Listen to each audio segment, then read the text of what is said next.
Let's go right in.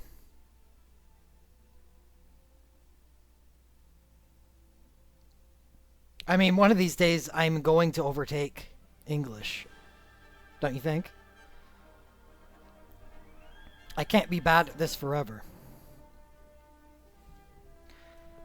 Alright, so for 3-star abilities, we highlighted the 3-star combat breaks, which are not useful at all to like most players. However, they are pretty important at the start of the game when you don't have access to much support things. But as soon as you get access to those support things, these become pretty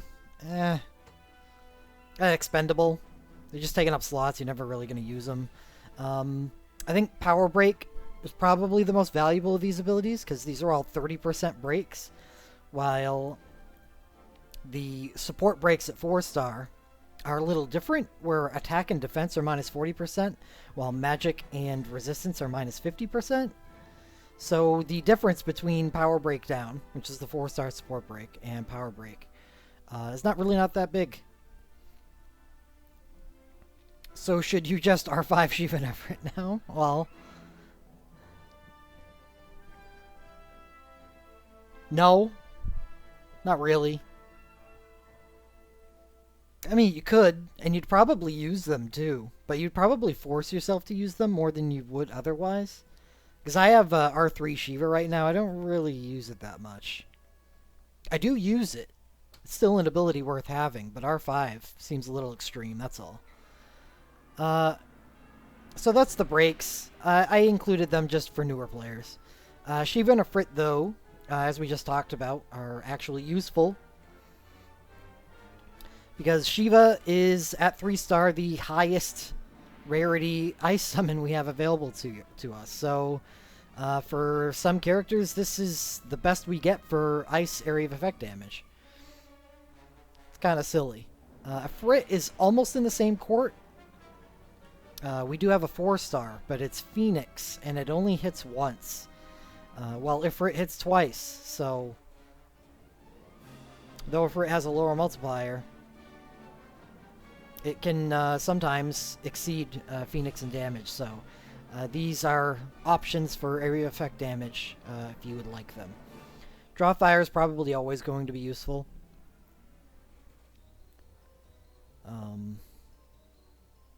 Yeah, I mean, we've all played role-playing games. Many of us, MMOs. It's just tanks. This is what makes tanks tanks. Ninja Magic is just really cool, really awesome. That piercing resistance thing is really good. Plus, Ninja Magic has the added benefit of being like White Magic, where it starts out at 4 uses instead of 2. So that is to offset the fact that it casts so quickly. Unfortunately, that same benefit is not shared by where are they? Oh my goodness! Did we miss it? Yeah, I never added them. Raging Storm and some other ability. Who cares? Smoldering Fire.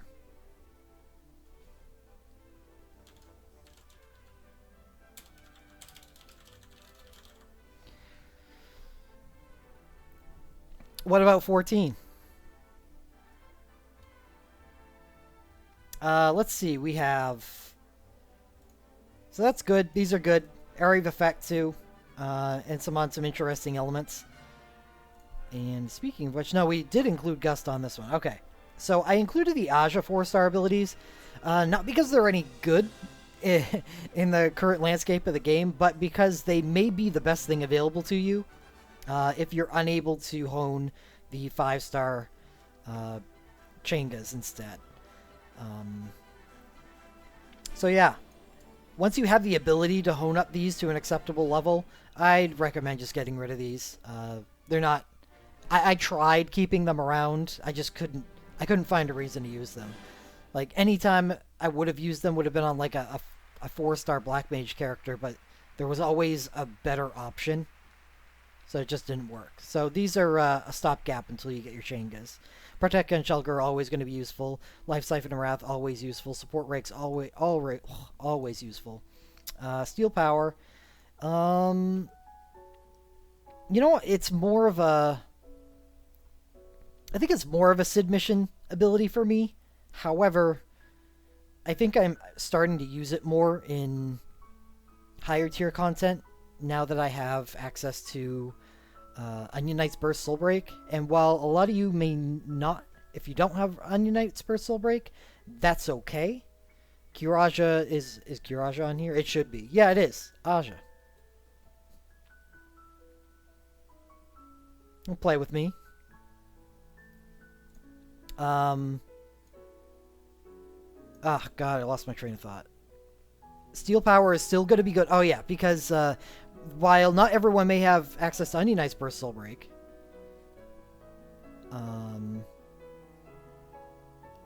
all Aja. Do you want a plural? There you go.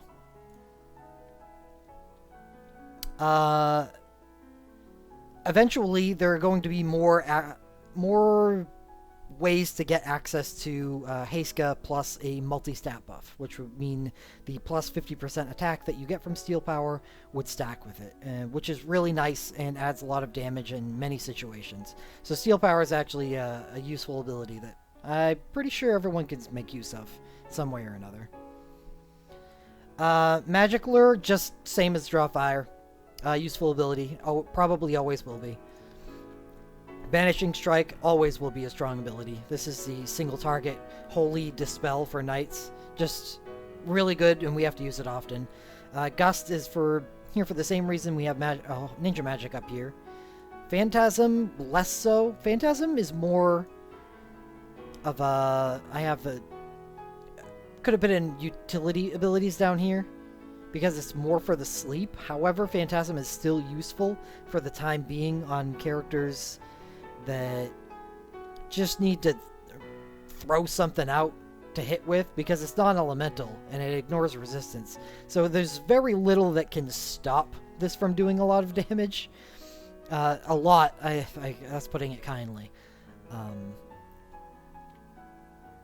Yeah, it's pretty niche. It's more of a utility ability. So it belongs down there more than it does here. However, some people can use it. It is a filler. And a quick one at that.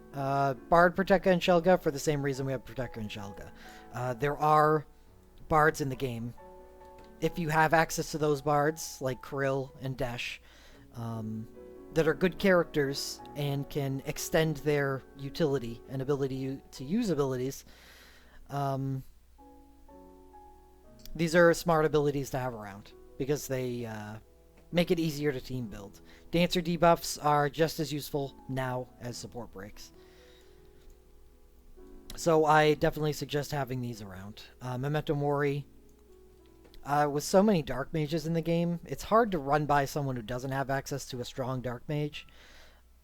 So this is pretty much a must R1 for just about everybody. And Dark Bargain, or Bark Dargan, is not as useful as Memento Mori, but serves the same purpose. And these Sudden Witch abilities are like pseudo-wraths.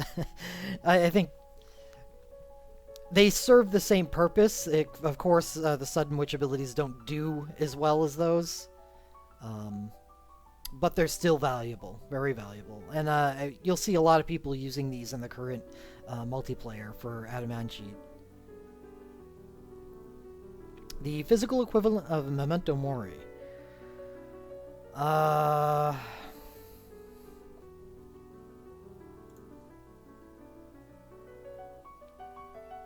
What is that? Morbid Countdown? No. Death Throes? Why did I leave Death Throes off?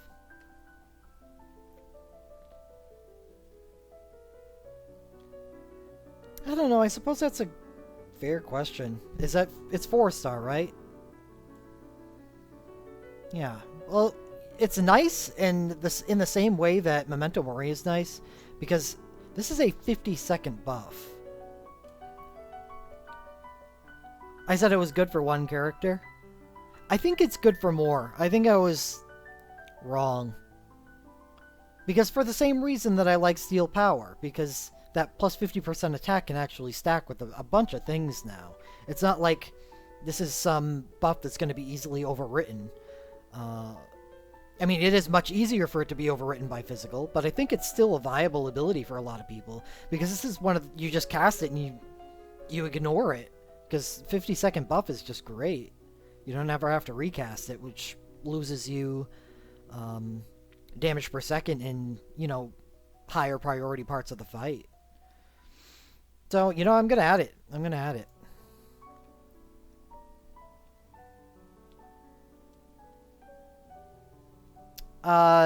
Well, yes, Vincent does. But, I mean, we can take a look.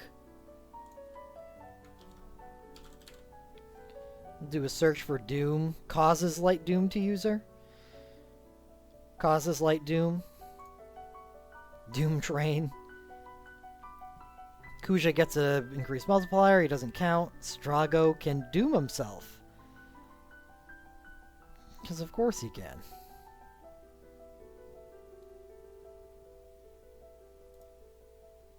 Doom of the Living. So, not on cast, but the commands are more important anyway. XDef.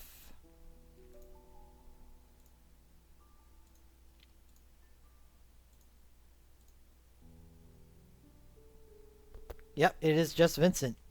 So the Doom doesn't mean really anything at all to physical characters. It really is just for the 50-second 30% attack buff.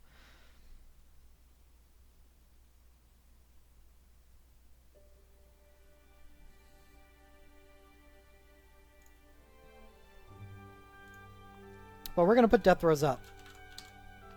I don't know. I think that buff is actually a little valuable, especially with full throttle being a thing. Because you generally spend you want to use your abilities at the start of the fight because they stop being useful later on, and if you can give yourself a stackable buff, it's everything is stackable. But it's only stackable with certain buffs. If you're going to be running a physical party and you have a shout or something, it will not stack with that. So, just like Memento Mori has that problem with ley lines and Sheep Song. However, it's still a good ability, so. So I went over Sudden Witch. So now we have the 5-star. I'm going to skip over these because that's what we're going to be covering today. So we'll do 6-star abilities. These are what we came up with from those highest priority. The one that semi does and does not belong in this list is Aegis Strike.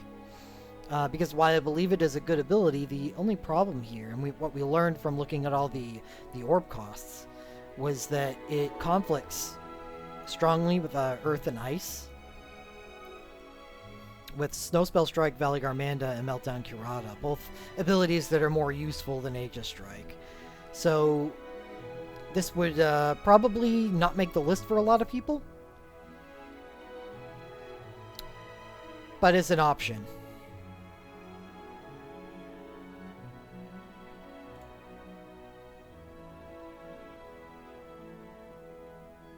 Otherwise, we have Meltdown, Curata, Omega Drive, Affliction Break, Snowspell Strike, Valley Garmanda, Bloodlust, Mug Bloodlust, and Allegro Con Moto. Which, I mean, this is, who knows? It's not in the game. We don't even have Bard motes. So, it's here just for the sake of completion.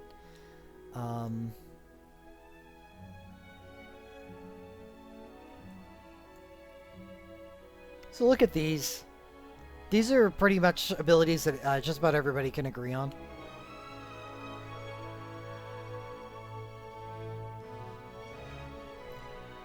The thing is with Aegis Strike, nothing else does what it can do. And that's why I put it on the list.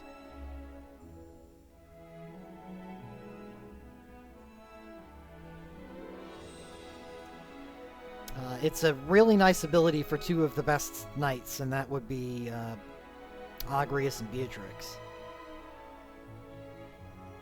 They legitimately, other than their bursts, have no way of inflicting area of effect holy damage.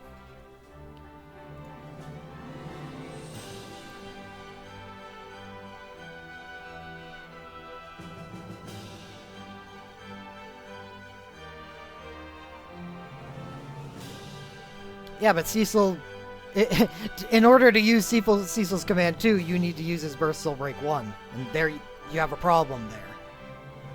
Guardbringer is not area of effect. Guardbringer is single target.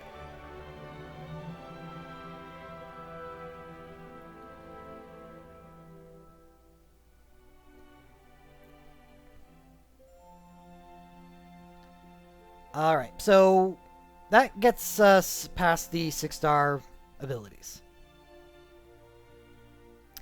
And now gets us to where what I really actually wanted to cover today. What is your personal priority on them with your current polls, assuming you get what you want from banners?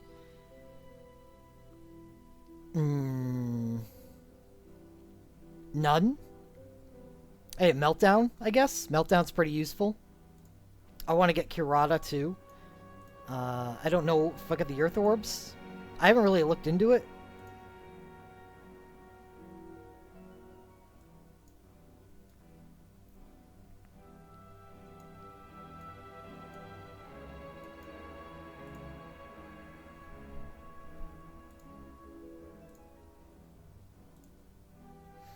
What are my Earth Orbs at? 25?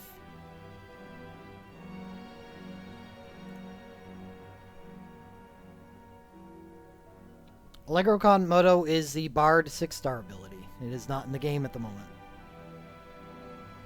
I would actually say that Celeste BSB 2 means that Snowspell Strike wouldn't be that good. If you've got Celeste's BSB 2, you're not going to be using Snowspell Strike that often. Snowspell is definitely Bart's, and Omega Drive is definitely Noctis. What Allegro Con Moto does is grants quick magical attacks 3 to your entire party.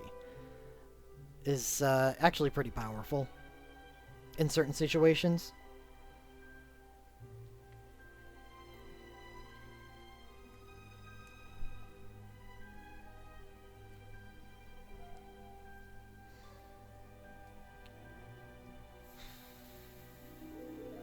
So Omega Drive is not a priority. It's a really good ability, but it's more for Cloud and Noctis. I don't really see myself making it unless I draw the right things. Affliction Break is a universally good ability. I have it at R2. Snowspell Strike is R1. I use it with Celeste's Super Soul Break. However, with her Burst Soul Break 2, it becomes less useful as she has powerful ice commands that hit 4 times, while Snowspell Strike is limited to 2. Why you would use Snowspell Strike with her BSB 2 would be to work it into a rotation where you can take advantage of the plus 15% Spellblade damage on Command 1 if your attacks aren't peaking 20k.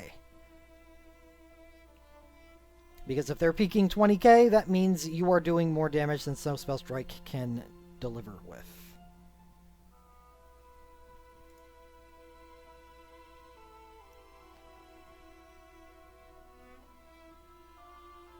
Valley Garmanda is good if you run any summoners. It is just a really powerful ability. Mug Bloodlust is pretty much the same for anybody that can use Thief 5. It's just a really valuable little debuff that you can throw in, and it's one of those abilities that works really well with bursts because it'll buff up your ability to use bursts. Do you not want Snowspell for use? Do you not want Snowspell for use till she has Soul Break Gauge? Oh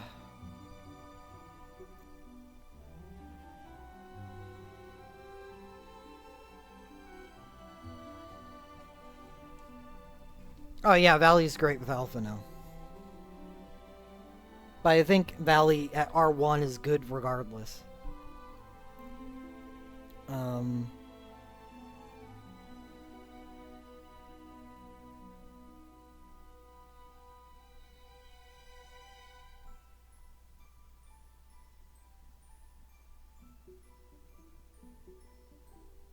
I guess so, Sketch?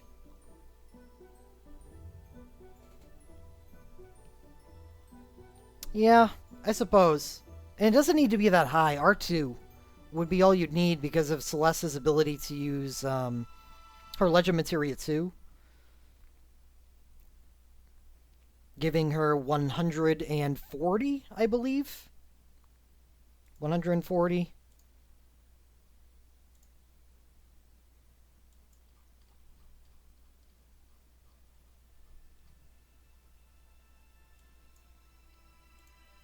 Spell break points.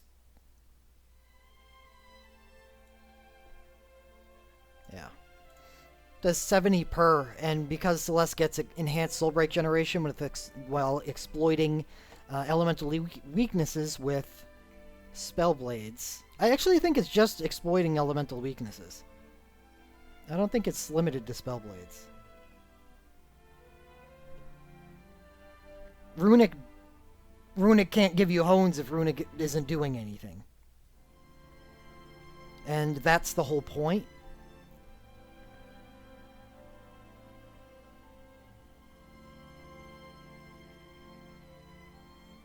Yeah, it doesn't need to be with spell blades. So the point in what Sketch said is important. Is that R2 would be nice because you want to use it before you use her BSB2, not during. And you can refill it, but when you're bursting, you really don't care that it's being refilled.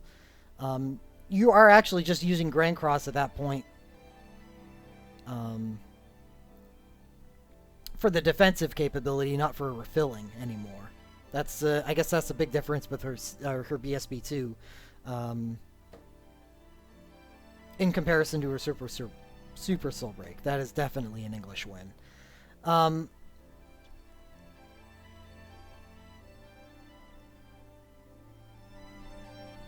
Yeah. So it really depends on whether or not you're using her Super versus her Burst.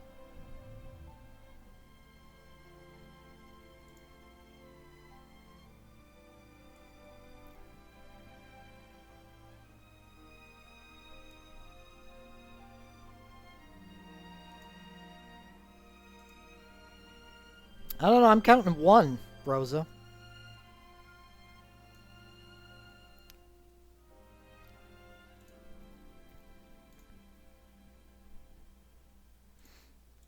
If you get it, Blyven. That's the big key. It is a gotcha game after all.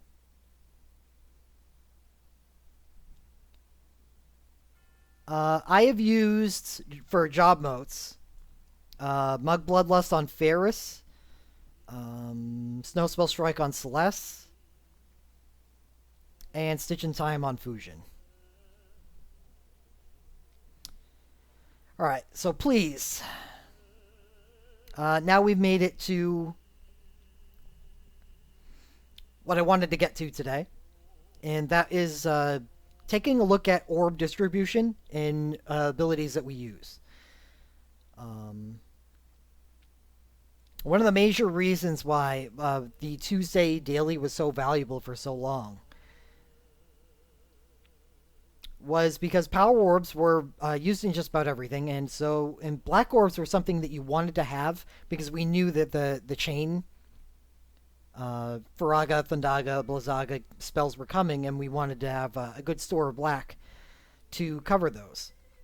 And you can see that this here, the first column is the primary orb, which means in order to if you got the free copy of these and you wanted to hone these to R3, which is generally considered the nominal hone, it would take 60 of the primary and 36 of the secondaries.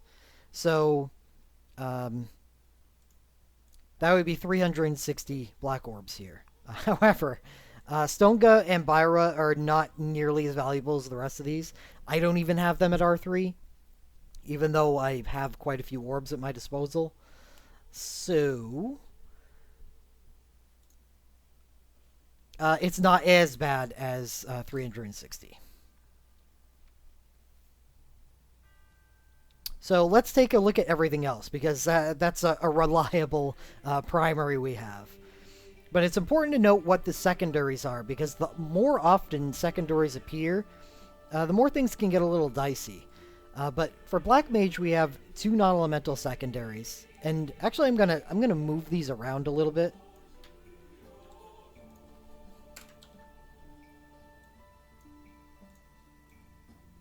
Because Byra and Stonga are just not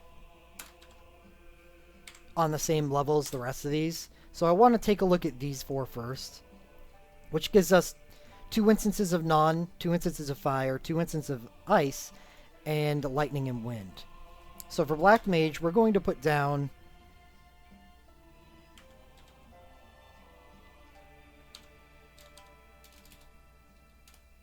2 times Nani times ice, and 2 times fire, and 1 time wind, 1 time lightning. So this is in order to get these at an even level of hone. This is our orb balancing, right? We have 2 times non-elemental ice and fire, and 1 on wind and lightning. Which is kind of weird, because we generally consider non-elemental and fire to be 2 of the less used orbs. But this is the only one section. Bio rarely gets resisted. I have it at R3, but I also have... Yeah, Quistis BSB would elicit more hones on the Chainbara than elsewhere. However, the thing is with Quistis is she has Wrath Axis, so having to resort to using Chain is not something that you have to do as much with her. I would think that these 2 abilities would probably see more use in the Stonga instance for Maria, because she doesn't have Wrath Access. I think almost always I'd rather be Wrathing than Chain Borrowing with Quistis, if I have her BSB. One good thing we have to look at here is just because all of these black orbs are at primary, it's okay, because they don't occur as much elsewhere as these other orbs do. These are what we're going to keep an eye on, because these do occur everywhere in every category. While black only sees a small feature. And that's important. And that's the same reason why up here I didn't really go into summon white and black, because though they're primary orbs, nothing else valuable takes them, so you don't have to worry about them. Bliven says, I was going to say personally I thought Chainbara and Chain Stonga would want to be higher honed because most people probably don't have stone and poison. It's just that they're not useful.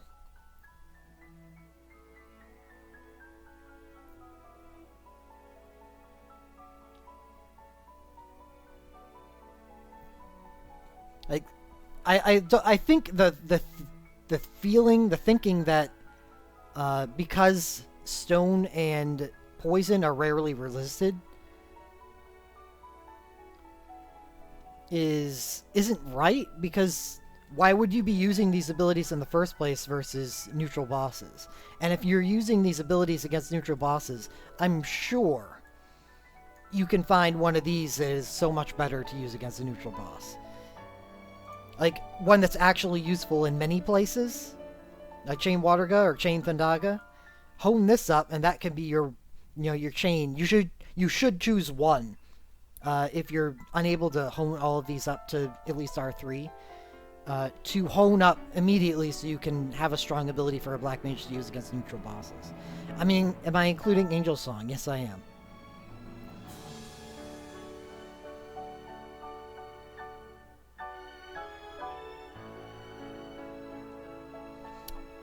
I more mean they are good because most people won't have other options when the boss is vuln.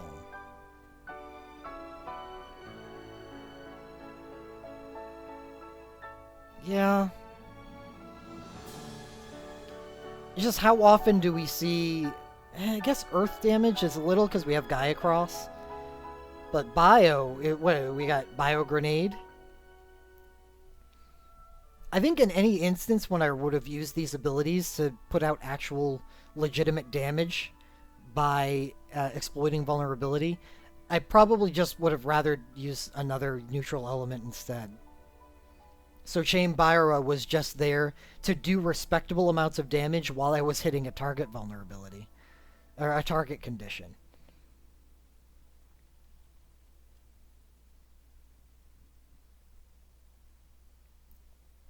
Instead of, you know, subjecting myself to, was it Bioga? Or whatever the 4-star ability is.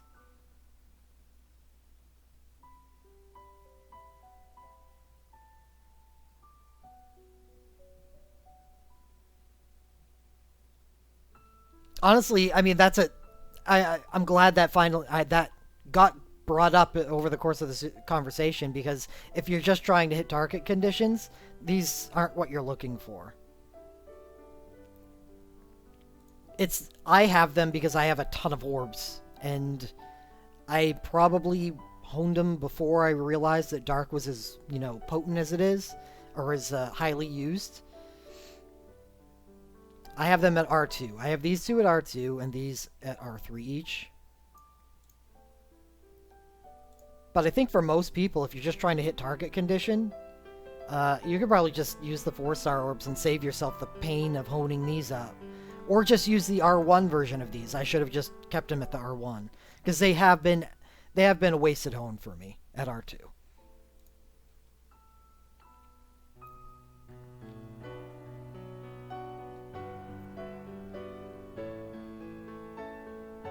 White Mage, 5-star.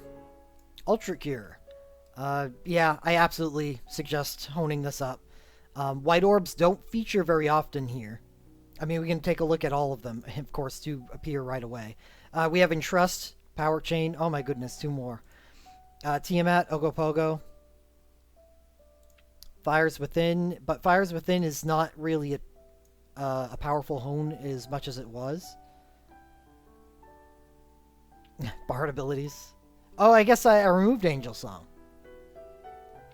Oh, I remember why I removed Angel Song, because it's just not a good 5-star ability. Multi-Break, yes, that is a very good ability. So a lot more white than I thought there was.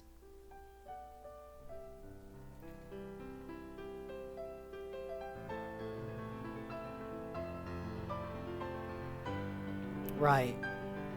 I think Chain Stonga is a decent hone if you got Maria's BSB. I don't think that Chain Byra is a hone in any situation.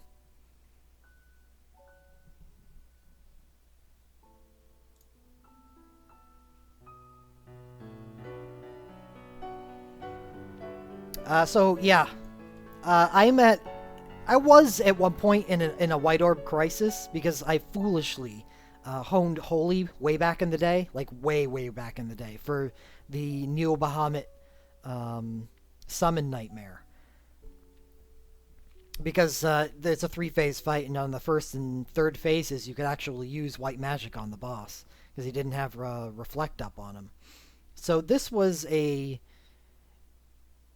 hard home for me, but I think for a lot of people, as long as you keep up on your dailies and orb fest things, and don't ignore white, because it's actually, it's not the dead orb that it used to be way back in the day, then you'll be okay with Ultra Cure. But really, I think it's very important that you shouldn't think that white is a dead orb. It is, as I went down the list and showed, it does actually show up in many places. More places than black do, but that clearly makes sense because black has such a strong feature in the 5-star black magic. So, here we're going to give wind. Wind times.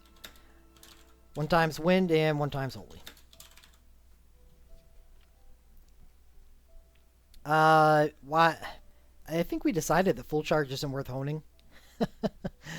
um,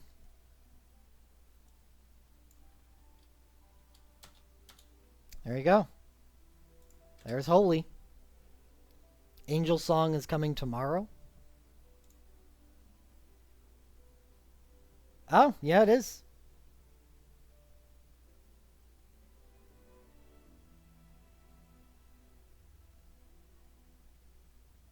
Well, let's see what we can shatter Angel Song into.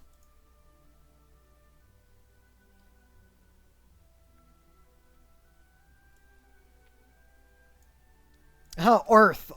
Great. Thank you. Perfect. Earth primary and white and holy secondary. So 6 white orbs and 6 holy orbs.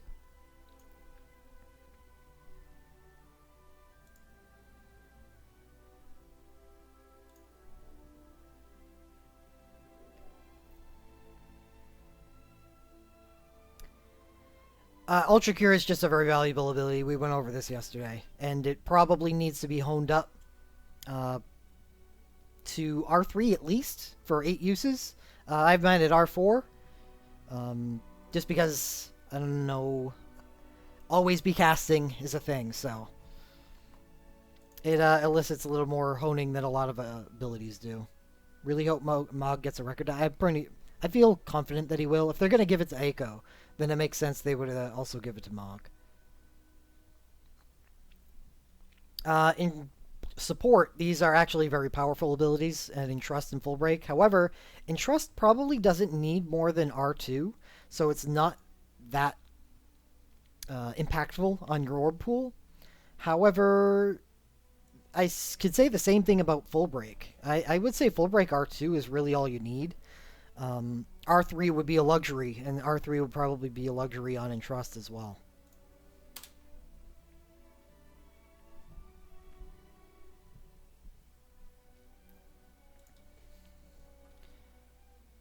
So these aren't as impactful to your pools, especially with the power, as those being the primary. Un. White.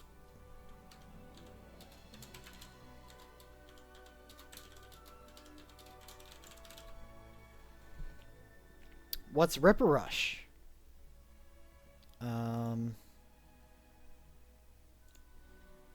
Ripper Rush is going to be a new 5-star celerity ability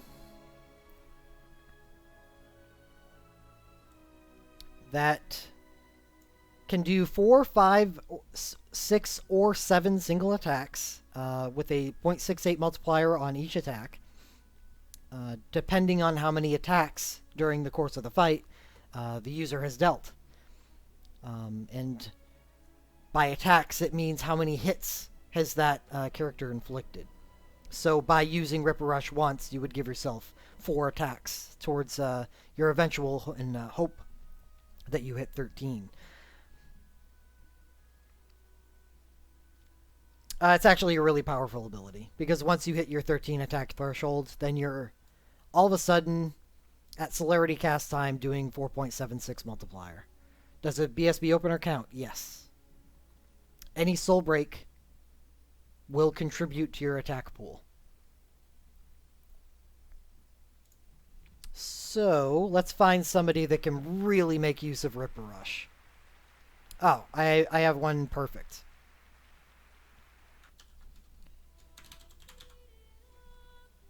Noctis.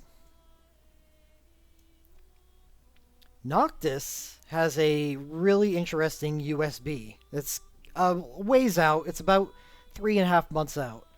But it's still worth looking into. It does 10 single attacks and grants X Royal Power and grants Stone Skin 100% to the user.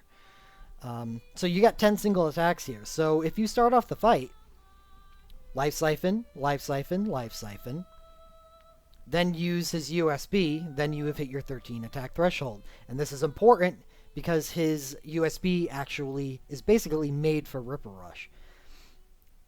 As we'll find out, grants X Royal Power and Stone Skin 100%. So what does X Mode Royal Power do?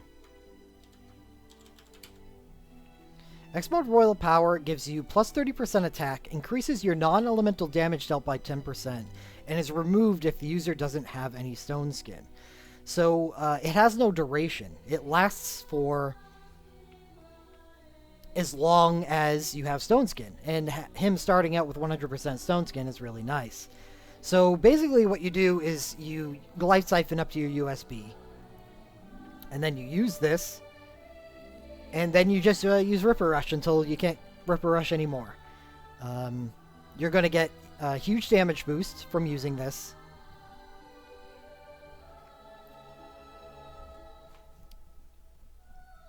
And then you just do it again.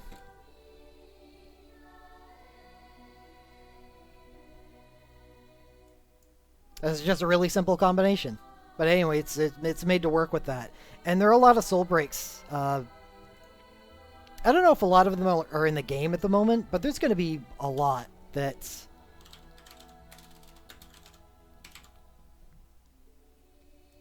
I mean, I've done a search for 10 single and I've come up with 32 hits. So we have Noctis again on his BSB. I think Ripper Rush works a little less good with his BSB.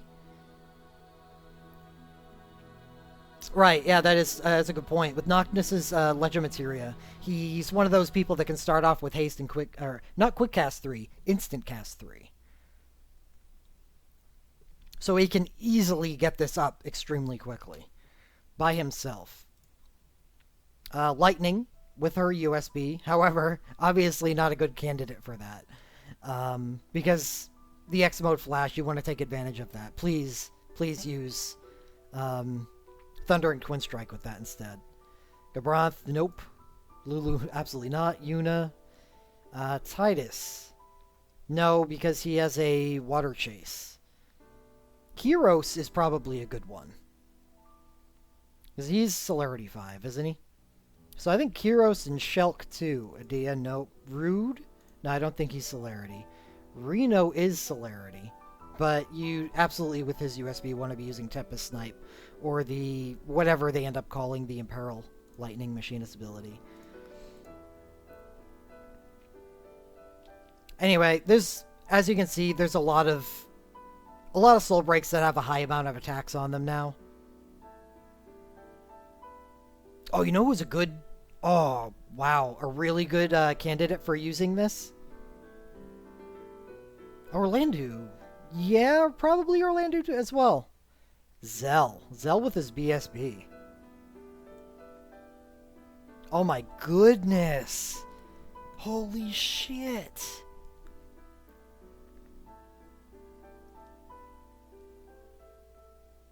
Yeah, so...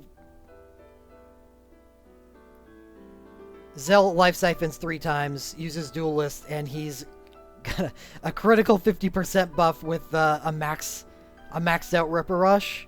Yeah. This, the Zell USB, Zell BSB banner is looking cool right now. Or at least we're having fun. I don't know how, like, actual effectiveness this is, and we have time to figure that out. But I know I'm going to be pulling for Noctis, and I know Ripper Rush is very good on Noctis. So, oh yeah, Zac as well. But I think Zac is more wind-based, if we want to check that out. What's your chain? Well, obviously you don't use it with his chain.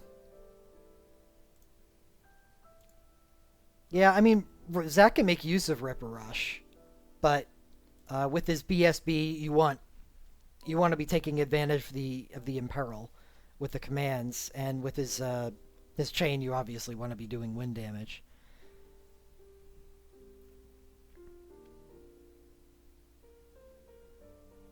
So it doesn't really combo with any of his soul breaks, though he does get that instant cast 3 and haste at the start of the fight. It's more for other things.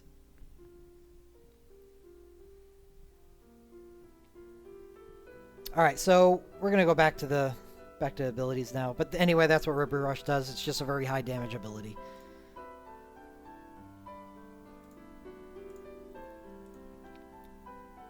So Celerity, we went over Ripper Rush. Power Chain is also a less useful ability than it used to be.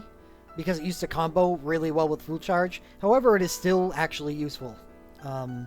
Because you can include this on anybody who has an empty slot and increase your damage potential and soul break generation potential on that character.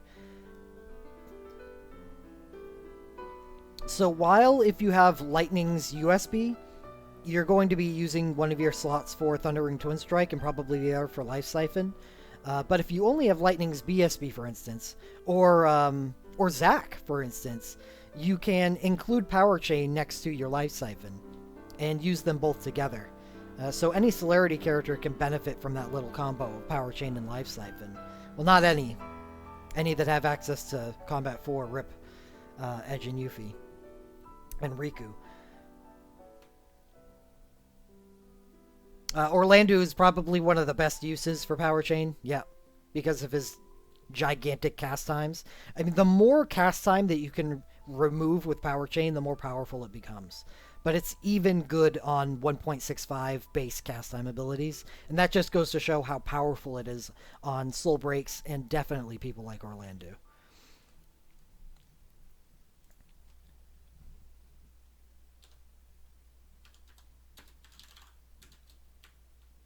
Oh. 2 times wind. 1 times white, and 1 times lightning.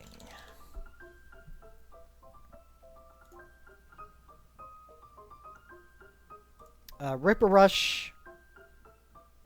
Yeah, everyone has an asterisk next to it just to show that we do not have it in global yet.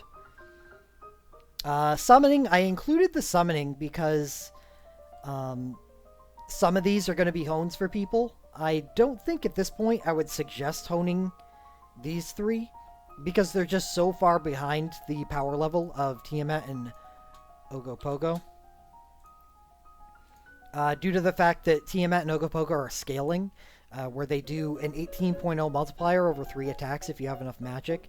And while when Tiamat was first released, which is like 6 months ago now, it was hard to hit the 3 attacks, but as we've seen over the past 6 months, we have access to so many magic buffs now that this isn't even that difficult anymore. So it's a very powerful area of effect ability against not only wind, but neutral as well. Wind vulnerability, but neutral as well.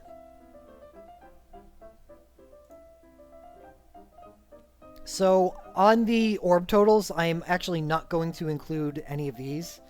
They're just here for the sake of completion, which probably wasn't necessary. I guess it was just to reiterate, since we didn't go into summoning that much when I went over them yesterday, it was like, these are really niche if you want to go for it, but Tiamat and Ogopogo are where your summon orbs should go. And the thing about summons and why you should concentrate your hones on summons is because they hone at 1 use per, so they are something that probably demand a little more than just R3, where you can get away with R3 with a lot of other stuff. So that's going to really drain you of your primary orb. More white orbs.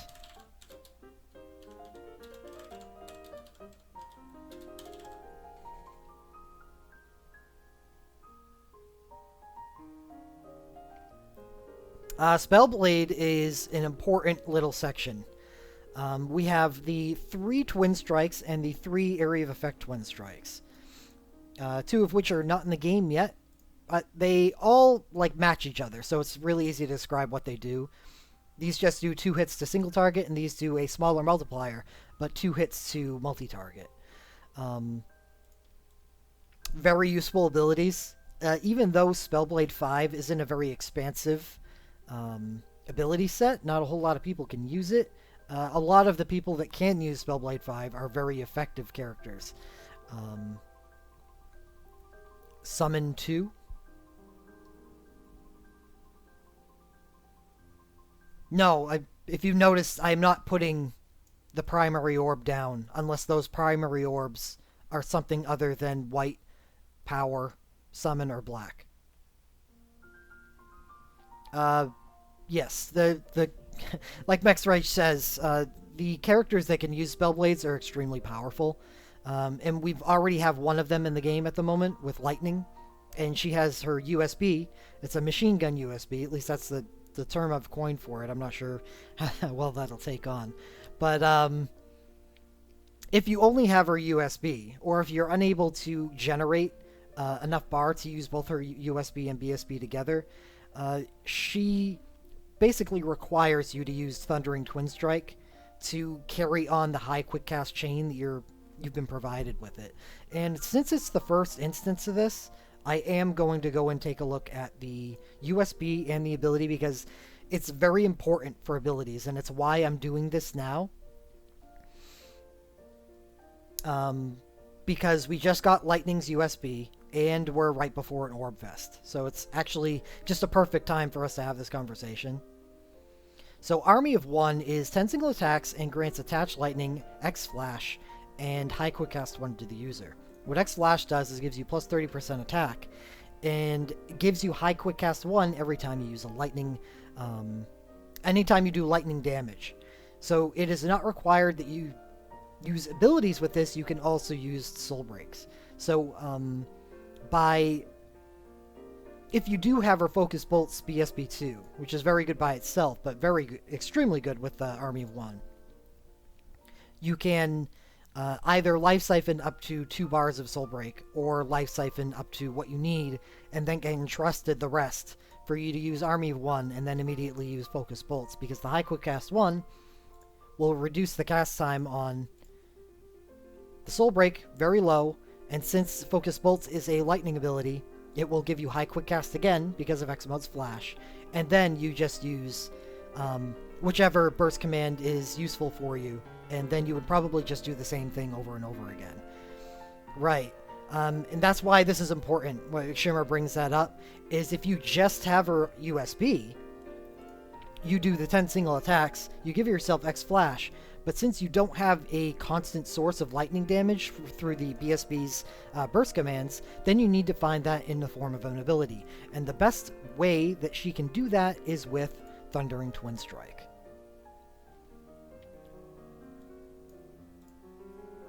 Is a 3.2 multiplier over 2 attacks. High multiplier, but unfortunately limited to 2. It is still good because of the ability to use it at high quick cast speed, which is 3 times cast speed. Should reduce this significantly. What's 0.55? Yeah, that's really quick. Really, really quick. And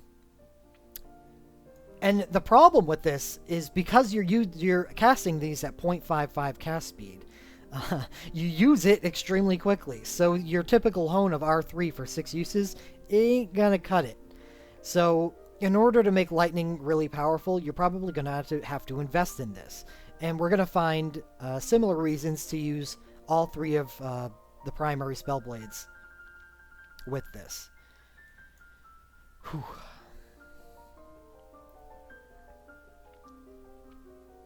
Yep, and that is also true. Bart's, instead of using a machine gun USB, which keeps on chaining the high quick cast or the quick cast, instead Bart's uses a chase USB, which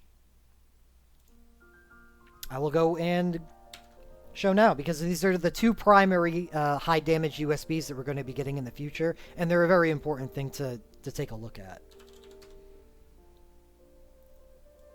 So Bart's gets Chosen Traveler, which is Quad Elemental, and just simply grants Spellblade, X-Mode Spellblade Flurry to him.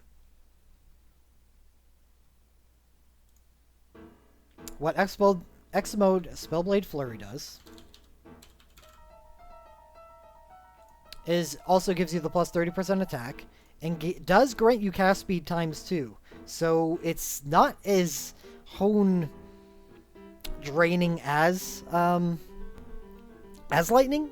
It's still pretty bad because this basically makes all of your Spellblades ninja cast time. It's actually quite damaging to your hone pool, but just not as bad as lightning. The high quick cast takes it to a whole new level. But the crazy thing about Bart's is he does it with 4 different elements. And we have water and fire, which are the primary spell blades that he can use, and he can also take advantage of wind as well. If you pull Bart's USB and you don't have access to a form of wind damage with him, which I don't think he has. What does his Burst Soul Break 3 do? I know it's Earth, but I seem to remember that it has wind commands as well. So it does cover that element if you need to. However, it's an N-Earth burst, so it's primary Earth. This is just so, it's something to do because high honing Snow Spell Strike is a tall order. That's a 6-star ability. But if you're able to do it, and I think I would if I got Bart's USB, I'd probably just bite the bullet and try to hone up Snow Spell Strike to R3 when I was able to. Then, there you go. It would be a much better option than using these burst commands, which get no boosts from the fact that it is an N-Earth Burst Soul Break. But anyway, though Bart's doesn't have the same drain on your Spellblade Hones, it's still pretty bad. Oh shit. For this entire time, I haven't been showing people the spreadsheet. Shit. I'm sorry. Anyway, I hope I was narrating good enough for everyone to understand what I was talking about.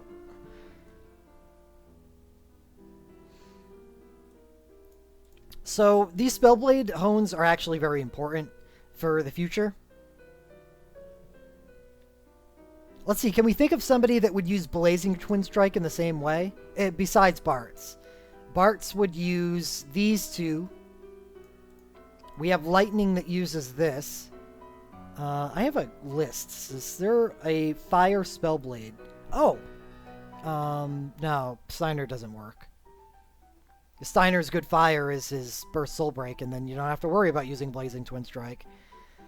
Doesn't Bart's USB give a chance for double cast Spellblade too? No, it is not his USB that provides that. It's just his Legend Materia.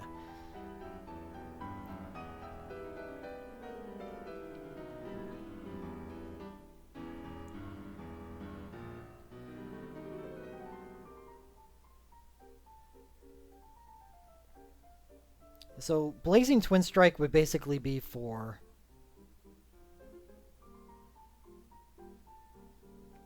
Bart's. What about Engulfing? I know Titus has a Water Chase, but he doesn't have access to Spellblade 5. He would use Sapphire Shot instead. Scott doesn't have a USB, he has a Burst Soul Break. And the same thing I mean about Steiner is, okay, you're bursting with Scott, so why aren't you using commands instead of Blazing Twin Strike?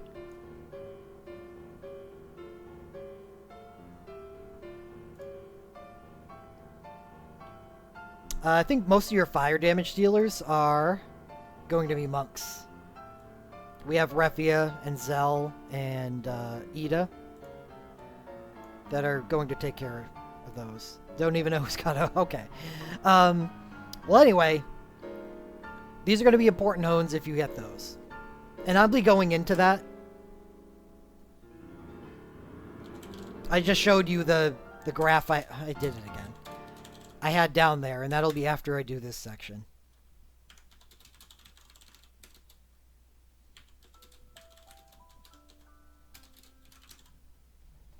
Doesn't Celeste want a decent hone of them for the uses of her Legend Materia?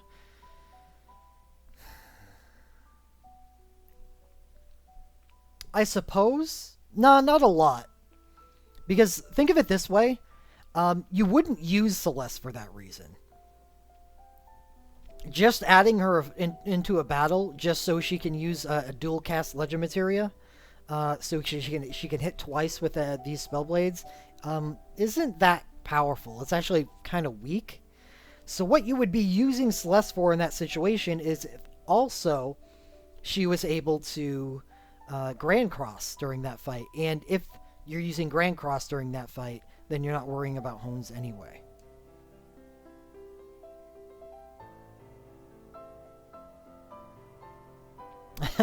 Yeah, I agree with everything you just said, Shimra. Like, you get on the train of thought where, yeah, I guess I want to take advantage of his LMR by using Spellblades, but his BSB is actually really good, so I would want to use that. So just skip the LMR. And please give Steinhardt BSB2 that works with his LMR. So we've done the Twin Strikes, so now we do the Area of Effect. These are just useful on Spellblades.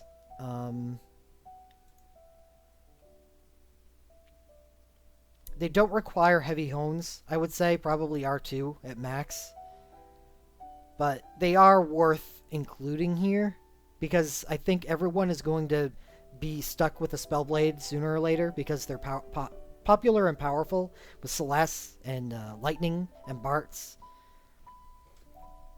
So I think all of these abilities are worth noting on the orb count. But this, and I'm not going to include power again, because this is where your major draw of power orbs is going to come from, similar to Black and the Black Mage stuff. We don't see power very often past this. One, on something that doesn't need a high hone, because it's just a buff. Dash and Slash, Divine Cross, Hailstorm, okay. Flashing Blade is not a... Why is that even here? Torrent Seal. That's going to require a high hone for edge USB users. Bio Grenade doesn't require much. Dire Weapon is going to be a rare one. Yeah. Flashing. Yeah, it's not... I don't even... Get out of here.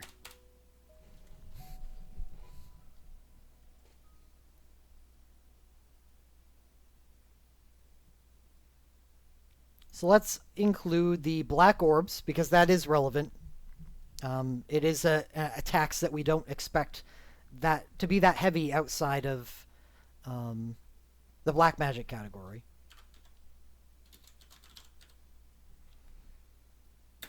And then we add 1 times wind.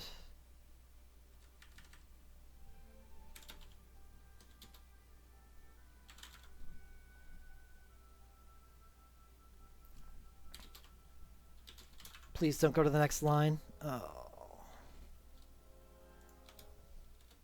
Oh. And we add another ice. Next up, we have Dragoon. These are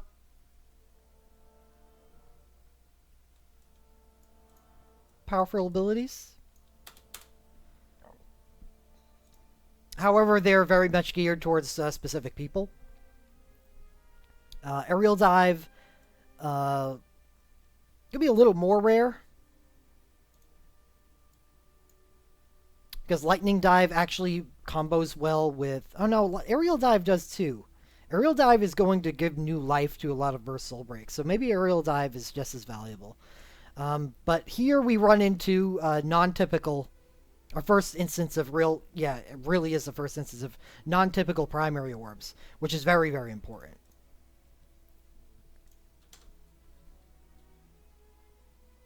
So I'm going to mark them down as twice as useful. 4 times lightning.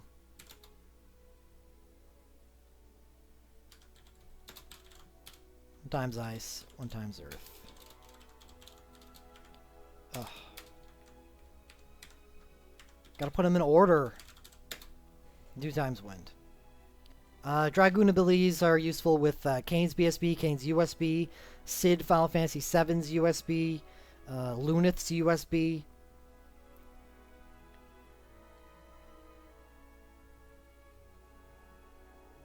Arenea's... No, she doesn't get a USB. BSB? I think her... Yeah. Her BSB.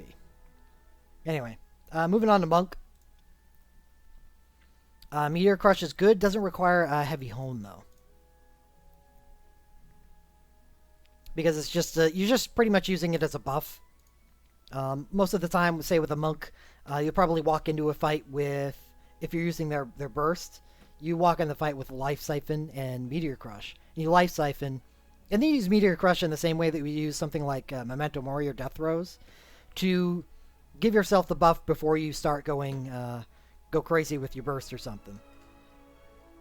So I have mine at R1, but I could see a case for R2.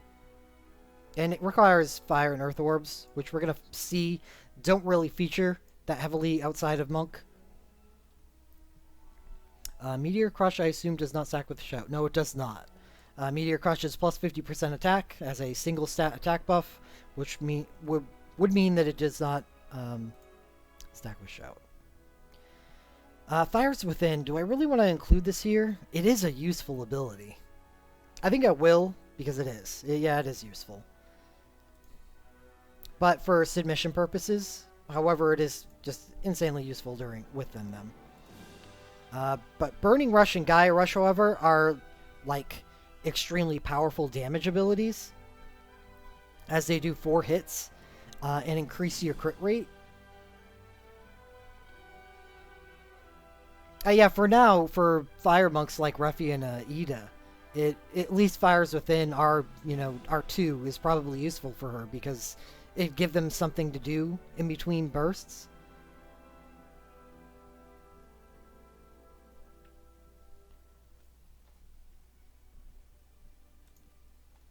Yeah, but I run into that same issue, Liven.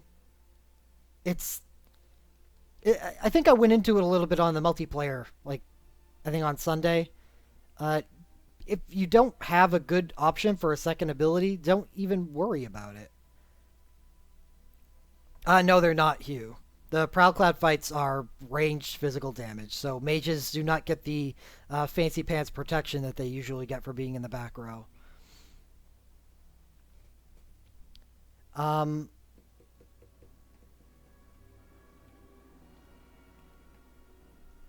yeah, back to Refia. Is Aranea an upgrade to Kane's BSB? Yes. But like 1 or 2 events later, Kane then gets his USB and pushes Aranea's face in the mud. And that happened real quick. But anyway, with Refia, I'd probably just run Life Siphon. With Refia is similar to Squall's BSB2. When your burst commands are so like belligerently powerful that all I want to be doing is bursting and nothing else. Anything else is stopping me from getting to my burst faster.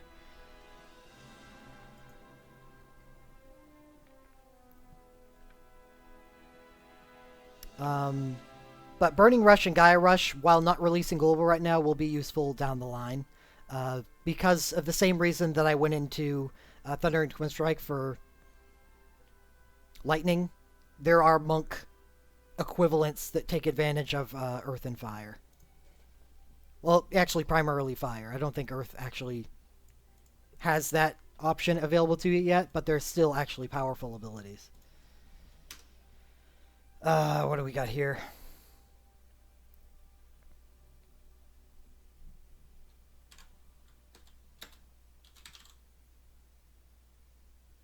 Oh, 7 times fire.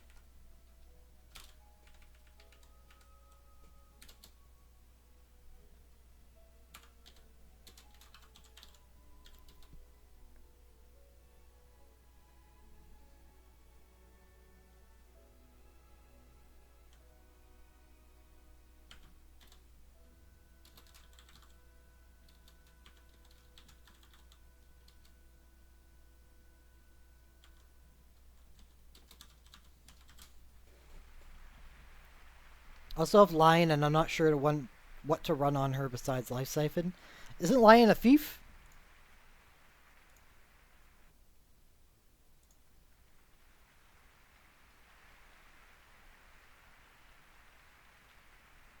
Yeah, she is. Lion is Mug Bloodlust.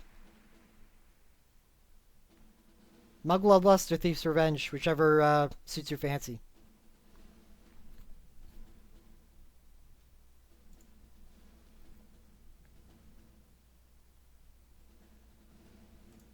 Thief, we find the wind.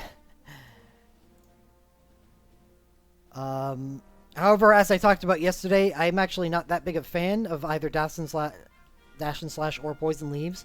Poison Leaves, especially for the same reasons I kind of dumped on Chain Bioga up there, is one of the instances where you would use Poison Leaves, presumably would be on someone like Layla, because she has a Poison Burst, but her Poison Burst is so damn powerful that this just becomes kind of left in the wind. No pun intended. So I'm actually going to delete Poison Leaves. I'll leave Dash and Slash because I can think of uses for Dash and Slash. I don't think it has a very large use case, but there are uses. Especially if you're using Zidane. He has a couple uses for it, so we'll leave that up there. Thief's Revenge, however, was an extremely powerful ability when it was first released.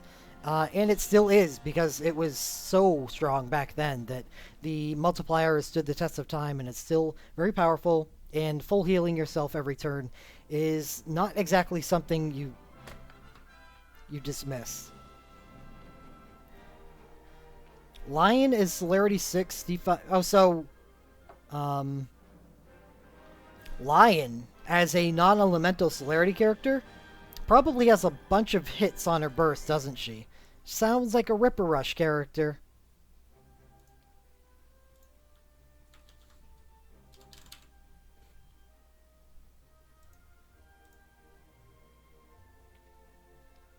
Lions, walk the plank. Oh, only 5 single attacks. So it would take a little while for her to get up to Ripper Rush, but it would still be a viable thing to include in your last slot. She has 5 single attacks. So let's say you start out by life siphoning up to it. That'd be 3 life siphons, 5 attacks. That gives you 8. So you wouldn't be using Ripper Rush probably until your second cast of your burst. But right, the commands are ninja cast time, so you do get up there quicker.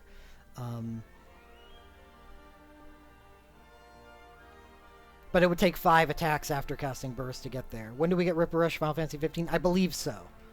I can do a search for that right now. I mean, we are talking about abilities, so this is a worthy tangent.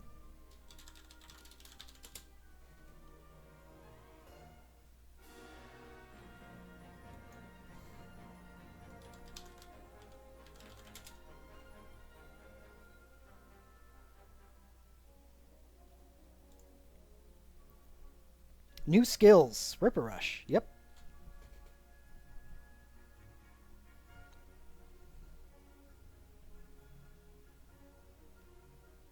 That's fine, Blyven. Final Fantasy 15 event will launch, at least projected, for August 17th. Is that? Yeah, August 17th is my estimated time. So you got 2 months until you can make a really good ability for Lion's second slot. Yeah, Angel Song is coming tomorrow. Can't really see myself using it, but... So yeah, we'll just get on with Thief. We have 2 times Wind, 2 times Dark, 1 times Lightning, and 1 times Power.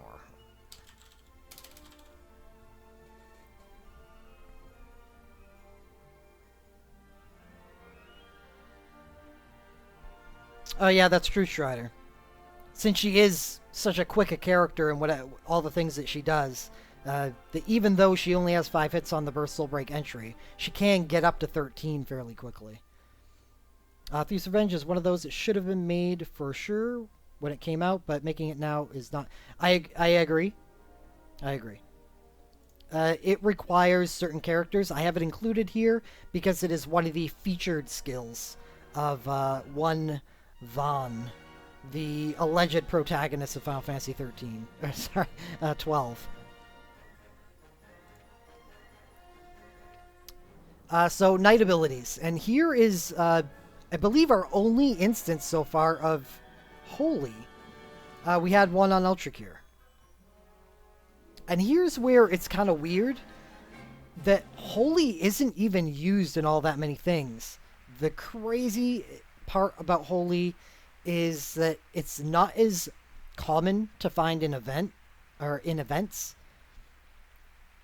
And it is on some very, very useful abilities and as their primary, because night abilities are so universally good. Um, but once you get your night hones up pretty good, and you have your ultra cure also up pretty good, you don't have to worry about holy anymore. So that's going to be a load off a lot of people's backs. However, the nice part about holy is that it runs dual with the dark orbs on the Fry Daily, which is really nice because dark orbs, as we're going to find out, and as you're probably seeing a trend, they show up very often, and it's only going to get worse. There isn't much of a discussion on that Strider. I would say that St. Cross is in the same situation as Thief's Revenge is, as it was a must-own when it first came out. It was one of the most powerful abilities in the game, but it's definitely fallen off. Still useful, but fallen off where I would, since Holy is a contested orb on some very good abilities, namely these three, I probably just wouldn't even bother with St. Cross anymore, because Guardbringer, while isn't a direct upgrade, is in any situation that you care about. Most Holy Knights in the game have access to some strong defensive buff in one way or another. So I feel confident in recommending that you don't even care about St. Cross if you haven't gone there already.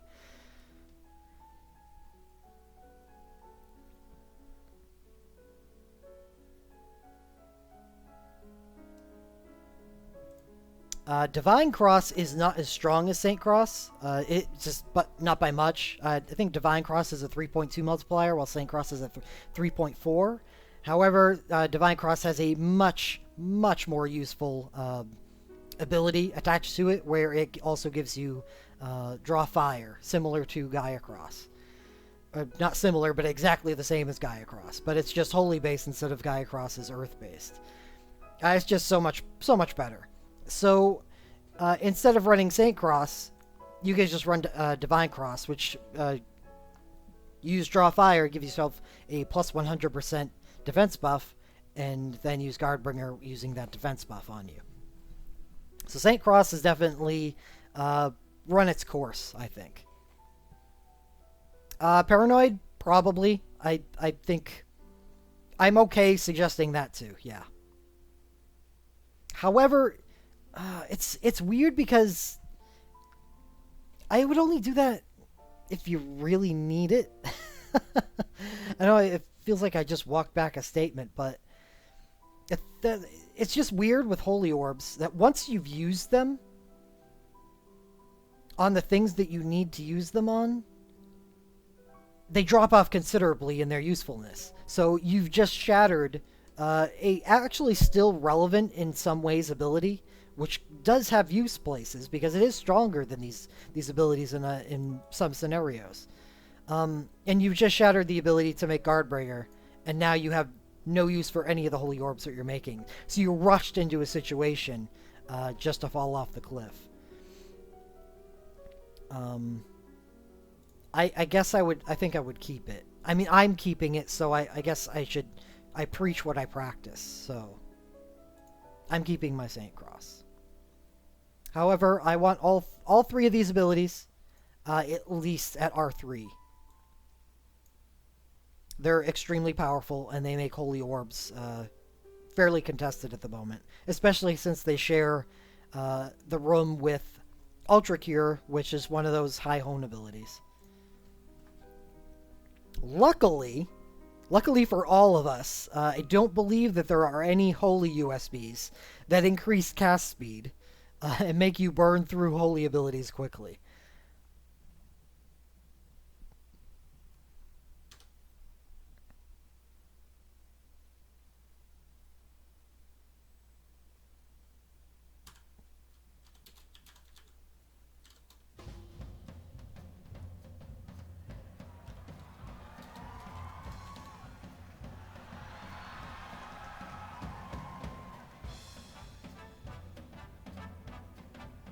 Well, if you're using Orlando's BSB, what are you doing other than with Power Chain and Life Siphon in your inventory.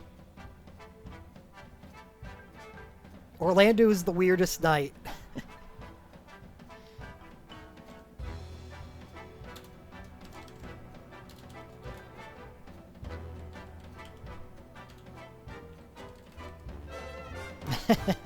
I hope so. I hope so, Sketch. I want to see USBs for both Agrius and Beatrix.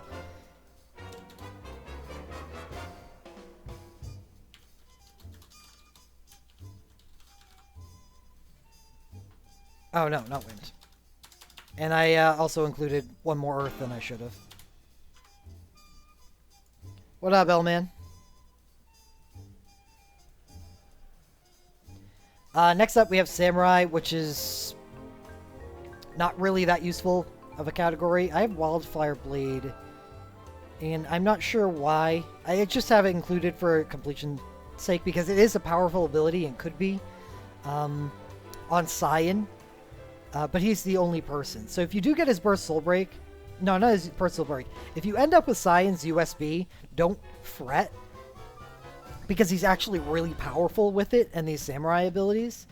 Just be prepared to throw away some non-elemental orbs, which I highly doubt is going to be much of an issue for a bunch of people.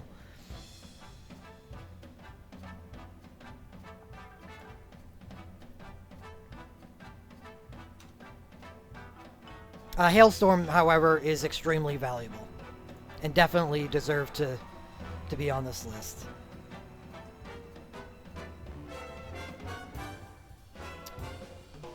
Hailstorm I have at R2, and I may work it up to R3, because not only is Hailstorm a good buffing ability, but it is also a good elemental damage ability. So it's more like a Spellblade in Samurai's hands that also buffs them.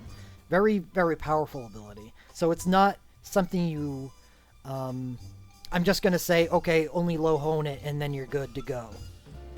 However, it could be used in that capacity, absolutely. So it's good in everywhere else, even when you're not hitting Ice Vulnerability. That's how valuable this ability is.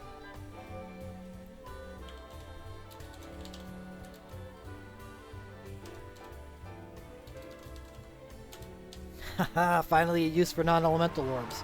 Too bad it's such a uncommonly soul-broken category.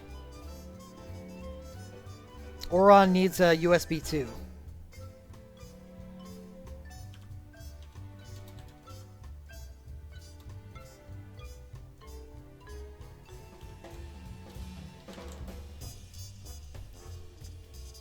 You know what they should have done with Gilgamesh's USB is turn him into a fire samurai. If his, oh my goodness, if his USB was fire, he would be so much better.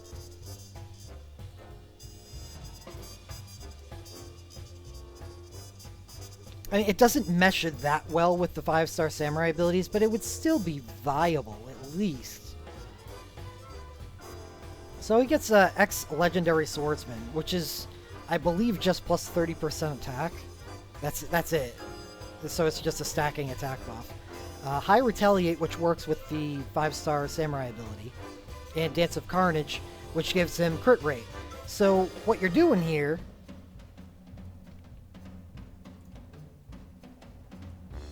with Wildfire Blade is... what Dance of Carnage is just plus... or 50% critical chance. So with Wildfire Blade, that means he jumps up to 100% crit rate with this ability. If the user has high Retaliate or High Retaliate, which Gilgamesh gets on his USB. The fact that his USB is non-elemental damage, though, just really cuts into his damage output, and it's just it's really unfortunate.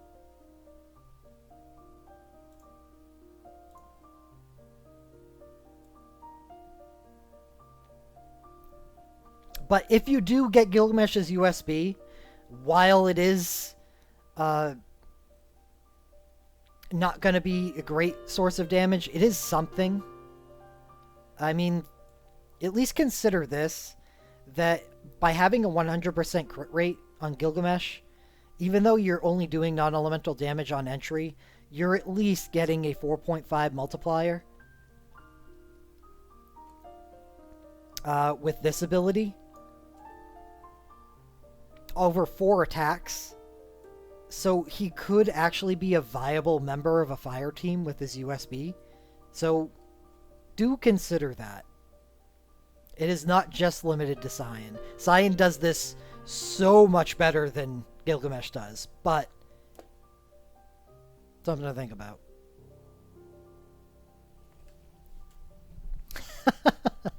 uh, Look, I don't want people to be too sad about drawing Gilgamesh's USB, that's all. It's not something to immediately throw in the trash heap like his OSB was.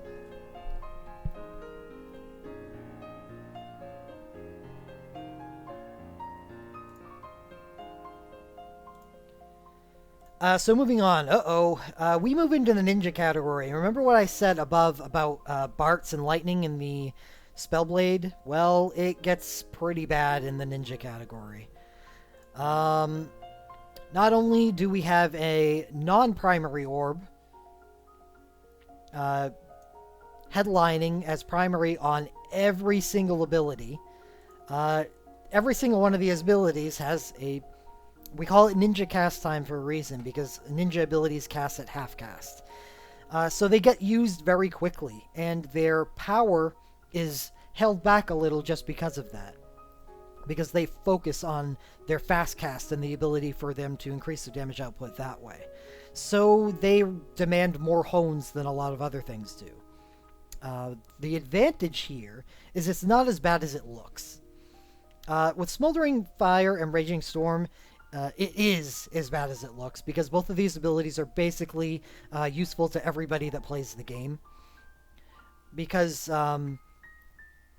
these abilities are so powerful that you could probably bring in a ninja with 0 soul breaks and still do a lot of damage as long as they're hitting vulnerability with these abilities in fights.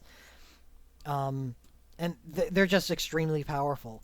Though things get a little better as we move on, because these abilities aren't that powerful unless you have the soul breaks that they're supposed to go with. Hello, Life Virus. We have the first two, which are the water, and the second two, which are the shadow, and they're just copies of each other. You'll notice the Mirage, and the Seal. This is meant to be used with, most specifically, Edge's USB. And on the second one, these are meant to be used with Shadow's USB. And if you do draw one of these very, very powerful relics, what I would consider one of the top 5 most powerful soul breaks in the game, you want to hone these up a lot, because each one of them requires heavy hones, because you're going to be using these abilities often and very quickly. So while that's okay, it still requires a lot of dark orbs in this category. So we've, unfortunately, I won't consider the dark on these to be as heavily weighted. But this shows dark and ice get a huge footprint here. So let's say dark on Smoldering Fire and Raging Storm is going to be high.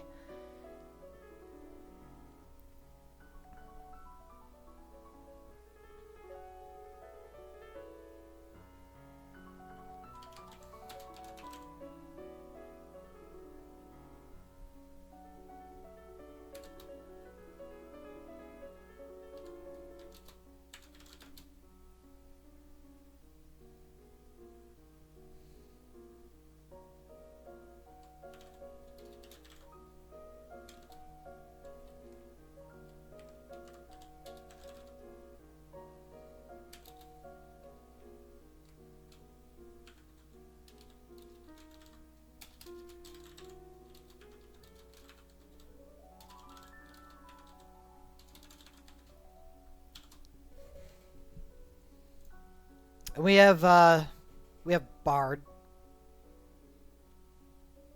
Yeah, I weighted it highly because they're primary orbs.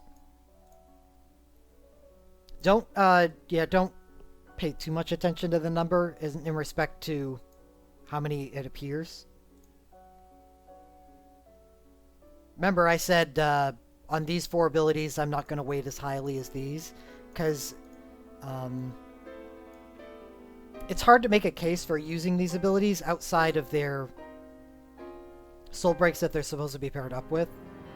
And include Yuffie's Burst Soul Break 2 in that. And I suppose her USB as well, because if you use her USB, you're using it for the water damage, and as a water ninja, she's probably going to want something to do in the meantime. Though she has a lot of abilities. A nice ability pool to use. Oh, no, you know what she can use instead? Not Yuffie with her USB. Sapphire Shot, because she gets access to Sharpshooter 5. That would be probably better than using these. So we have the 5-star Bard abilities that will be coming out. I didn't include Angel Song here because I don't consider Angel Song a particularly good ability. However, these are, because they're actually used in some Magicite compositions where you have a buffer, like Kate Sith, who starts out the fight by giving everyone attack and defense 30%, and they're raising their crit rate by 50%, and then he doesn't really have much to do after that because his burst commands are stat breaks, which aren't useful. However, you could give him some good abilities like Protecka and Demon's War Song, which is a buff for bards that helps out physical parties. What's nice about these is they take Earth Orbs, which are the lowest priority orbs in the entire game. What's bad is that Devil's Anthem takes Dark. So I'll note that they're 4 times Earth.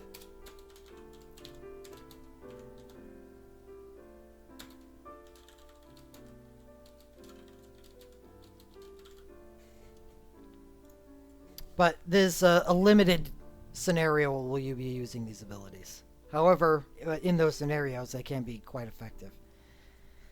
Dancer. Multi-break is it's like full break. You need it. R2 is recommended, and you're free to go higher than that if you would like to have breathing room.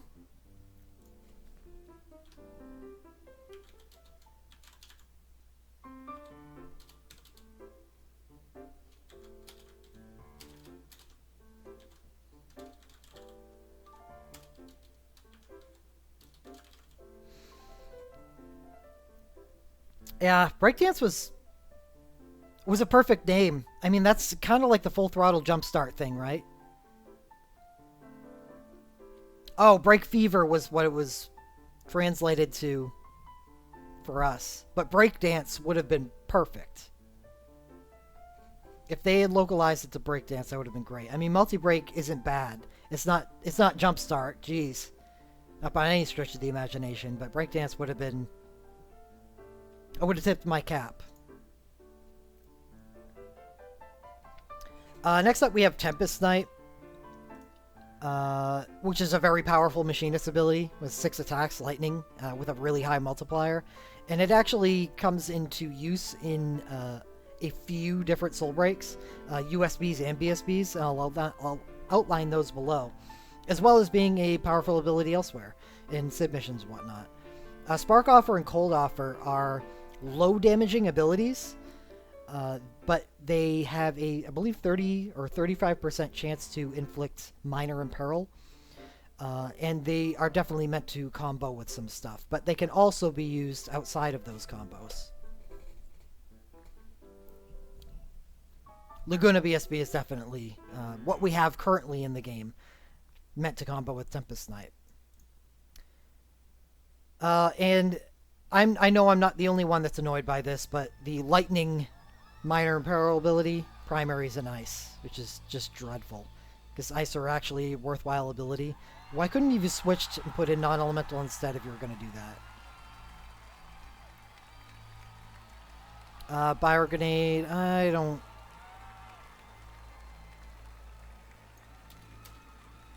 It's okay. So I don't think... No. I included the 5-star area of effect spell blades.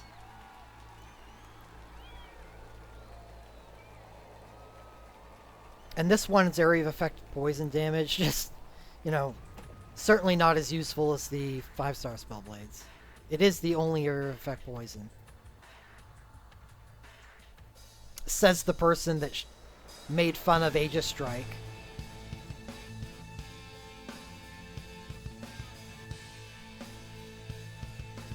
Yeah, I guess with the Power Fire Earth, it really is free, so it's worth including.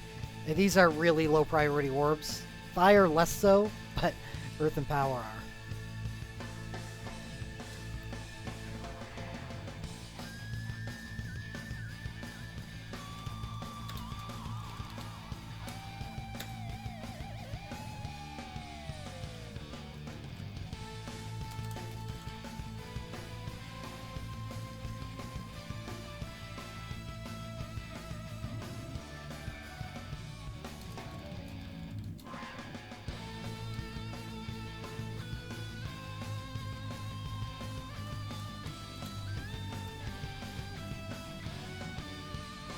It's player's choice. Like, as I've gone on, I'm trying to show people how a lot of these abilities are linked to soul breaks. So it's hard to say, you know, here's a recommended. I have gone on and said multi-break is good for everybody, or Hailstorm is good for everybody. Guardbringer is probably good for everybody. Divine Cross and Gaia Cross, good for everybody. Meteor Crush, it's a buff. It's good for everybody. But a lot of the stuff, Aerial Dive, Lightning Dive, Spellblades are probably good for everybody, even though they're linked to Soul Breaks as well. But there's so many things here that are linked to Soul Breaks, and you wouldn't really go into them otherwise.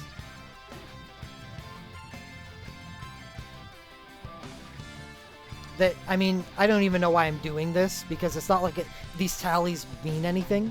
What am I going to do at the end of this? Add all of these up and be like, hey, look at how valuable this is versus that, when it only matters if you're honing every single thing on this list, which you probably aren't.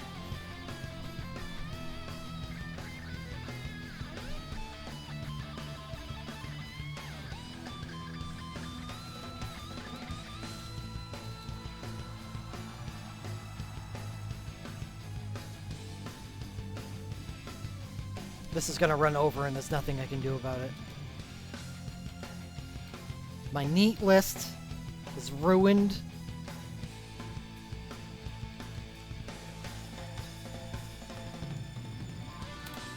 Yeah. No. No. I refuse. I will not give in.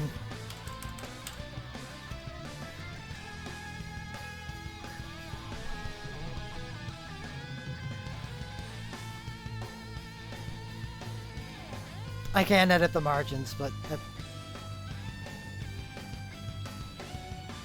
effort.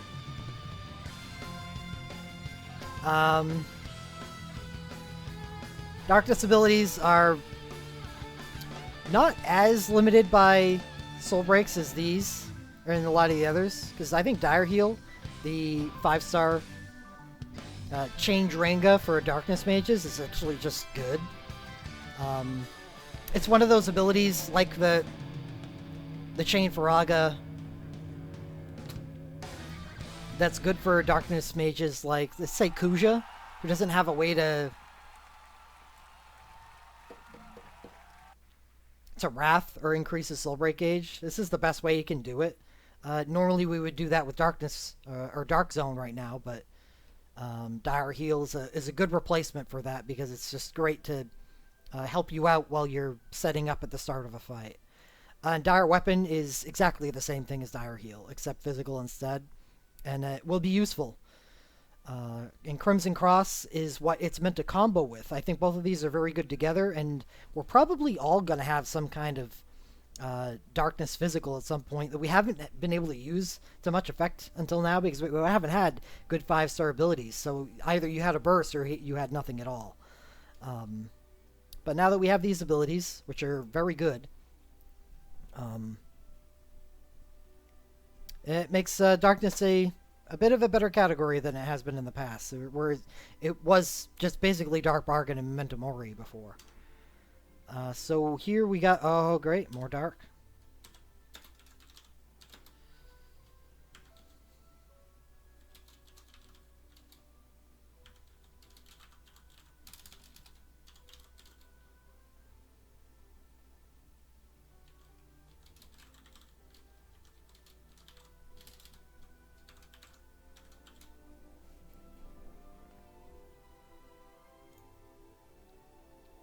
Sharpshooter is basically the same thing I had to say about Spellblades. They are Spellblades, except just increased multiplier when you're attacking at range. Sapphire Shot Water, Icicle Shot Ice, Ruby Spike is Fire. And they are all going to be good for you.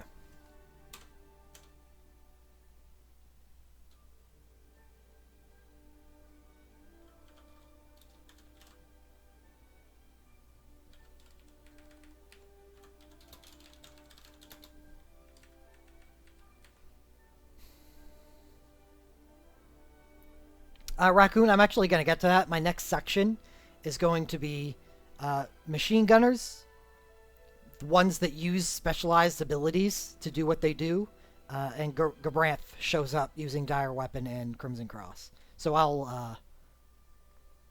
we'll get to that. That's why I haven't been going into deep detail on a lot of these abilities, because I knew I had an entire section dedicated to deep diving what these abilities do and how they combo with the soul breaks they're paired with.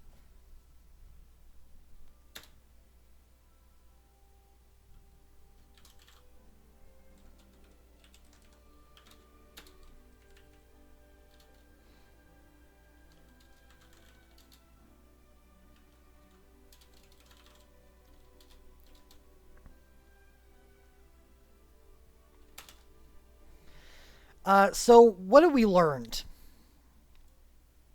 We have learned that you need black orbs because these are going to be good abilities to everybody in the game. Once you've used your black orbs, let's see our incidence of black orbs elsewhere. We have 1 times black for Entrust, useful.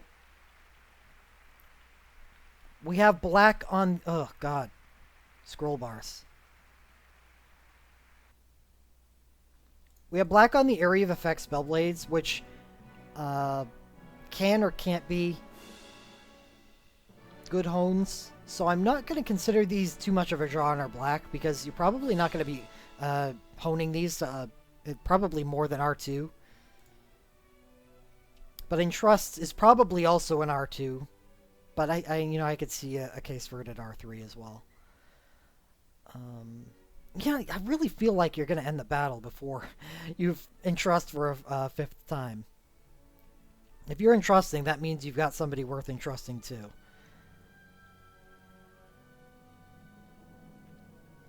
We have black on Tempest Snipe and we have black on Cold Offer. These are going to see hones. Probably on a few people. At least Tempest Snipe. I think Cold Offer is more linked to Laguna's USB. But black on Tempest Snipe is actually... I think that's a universally good ability.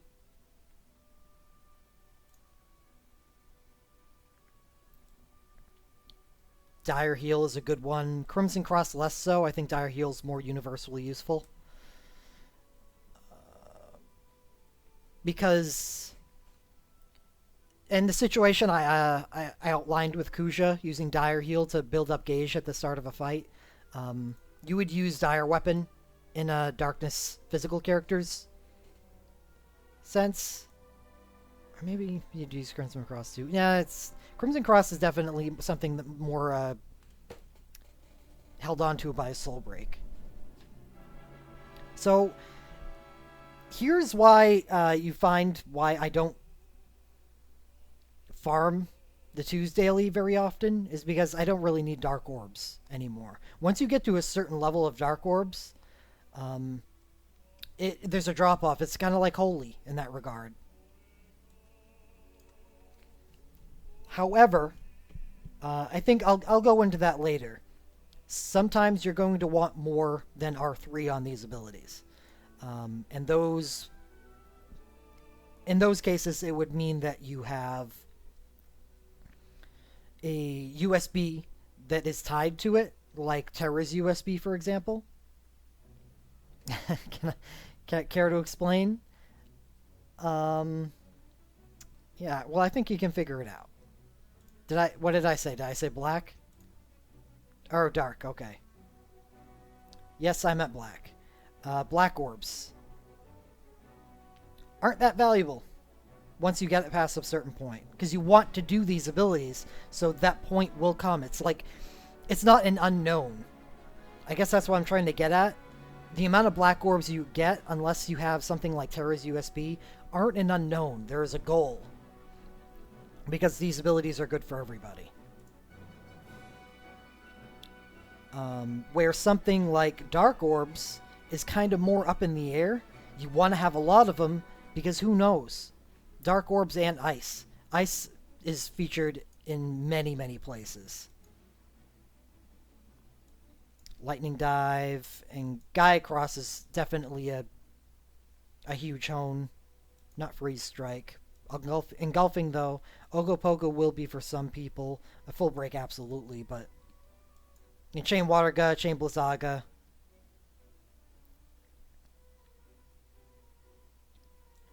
Those. Yeah, I think the Black Magic, Gaia Strike, and the possibility of using these. Like, these are dangerous. These are very dangerous because R3 is generally not enough for these abilities because of their fast casting, which means these have a heavier drain on your orbs than most abilities normally would. We do get a lot of blacks from events and dungeons. That's true. So, yeah, I guess what I'm saying is understand your goal for black, and understand that you can slowly work up the chains that like you value, so they're not a high priority. That's what I'm saying. You're going to get there eventually.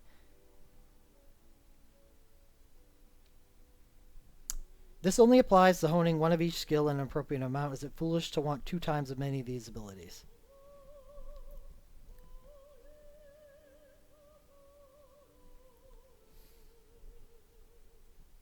No, but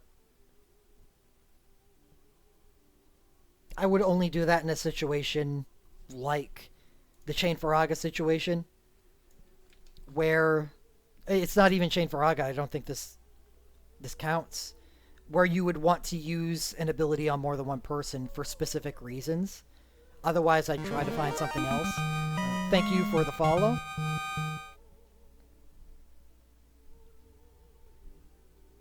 Like, here's a good example. Ida's USB uses Burning Rush with it because it gives you instant monk attacks, and it's I believe it's on fire. Anyway, it's fire linked. She's all fiery and stuff. So you use Burning Rush with her USB, and you also use Burning Rush with Refia's USB. So if I had Refia and Ida both on the same team, you know, if I had both of their USBs and was making a fire team with it, then yeah. Unless I was assured that I was going to have Refia's BSB available to her. And then, in that case, Refia's BSB just works very, very well with their USB, and you don't have to worry about Burning Rush as much.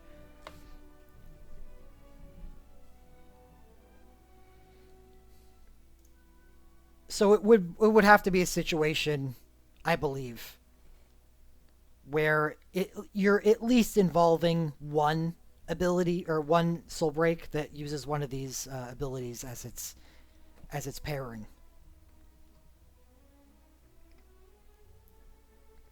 So that's black. White orbs is similar, just not as useful on the primary front end. However, Entrusts, Power Chain, both good for everybody. Not Fires Within.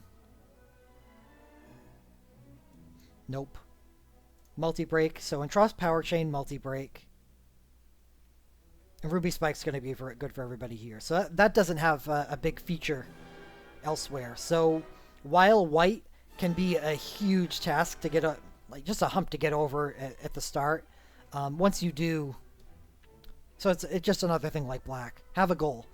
Know what you want to get your Ultra Cure to, at least at a minimum. I guess this is how I'd treat it. Hone up your Ultra Cure to R2 or R3, whichever one you want to have it at. And then start getting your other abilities up to where you need them to be. And trust for the future, probably. Power Chain. Probably Tiamat. Ruby Spike isn't even in game yet. That comes out the Type 0 event. And then go back to Ultra Cure. I don't know. You could do it any way you want. Just know that there's not a whole lot of mystery involved in White Orbs. That's all. A lot of the abilities that use it are good. The biggest question mark on White Orbs is the summons. I think these are so good that they should be honed by just about everybody, but they don't have to be high priorities at the same time. You could take care of everything else first before you get here.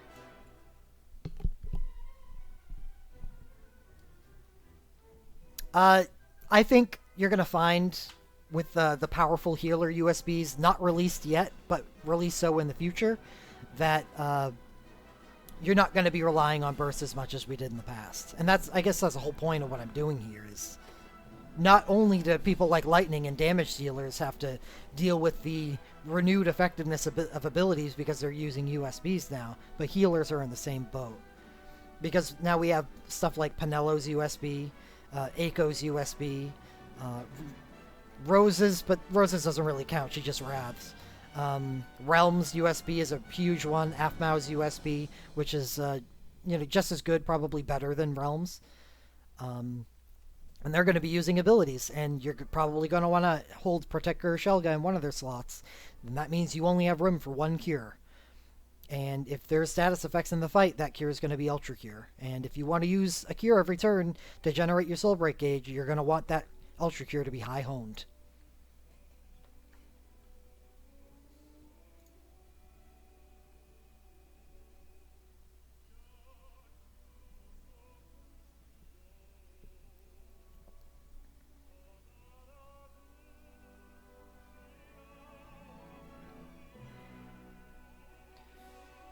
So, I mean, power's the same way, I'd say.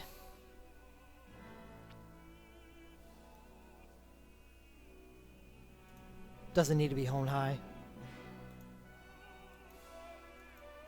Only needs to be honed high if you're running those monks. Don't really care. Divine Cross will be a little bit of a draw. Hailstorm is a big one. That's probably going to demand 40 to 60 power orbs from people.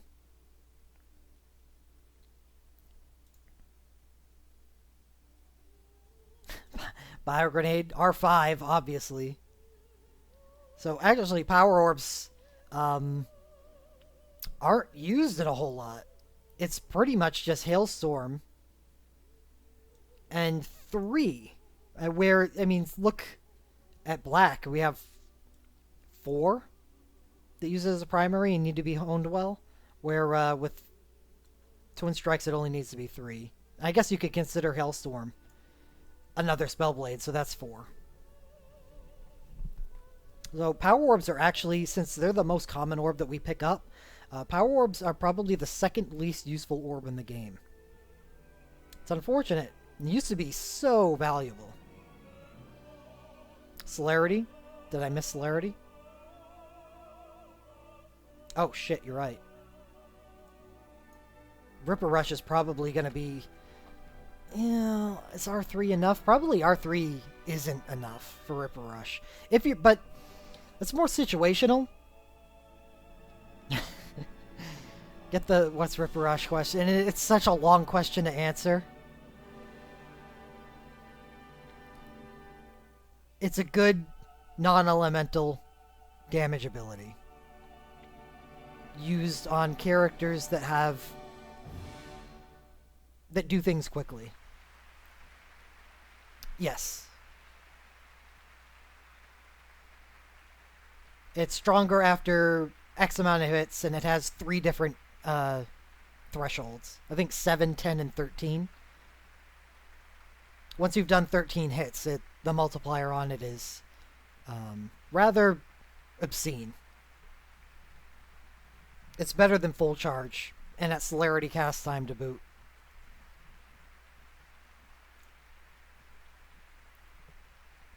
So yeah, that's a good one. But I guess I would just put it on par with black.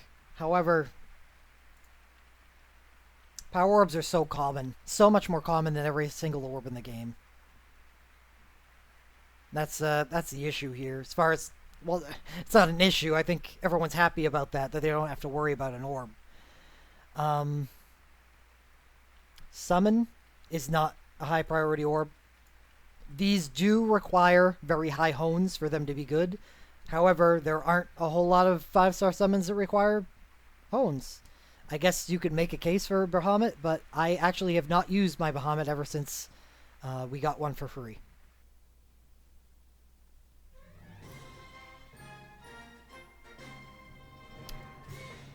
Yeah, I'll just be glad to be able to farm crystals.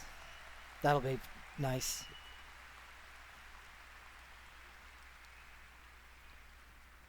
Oh, okay, so what's next?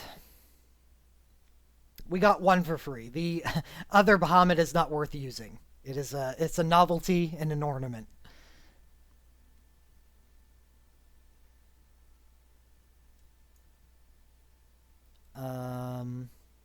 I guess we'll just go with Earth, since I just did Power. Earth is the worst orb in the game. It does not have any primaries except for, drum roll,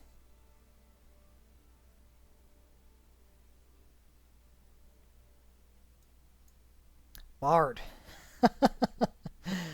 So it's kind of a joke. The fact that it doesn't have any primaries means the drain on Earth orbs is so minuscule that you will have trouble, like legitimate trouble, expending your Earth orb supply. It's kind of it's unfortunate. I mean, you're going to be using them in nights, but your obvious bottleneck here is holy orbs. It is absolutely not the Earth. So Earth suck. What would we go with next? Non-elemental.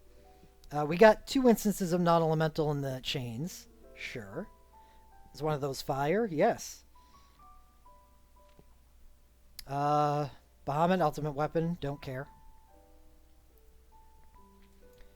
Gaia Rush, don't really care because it's we don't have any Earth USBs that take advantage of this like we do with Burning Rush. Here we go. We have a little bit of non-elemental drain. So we have the two chains and Divine Cross and Guardbringer. Hailstorm. This is probably going to be our biggest expenditure. No, it isn't. Guardbringer, probably. So we haven't seen a powerful non-elemental primary yet. These are the only 2, I believe, in the entire game. So, Gilgamesh USB or Cyan USB. Good luck with that. Gilgamesh's is not desired very highly, and Cyan's is probably not desired highly either. Though, like I said, it's powerful. It's very powerful. Don't sell yourself short.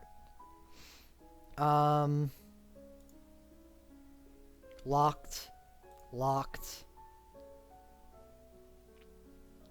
Ooh, Gilgamesh? Yes. Gilgamesh is non-elemental, and that's why it's kind of iffy. If you're talking about Cyan, no, he actually isn't. He gets attached fire and does fire damage with his USB. He actually just turns into a fire samurai. While his burst, I believe, is non-elemental. Non on Dire Heal. So we don't see non very often. So there's a reason why I highlighted it. It's not as worthless as Earth and not as common as Power, but more worthless than Power. So it's on the same tier as Power. Next on the list, we probably have Fire. But Fire gets a bad rap because it's on the same daily as Earth. However, because Fire is on the same daily as Earth, a lot of us skip the Mundaily, which is going to drain our fire supplies. So, knowing that, we can go into looking at a lot of these abilities and say, please don't take a lot of fire orbs, because I'm not gaining a lot of fire orbs. And we'll see if that's true. We get 2 instances on Chains. Don't care about Titan. 2 more instances on Spellblades. Meteor Crush. 3 instances on Monk. However, they're kind of locked to abilities, so it's not that big of a deal. But if you plan on having a Monk that can take advantage of Burning Rush, then Fire is probably going to be a big deal for you. I have the Orbfest orb combos on here somewhere? I am usually pretty quick with these things. There you go.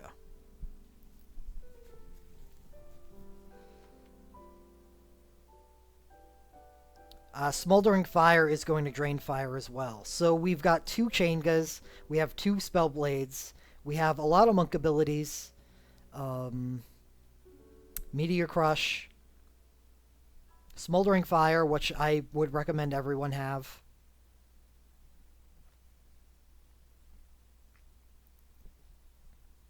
Demon's War Song, no. Fire Grenade, Ruby Spike is going to be a good one as well, and that's a primary fire.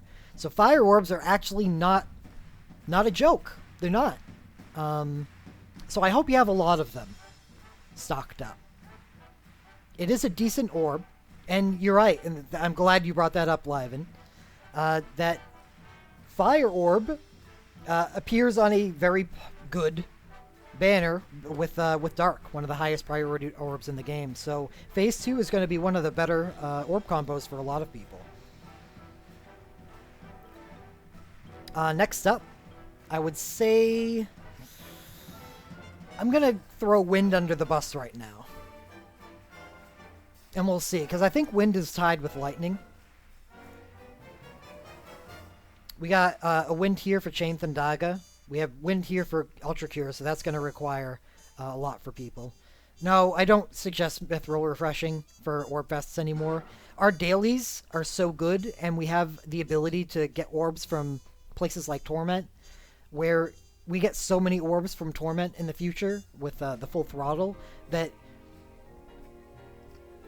even if you don't want to do the whole inspector thing, you don't have to, and we still get a lot of orbs anyway. Just don't refresh on Orbfest anymore. It's not worth it. At least not this Orbfest. I think Orbfest gets an upgrade for the next one, and that may be worth, but that's in the future. But I'm just going to give advice on this next Orbfest. Don't do any Mithril refreshes for it. It's not worth it the way it used to be. Powertrain Ripper Rush, we have it as secondaries, so that's something. Tiamat, something. Not really. Locked. Orbfest is 5 days away, or 5 or 6, depending on where in the world you live.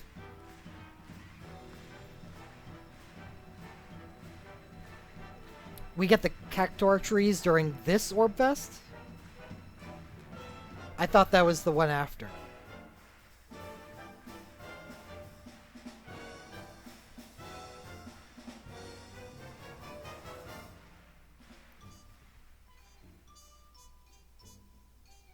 Did I say powertrain? I don't even work with cars. Why would that be a common thing to roll out of my mouth?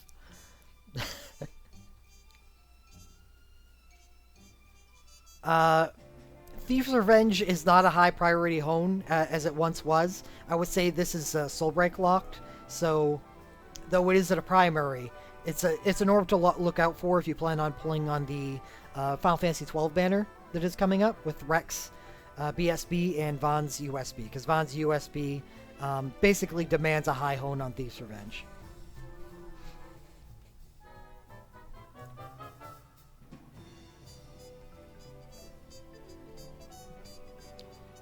Dash and Slash is not that good of an ability, so I'm not going to consider the Wind that big of a deal here. St. Cross is not a real recommended hone anymore. Raging Storm on Wind, we'll consider that in the same tough luck as Ice. And we had Ultra Cure too, was going to be a high honer. Had Wind. Oh, Holy was next. Oh well. So, Wind isn't actually that high priority of an orb as it once was. Wind is only going to be a rough orb if you're going for this guy up here. Thief's Revenge for Von's USB. Or, I believe it works well-ish with some of the stuff Zidane does as well.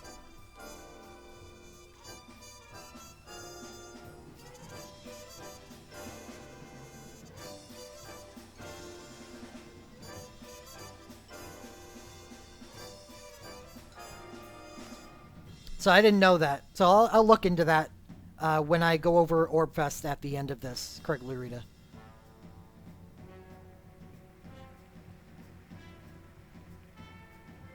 Yeah, okay. That's what I thought. I thought that the Orb Fest that was coming up was not anything special about it. It's just Cactuars. It's just, okay, this is something I wanted to see because I get more orbs. That's all. It's nothing... It's not complicated. So next I'm going to do Holy. And Holy is going to be in the same category as like Black and Power and stuff. Because it doesn't show up many places. Ultra Cure.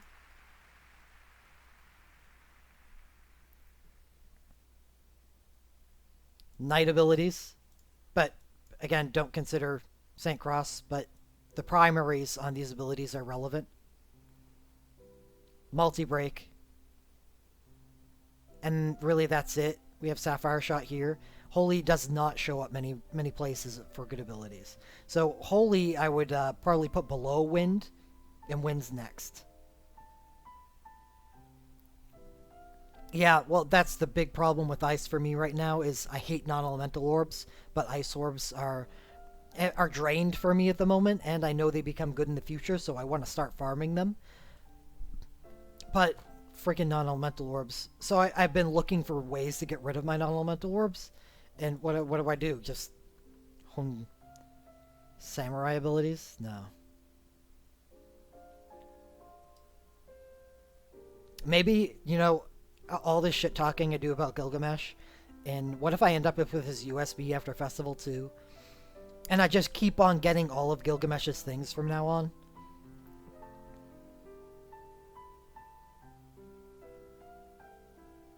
Well, yeah, I said night abilities. Caspa. Guardbringer is a night ability. So, Holy's not that good. Next up, I'd put Lightning, where we have one instance in the chains. Full Break Lightning, useful. Ripper Rush Lightning, again, useful. 2 instances in Twin Strikes. Primaries on the Dragoon abilities.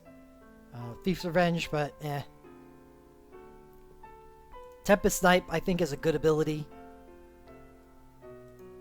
Not going to consider those, because those are definitely, I feel like, they're ability locked. But Icicle Shot primary, and Sapphire Shot, and Ruby Spike. So, these being featured here, which is just basically an extension of the Spellblade category, and one is primary,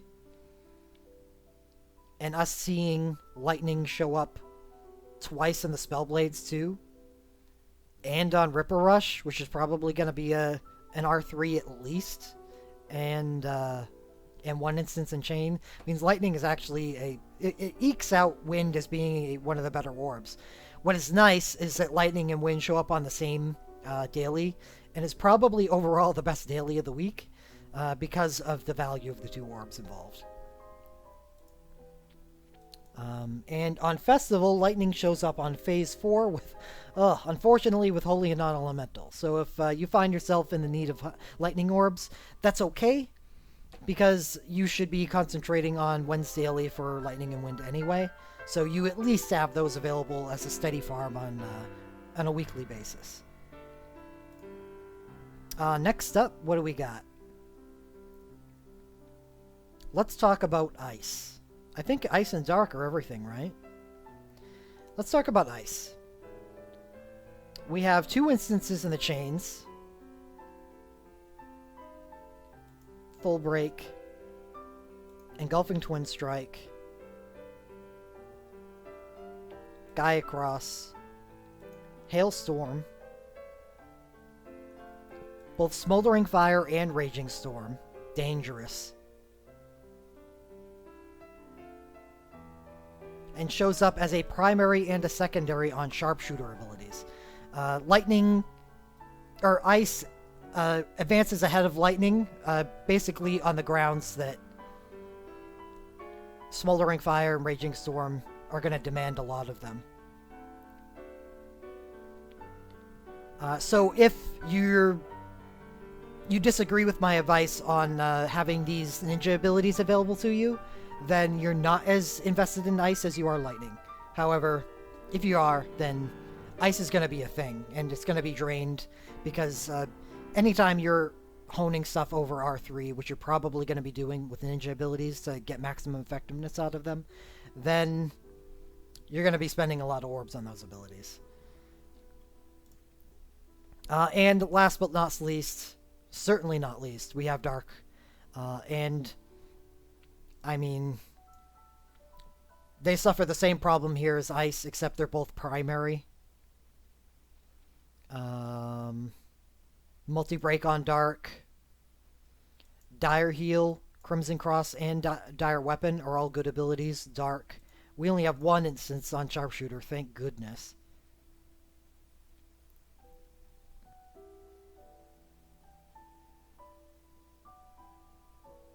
Blazing Twin Strike. Thank goodness. And Dark here. But really, it's the fact just being primaries on these 2 ninja abilities is crazy. And then if you plan on using either Edge on a great banner for Final Fantasy IV, which has Edge's USB and Rose's USB, or if you plan on going for Shadow's USB, which is also on a great banner that has Shadow's USB and Setzer's USB on it, then you're going to be wanting to hone both of each of these types, and that is going to drain the crap out of your orbs. And I think a lot of people are at least targeting one of those 2 banners, if not both.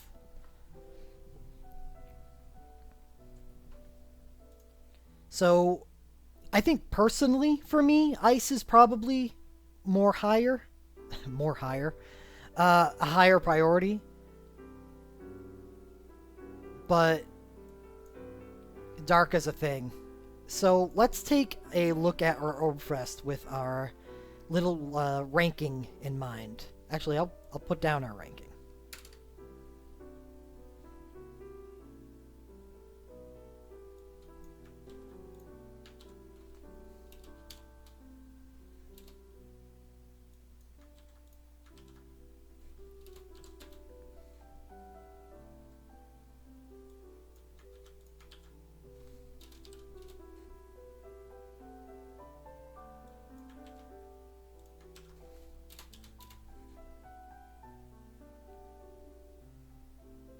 Is that Holy next?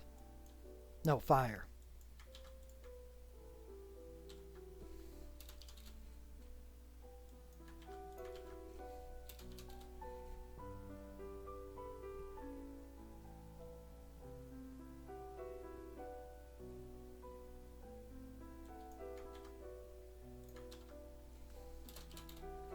I'm not doing any of the primaries. They kind of stand alone in the way that they're used. So with this in mind, actually I should do the primaries. I'll do them by themselves. How about that?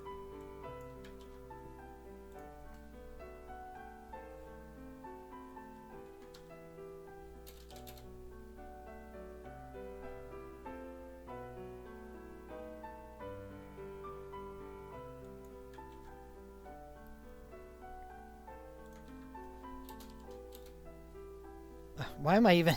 I'm not trying to get the color anymore, so... No, what... No. There we go. Okay, so with those in mind, and taking a look at the Orb Fest, I'm going to post the link again in chat, just so we can take a look at it. What would I consider the best phases for us to farm in Orb Fest? Unfortunately, with ice being so high,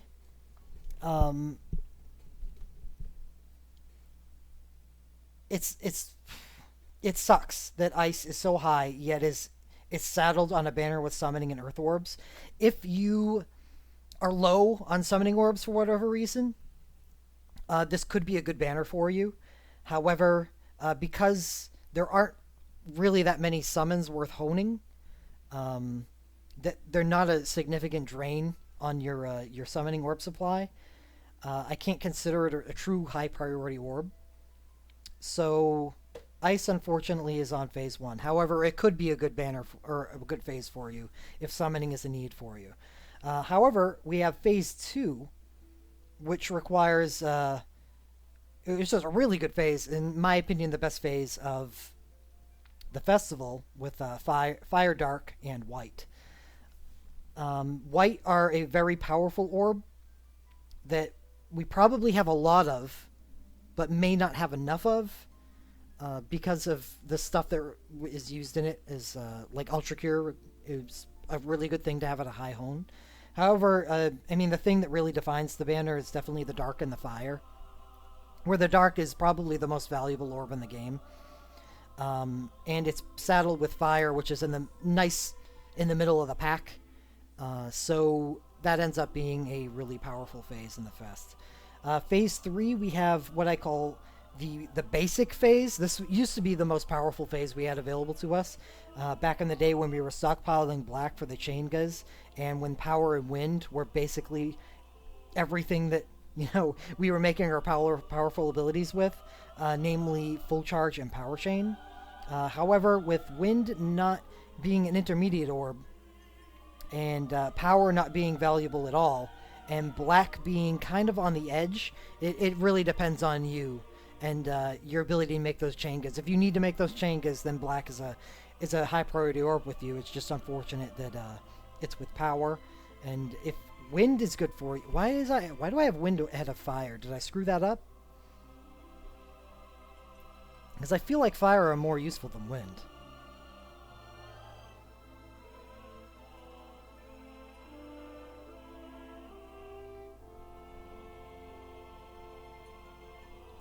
Yeah, it's a good thing I didn't bring up Laban. And I think that's what has me low on wind, is because it's actually on a good daily, where fire is not, and we skip fire, so being able to pick up fire orbs to reinforce our supplies in a place where we don't have to pick up earth orbs with it is great. You can't see me right now, but I'm putting my 2 thumbs up. Thank you. Thank you, Phase 2. And Phase 4, we have Holy, Non-Elemental, and Lightning. Holy is low, but in like the same situation as Black, I'd say, where night abilities are very powerful and we want to be able to make them.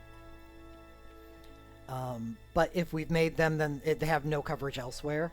However, Non-Elemental are really bad, and Lightning are really good. So the 4th phase depends on how hard or how much do you need Holy. So I would rank the phases for me personally, because this definitely changes according to you and your needs. Mine would be Phase 2 is the best. Then Phase 1, because I will take those summoning orbs, because I'm okay with high honing Ogopogo and Tiamat. So I don't mind having the summoning orbs, and I desperately need ice. So Phase 2, then Phase 1, then Phase 4. For the lightning and the little bit of holy, and then Phase 3, which all 3 orbs are practically worthless for me. Phase 3 and it's important to find your worst phase, because there will be things that we need to spend stamina on during the Orb Festival, and so you choose your worst phase, so you can waste your stamina. Well, not waste, but use your stamina to complete events and stuff during that phase because you don't really care as much that you're losing the orbs of that phase. So I think it's more important to find your worst phase than it is your best phase. True. Again, saving me Liven. Holy is on one of the best dailies of the week. With Wednesday and Friday.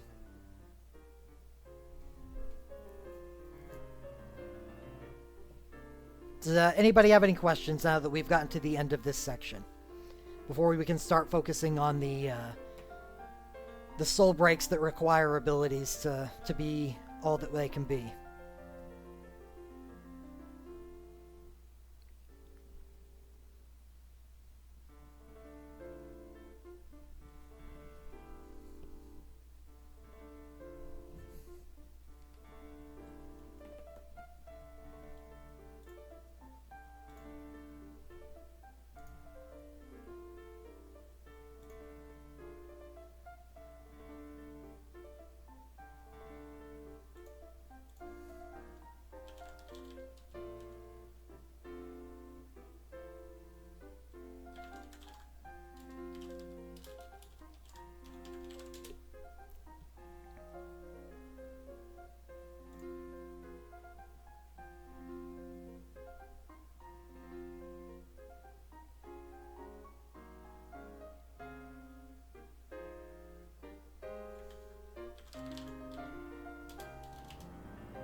Help that Vincent and Terra both demand high honed fire abilities, so if anyone has interest there, to keep that in mind.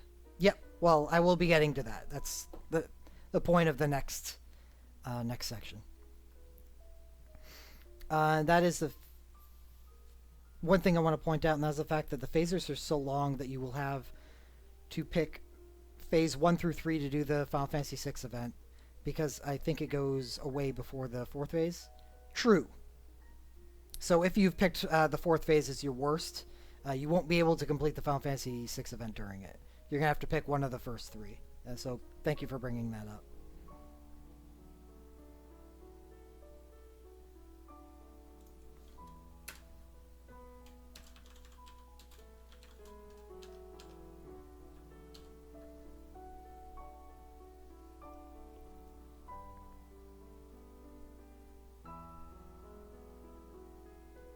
Which abilities can feel Edge's soul break gauge the fastest? Exploiting vulnerability. So whatever he's got available to him that you can exploit vulnerability with. I mean, quick hit. Quick hit's a thing. However, you're going to be better off using ninja abilities mostly. Dark, water, fire, or rather wind, fire.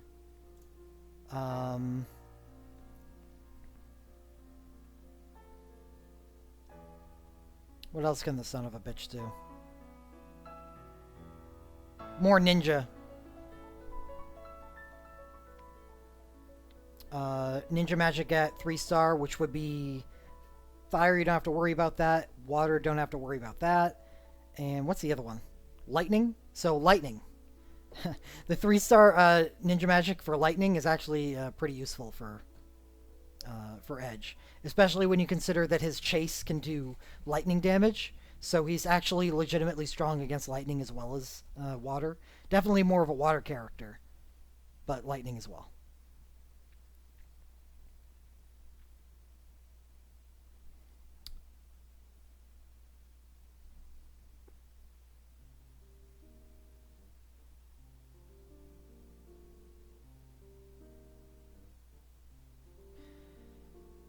That was about about 2 hours. So I'm going to take a brief break before going into our dedicated ability section. And I'll just leave this up on screen while I talk to chat for, like 10-15 minutes before we go on.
also perform a new score from Final Fantasy IX, Roses of May, and a wonderful score from Final Fantasy VIII that I've been wanting to bring to the Distant Worlds concerts for a long time, Balam Garden Ami.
All right, hello. We're back. Sorry it took so long. It was just a tough meal. Okay. I'll give it a couple minutes just in case anybody else was back too and was waiting for me. So yeah, I didn't have Bart's on here originally because I figured that his USB was just a chase, but it is not just a chase. It's even more powerful than I thought it was.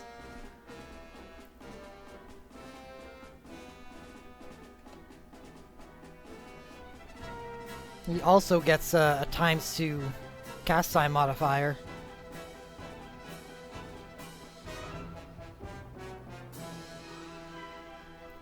So yeah, he uses a lot of abilities.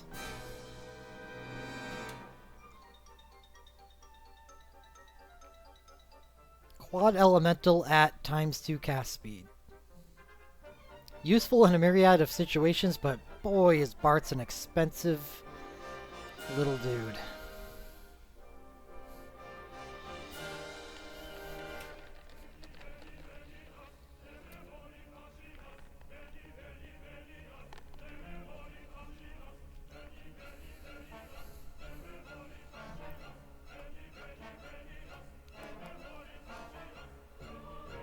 I have an estimated date. And I have all of the dates and banners posted in the Discord in case anyone was interested in having a schedule available to them. I have Final Fantasy V. Where is Final Fantasy V? August 17th. No, that's Final Fantasy 15. August 31st for Final Fantasy V.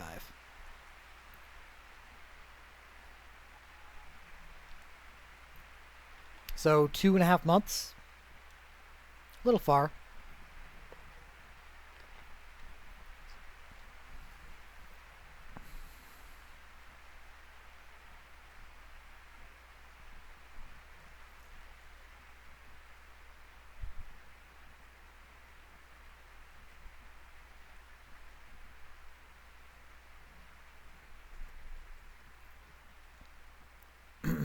All right, so let's start up on our second section here, which would be looking at what I call the machine gunners, which is characters who have a soul break, usually a USB, almost always a USB, that gives them the ability to fast cast and have an accompanying ability that they can fast cast with that USB for a combination of fairly strong amount of power. I mean, there aren't many of these on this list that are bad. If you were watching me during the little break, I got rid of one because I figured he didn't really belong. It was Mustadio's. He is like a non-elemental copy of Laguna, and Rapid Fire being not even close to what Tempest Snipe is means that Mustadio's Burst Soul Break doesn't really fit. It's not really that good.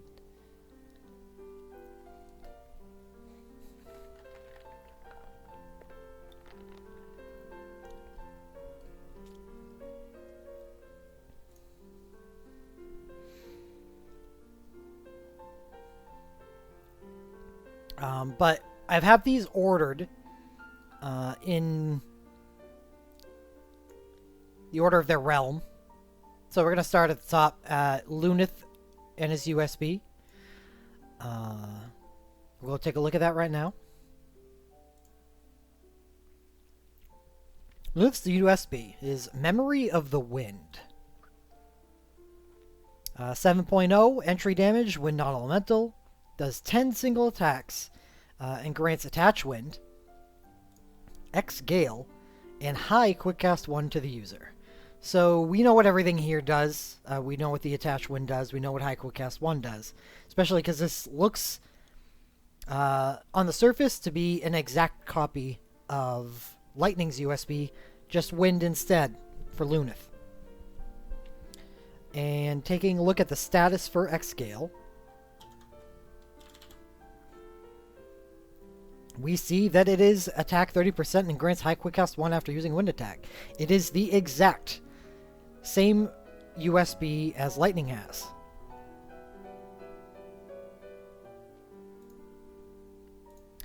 Which means it is meant to pair up with an ability. Aerial Dive is the 5-star Dragoon ability that inflicts 4 hits of wind damage, very high multiplier as well. Why this is an extremely good ability, I believe, is because you get the high quick cast, which takes away the more troublesome part, at least I believe, in jumps. Where once you're jump and you're in the air, the way game timing works means that if you have the game on a higher speed, then God, I could have went over this better. Anyway, when you're in the air for a jump, the time that it takes for you to fall also progresses while other things are going on. That's what I meant to say. So, unlike ATB, which stops while other things are going on, your jump is maintained. So, if you're playing on a higher speed level and someone takes an action, it can almost seem like Dragoon abilities are instantaneous. So the trade-off of the extremely high multiplier on Dragoon abilities is in its jump timer. But that is not as much of an issue as it sounds, as long as you don't play on speed 1. If you play on speed 1, then it can definitely take a long time for you to come down from that jump. However, and I need someone to correct me if I'm wrong, because this is kind of a 50-50 assumption. I don't believe that while you were jumped, that your timers, your in-game timers, specifically the Lunith USB X Gale mode, advance. So I don't believe they advanced while you were jumped. So just because you're jumped, you're not losing time off of that X Gale, which is very important. If I find out that your timers still advance while you're in jump, that's a problem. And I would consider Luneth's USB to be significantly less powerful than a lot of these others. If you're losing that some of that 15 seconds, because it's a small window, that 15 seconds you have of your X mode. Suspends all timers. Okay, this is why I figured, and it's a good thing, because if it wasn't, then Luneth would lose a lot of potential in my eyes. But with it, it makes it quite good. Because while someone like Lightning only has Thundering Twin Strike to use with her high quick cast, Aerial Dive is much more powerful.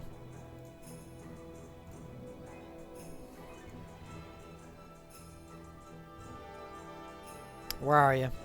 Aerial Dive is a 4.52 spread over 4 attacks. That is a remarkably large multiplier for a 5-star ability, making Rip Rush seem all the more special. It is non-elemental, but still, it's a gigantic multiplier. Anyway, and as long as we don't worry about the airtime reducing the time that you have to complete things, then that's okay. Because that airtime is a trade-off you're okay with. Especially when sometimes the air timer doesn't even do anything at all. Because say you jump and immediately after it goes off, someone does a soul break, which means the air time for a jump timer is actually moving forward during the soul break. So almost any soul break in the game is going to exceed 3.5 seconds. So even if you are on time 1, you're going to be fine there. The jump will hit immediately after the soul break ends, and that's that. No time lost on the X scale. So I like Luneth's USB a lot.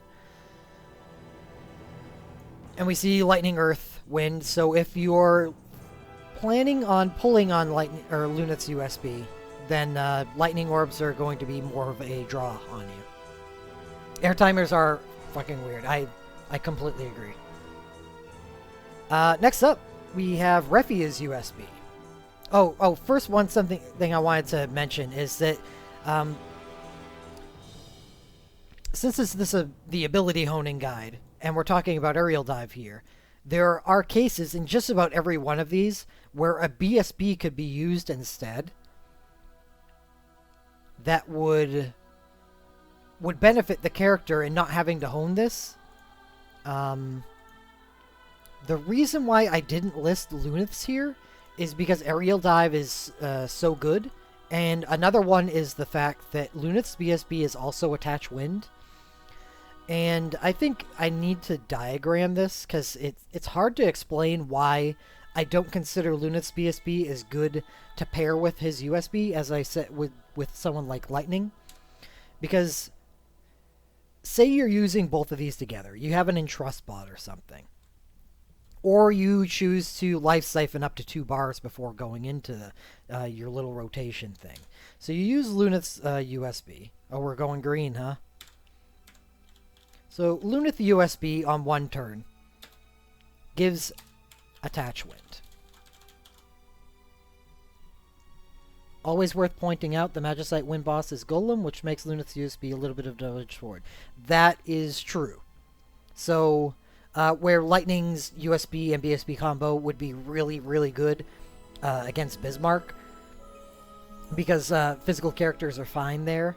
Luneth does lose a lot of effectiveness because he'll be in the Golem fight, which is pretty much the territory of Cloud and his USB, or Alphino and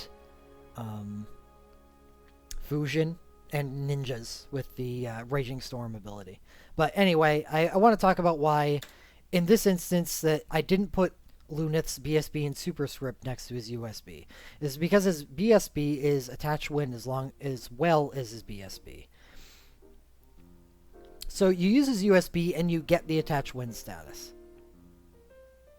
And then, on the next turn, you high quick cast his BSB out, which resets your Attach Wind status. This is going to do a lot of damage on entry with the BSB, but that's not that important because someone like Lightning gets that benefit, but also stacks another buff on top of that.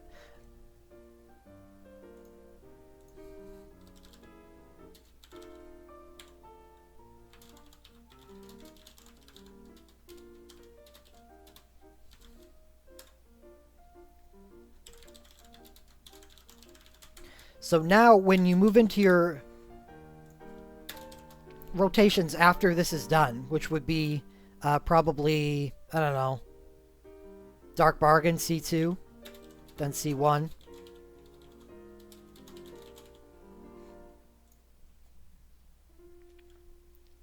Instead, with Lightning, you, since she doesn't have Dark Bargain, you just C1 against an imperiled target. Probably already vulnerable if you're using her against, in that situation. But in an imperiled target, with your attached lightning at the same time, so her actual damage potential is greater than Luneth's because she has ninja cast timers on her commands, as well as high quick cast, against something that is being naturally reduced by a further 20%. As well as the attached lightning to make all of your attacks plus 50%, while Luneth has to deal with using regular cast time abilities with the high quick cast, and he doesn't benefit from the Imperial Lightning. Right, because you are basically casting these in instacast, you get, lightning does lightning things. So this is the better combination than this. Which is why I did not list as BSB. You can use it because you can do this and there's nothing wrong with doing this. And it would help you reduce the burden of having to hone, a ton of aerial dives. Because you would have to hone it high because of that high quick cast. However,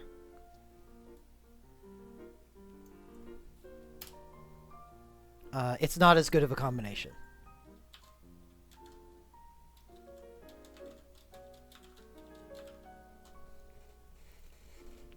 Does he get a wind boost in all realms like does lightning? Yes. Yeah, well, he does, but I know for sure on his USB weapon, I don't believe, or OSB weapon. I don't believe it is on his USB weapon.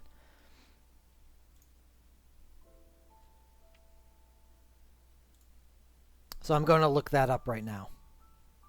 So Luneth's Memory of the Wind is on... Oh, God, thank you for that name. So if you have his OSB, yeah. Where Lightning is lucky and gets it on her USB. 3, it's a katana. And has no characteristics. So yeah. You're hoping for Luneth's OSB.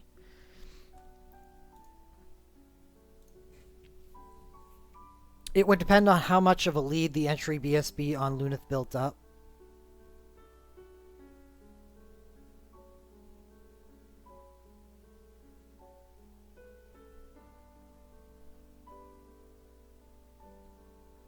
Yeah, I agree. I'm not trying to delve too deeply into character versus character. It's more of how likely are you to have to hone this ability if you get this this relic? Because if I went into character versus character and with these, it would take a long time. But you're right. Lightning is, if we want to go there just this once, Lightning is a much better character than Luneth with these relics.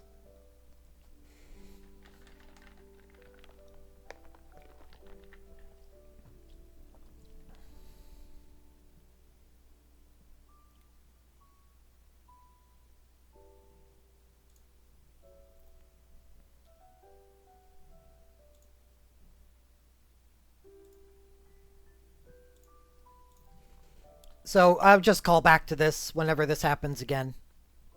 And it will. Next up we have Refia and her USB. Refia's USB. Flaming Love is very similar so far to Lunith's.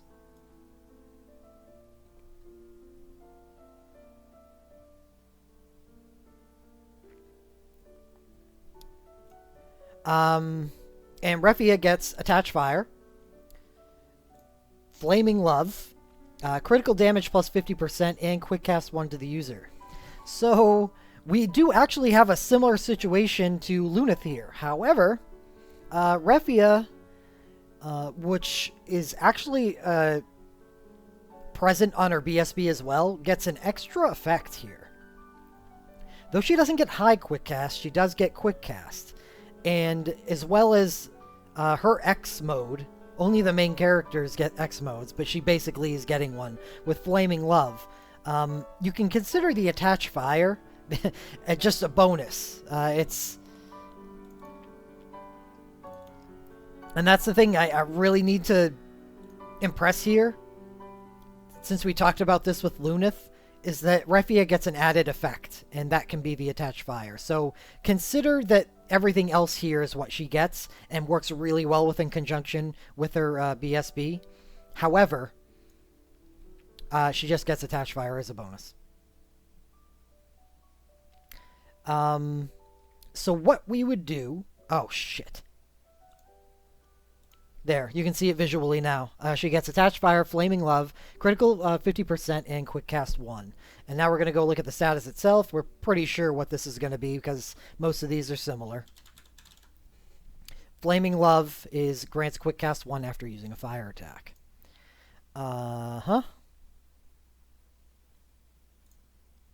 So she's another machine gunner.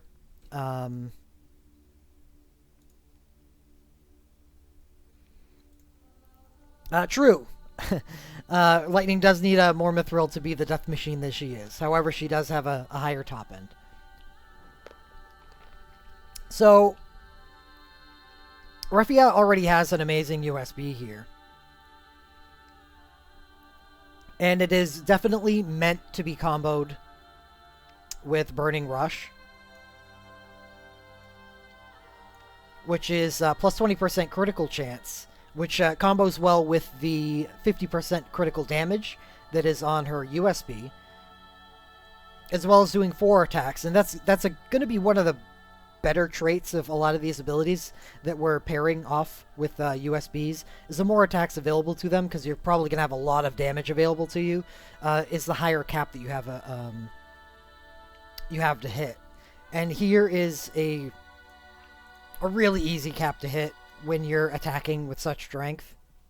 However, I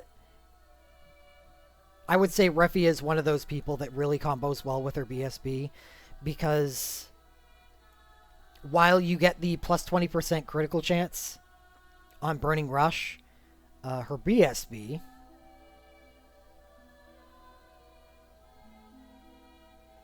is known for its ultra-powerful commands. Dance of Carnage, Riddle of Flame. Critical hits do 100% more damage instead of 50%. And this stacks with the 50% that you get on the USB. So you get... you get Dance of Carnage from the opener of Refia's BSB. I'll get rid of this for a second.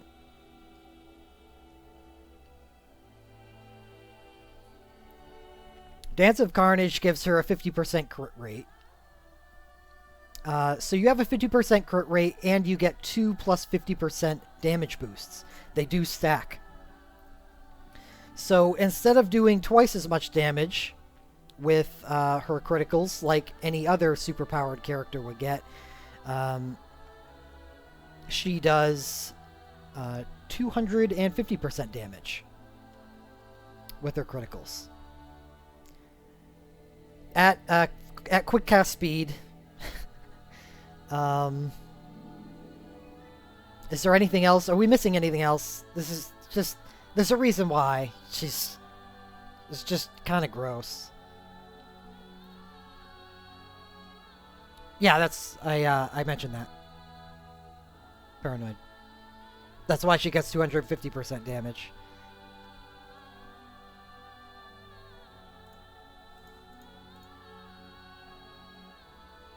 Right?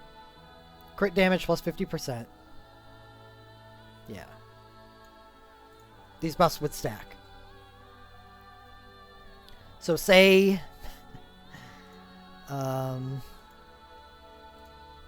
you, for whatever reason, do 5,000 damage with a hit. No, let's go lower. It's not that big. No, it's an additive bonus, so it's normally with a critical strike you have you do plus 50% damage. Then with one buff from her USB you get plus 50% more, and then with another buff you get plus 50% more. So on a normal crit, 4,000 strike would turn into 6,000. With her USB, a 4,000 would turn into 8,000. And with her BSB and USB together, 4,000 would turn into 10,000? Yeah. So if, with such a strong character, you're actually hitting the cap, or let's put 10k because it's a hell of a lot easier to calculate, it makes these crit damage bonuses meaningless, because crits do nothing if you have no additional headroom to work with. Refia is going to do 40k with her commands. Let's just put that out there. She's going to do 40k. However, in places not called Magicite dungeons, Cloud USB, Refia USB, Refia BSB,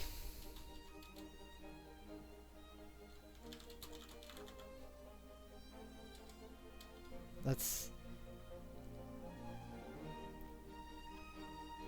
how easy is it for her to do 4k per hit for crit bonus? It's so easy, it's kind of silly that I'm even using 4k as an example, because it's just not, it's so, 4k is so freaking low. That would be like, and you're right, I won't pull on that banner, or at least I don't have any plans to pull on that banner. It is a little silly.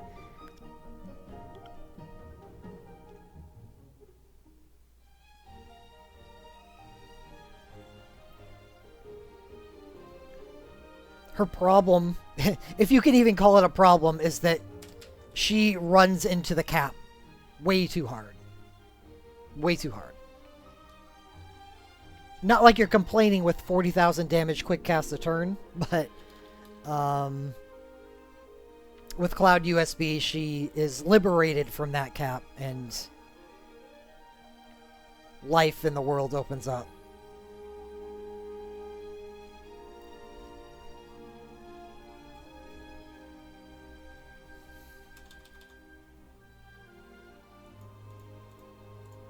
So, there we go.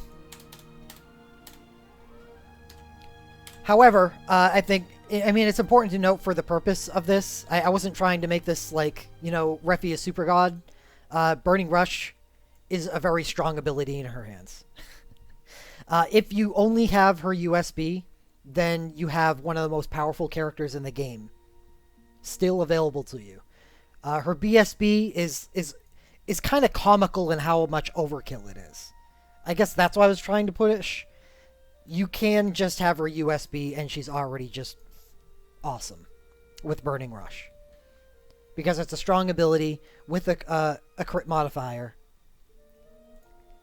So that would be Fire Orbs if you were able to pick that up. However, the only place that we know of that features Refia's USB at the moment also has her BSB. So, though as we learned on the Lightning banner, that doesn't show us anything. You could just end up with their USB.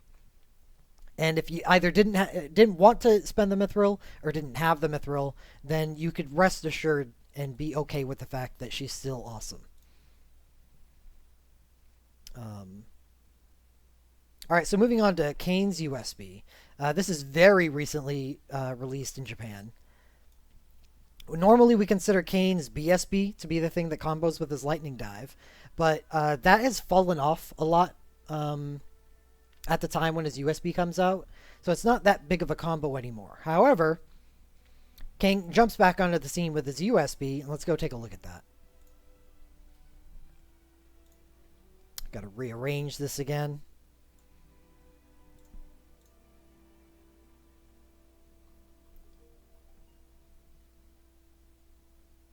We have Kane Luminous Dragoon.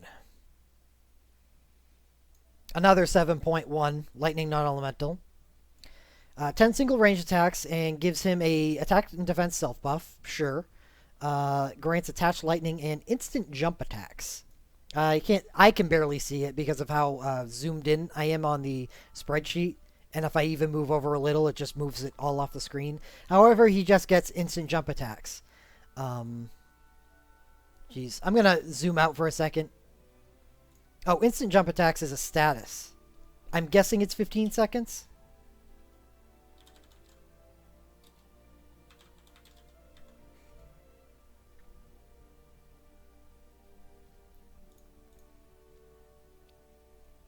Yeah, cast speed times a lot for jump attacks. And it does last 15 seconds, just like all the other, X modes and not called X modes, but actually just are X modes. So what this is a little different from what you have available to you with Lunith, where he is high quick cast. Kane just instantly casts instead. Yeah, I noticed that, Elman. That's why I didn't zoom out. I totally forgot about the fact that it's showing up at top. And it's nice for the same reason, because jump time is something that can be manipulated by you. I didn't go into this on Lunith at all, but I'm going to go into it here. Is what you can do is if you do play at speed 1, yeah, I mean, I do it. I'm not speaking bad of anybody that does. When I encounter stuff that I think is difficult, I play at speed 1 because I like time to think. What you can do is when you jump into the air, you can, if someone's ability goes off and it's just short and it wouldn't really help when you're playing at speed 1, you can, while the ability is going off, switch the speed to 5, which actually affects the jump timer, but has no effect on the animation that's going off itself. So you can kind of fudge it like that to make sure that the jump attack falls after that one ability goes off. And yeah, Kane's BSBs are only double hit, and that's why I didn't have it. I didn't have it featured as a BSB here, because I think using Lightning Dive is much better, and even for a better reason. I think his BSB is a jump attack. Yeah, right, like Mexer said. It would work, but with his burst commands being as bad as they are, just uses USB and Lightning Dive.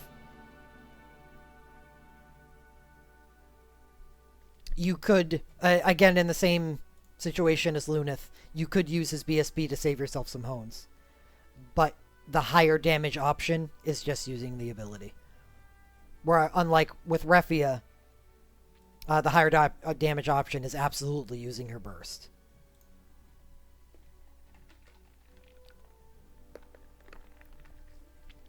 It's so high damage that it's unnecessarily high damage.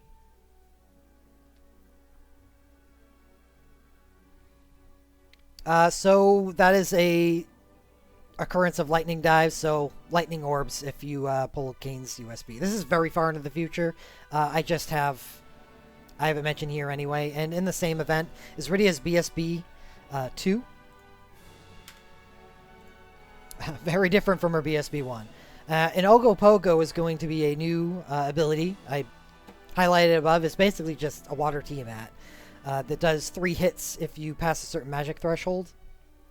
Which, I feel like it would be a very easy thing to do in the 4.5 months it's going to take for us to get this event. And what is nice about this is, since she is an Imperiler and doesn't have attached water on her BSB2, She's not going to have as an easy of a time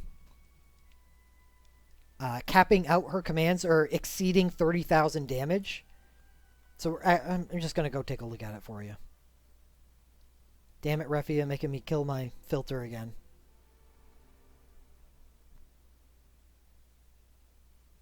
Not Refia, Rydia. Code of the Feymarsh. Causes Imperil Water, Haste Burst Mode. It's the commands that make it special. We have the first command, and this is the one that's important. The second command is actually, I don't feel is very important at all. What it does is 4 single attacks, water damage, and grants quick magical attacks 2 to the user. Yeah, I could have control left. I just brain farted. So what you do with the quick magical attacks 2, as you can see up here, is you'll use her first command and then use Ogopogo. Normally, like say in Alphino's case, and why I don't use Tiamat on single target, but with Rydia I would use Ogopogo on single target, is because Alphino is an attach wind character, while Rydia is an Imperil Water. So she doesn't deal as much single target damage with her command as Alphino does. And one of the biggest parts about Alphino that pushes him even further over the edge is that he gets the instant attacks, or instant casts, which makes just spamming his first command the most optimal thing you can do against single target, even though you're getting a much higher multiplier on Tiamat. That is not the case with Rydia, and that's why we have quick magical attacks too here. So you use it once, then you Ogopogo, and that leaves you with 1 more charge of quick magical attacks. So then you just use command 1 again, then you Ogopogo, and you alternate until the end of the burst. Hopefully leaving at least one quick magical attacks to recast the burst.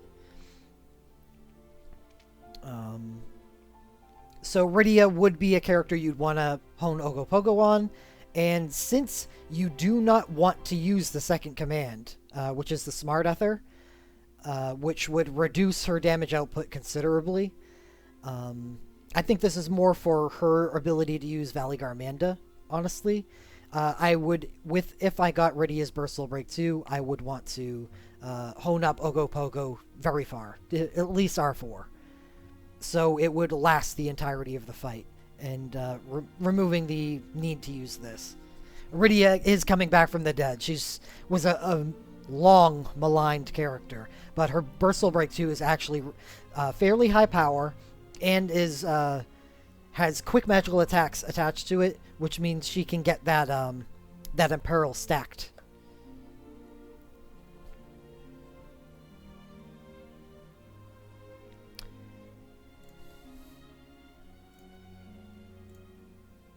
So, summon orbs. I mean, I'm going to say summon here, but Ogopogo's probably going to be a good summon ability for people to hone even if they don't have Rydia's BSB2. It's just, if you've got it, then you want to super hone it. What do you do when you run out of Ogopogo uses? Command spam 1 or bring them back up with command 2? I would spam command 1.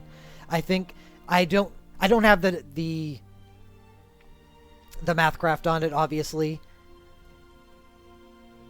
Well, let me see. We'll go back to the spreadsheet for a second, and we'll check out the multipliers, because this is important. Alright, that makes it actually viable to use the Ether.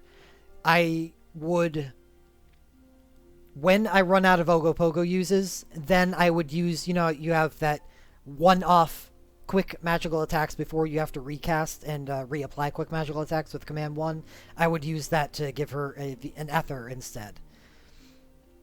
And then go back to 1, and then go back to Ogopogo. I know fights usually don't last that long, but Magicite fights might. So there might be a lot of people that have to actually go that far enough into the combo to use that. It's the multiplier that makes the difference for me, because again, she's an Imperiler, so she's not doing a real excessive amount of damage with her first. So even though you're getting 4 single versus the 2 single on the second attack, if you're not exceeding 20k, and it's very likely that you won't be exceeding 20k with this attack, then this is a more powerful option, and you would want to alternate to this anyway. Getting the Smart Ether 1 is just a bonus at that point.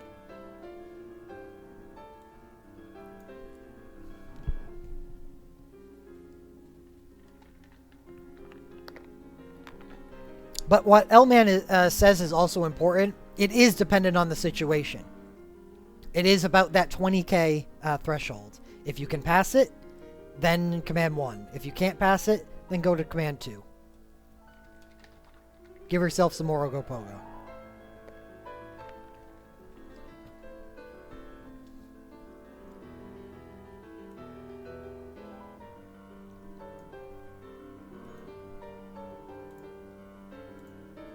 So next up, we have one of the Super Hones. We have Edge USB with Water Mirage and Torrent Seal. It's really unfortunate for those, I quote, unfortunate if you get Edge or Shadows USBs, because you have two abilities that you're going to need to hone, and they require a primary and Dark Orbs, a secondary on both abilities and Ice Orbs, and also Wind as well. The power, obviously, don't care. But Dark and Ice is going to be rough for those that pull Edge or Shadows USBs. I'm going to go and show you it right now.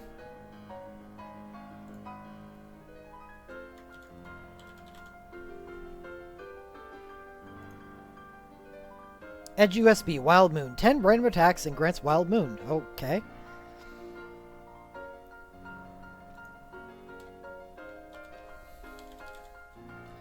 Wild Moon grants high quick cast 1 after using a water attack, and cast Water Bolt Seal after using a ninja ability if the user has any physical blink.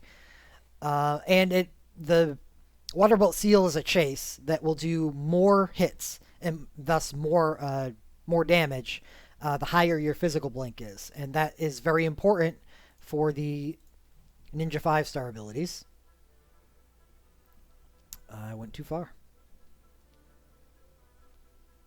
Water Mirage and Torrent Seal, which Water Mirage is obviously, all of these are instant cast time, or not instant, ninja cast time, and grant physical blink and physical blink stacking 2 to the user. What physical blink stacking 2 is a status that says if I get any more physical blinks after this point, they can stack up to 2, which is important for Edge, because every time...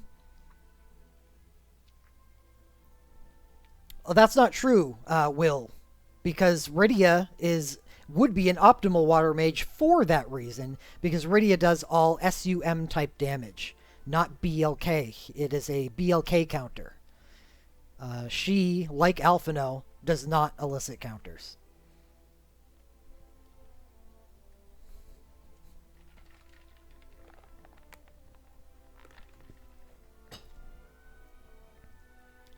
So what you're going to be doing with Edge is using this ability to give yourself the physical blink stacking and physical blink 1. And what you're going to do is trying to get yourself, I believe, there's probably some Mathcraft out there that'll inform you on this, but you're going to try to getting up to physical blink 2, because if you have physical blink 2, then your chases do a lot of damage, like ridiculous amounts of damage.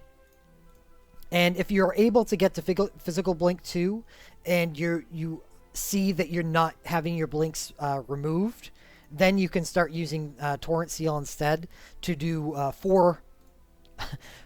that's just ridiculous. 4.0 over 4 attacks, as well as chasing twice with the Wild Moon. You're just going to want to high hone both of these abilities. It's one of the most high damage things that we will see in this game. It's actually just gross. And because they're ninja cast time, and you're going to be getting high quick cast at the same time, which reduces these cast timers to like 0.2, 0.27, 0.28. I think it's 0.28. Yeah, that's almost instant cast every time, every single thing that you do. So instant cast abilities means high hones. Get ready to say goodbye to your Dark Orbs if you get either Shadow or Edge's USBs.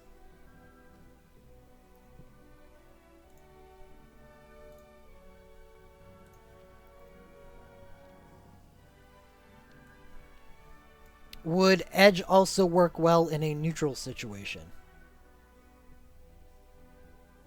Yes. Yeah. Oh, yeah. So high damage that it doesn't matter. I don't even know why I hesitated there. Yeah.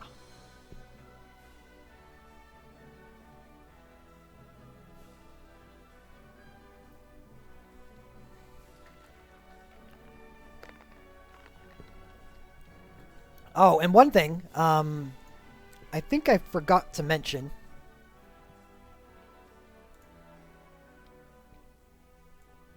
is that Edge's Wild Moon is water and lightning damage.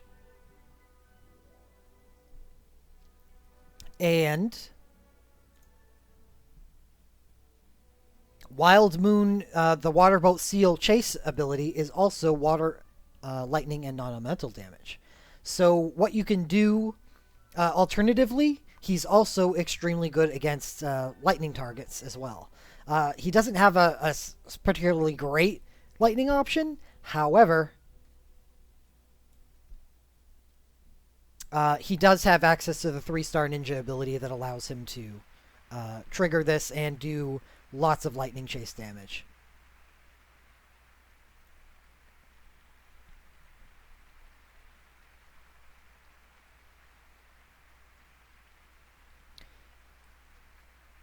I think that's fair ish. I still think Waterboat Seal has a really high multiplier on its chase. So this is something I can do because I'm going to be highlighting Bart's next anyway. Is that the chase? I believe the chase only triggers if he has physical blink. So I'm not really sure why this is here. I guess it's. So never mind. So you're probably right. I know the chase doesn't trigger if you don't have any physical blink. No, I still think it would be good. No, it wouldn't. Oh god, I keep walking back because he's vulnerable to lightning. So you wouldn't be using Water Mirage. Because using this ability grants physical blink 1, which would then trigger his chase. You would be using the 3-star ninja ability to deal lightning damage to trigger the chase, and that doesn't work. So this would do low damage, and then you would do the chase for some lowish damage. So you're right. It wouldn't be that good if you were unable to stack the physical blinks properly. However, on most bosses, it's not that much of a problem. It's probably just someone like Proudclad, which uniquely makes it a little weird for Edge. However, in most situations, neutral, water, and lightning vulnerable, Edge is going to be one of the best characters in the game with his USB. So next up, we have Bart's, and I didn't even write anything here because the amount of orbs that I would write in this section and the amount of abilities I'd write in this section would just run off the screen for a few lines. Because Bart's doesn't just stick to one thing. Edge has 2, but Bart's actually just has 4.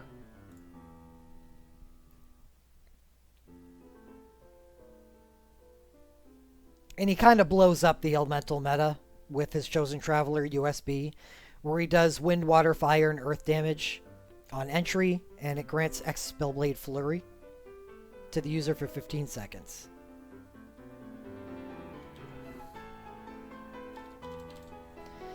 Expelblade Fury is a very long line of abilities, which is attack plus 30%, cast speed times 2, and casts Wind, Water, Fire, Earth Flurry after dealing Wind, Water, Fire, Earth damage with a Spellblade ability. So, the problem here, ability-wise, with Bart's is he gets this cast speed times 2, which basically gives him quick cast on every single thing that he does. So against any of these 4 vulnerabilities, not so much wind, because we talked about that with Lunith, because of he won't be as effective and versus Golem. But versus water, fire, and earth, he's pretty powerful. Water has a 5-star Spellblade, fire has a 5-star Spellblade, And Earth also has a 5-star Spellblade, but it's not as good. Instead, when you're exploiting the Earth vulnerability, though I guess he's so frigging powerful with his chase, the Spellblade Flurry Chase randomly does 2 or 8 random attacks at 0.4 each. If you average those out, because it's 50% each, it would be 5 random attacks at 0.4 each. So a 2.0 multiplier averaged out over time. So even using the 5-star Quake Strike would still probably be... that's okay, Rosa. I'm glad. Glad I wasn't being watched over. Would still be, because you just want to trigger the chase. So even the weakened AoE ability would be good. However, that's where one of Bartz's 3 BSBs come and burst onto the scene. He gets a BSB 3 on the same banner that is an Earth BSB. So that would be the ideal combination if you were using him to hit Earth damage. And you also have his BSB 1 available to him. It doesn't have a elemental entry, but it does have a Earth Spellblade command, which you have the chance to dual, triple, quad cast, whatever, depending on what RMs and LMs you're using. So that's an option as well. But if you don't have either of these bursts, then you could at least Quake Strike. But for the elements you have, Engulfing Twin Strike, Blazing Twin Strike, Quake Strike, and Snow Spell Strike for wind, as well as Tornado Strike for 5-star if you don't have a well-honed Snow Spell Strike. Yeah, so this, I don't know, it's just, there's so many orbs. It's just, Bartz is in the running with Shadow and Edge for how powerful his USB is. Just, again, like them, be prepared to throw a lot of orbs away to get there.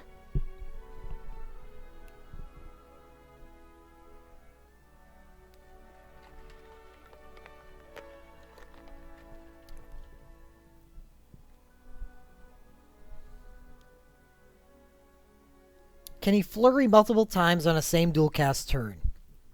I don't think... I'm sure somebody's answered that. And the problem is I've heard conflicting reports. It all depends if a dual cast is an interrupt. But I would be... Okay, here's a good example of why I think, yes, multiple flurries will trigger. This is why I think so. Because has anyone done the Gauntlet Ultimate and Apocalypse stuff that we've done recently? I think the most recent was Final Fantasy X, where you fought the three summons, right? Ixion and Ifrit, and I forget who the first one was. Valefor. What was found out is that if you have a dual cast materia equipped, and you used one of the dual casts, you hit the boss on one of the phases and killed him, the second cast would go off on the successive phase. Which makes me think that they are separate triggers. And I think that is the difference between something we call interrupts. An interrupt would be something that would happen immediately. The Spellblade would go off, and then the dual-casted Spellblade would go off immediately after that.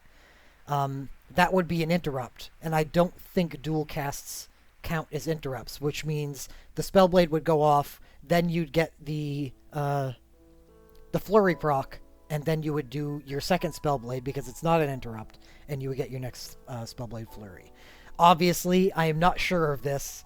It's just, I've seen previous evidence to show me that it does work this way. Which is gross.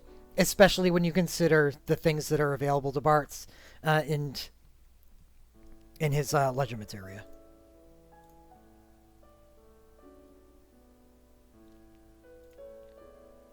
Bartz's LM2 is 35% chance to dual cast Spellblades, and his LMR or LM3 is 10% chance to dual cast Spellblades twice.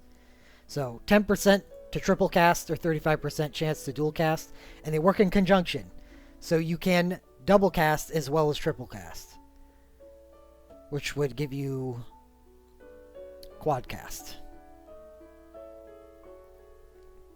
And you could throw in an RM too, but I wouldn't suggest it in any situation on Barts. It would just be for giggles. Always on Barts, if you have his USB, using a plus damage materia would be better.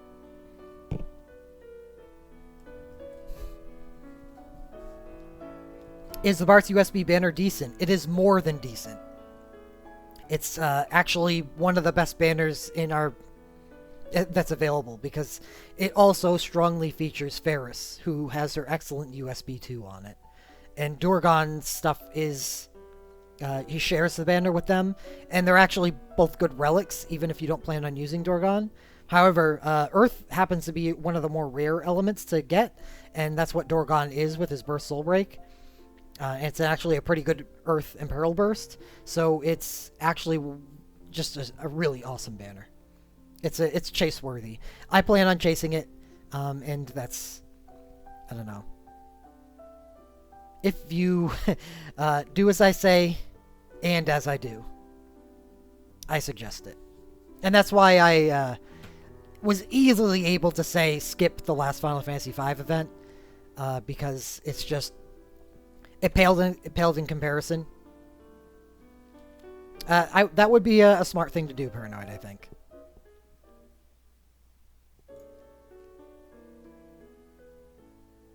So I spent a lot of time on Barts, but there definitely was a reason for that.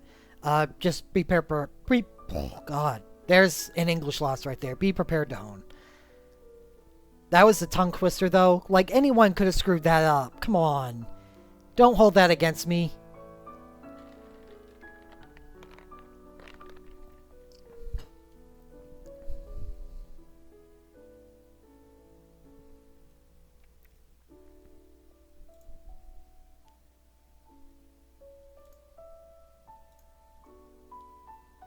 Next up would be Terra's USB, which is actually in the very near future, like within the next couple of weeks. So this one is a little more relevant than a lot of the others here. Terra's USB is one of the first here that doesn't even have a BSB that you could use to reduce the burden. Well, it does, but it's... Ugh.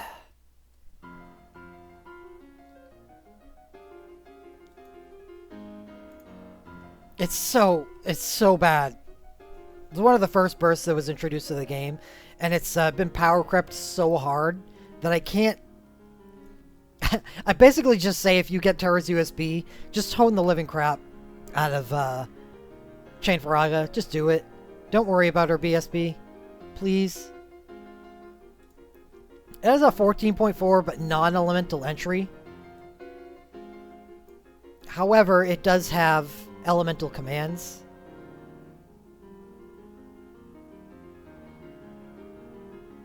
With a fire non-elemental and water non-elemental. So, while her USB, Omen, grants Attach Fire and X-Magitech Warrior to the user, and X-Magitech Warrior is just basically machine gun fire abilities for a mage. So what you would do is Wrath up to it, and that's a nice thing that Terra has available to her at least, is you Wrath up to it and then just use Chain Faraga until you can use Omen again, and then do it over again.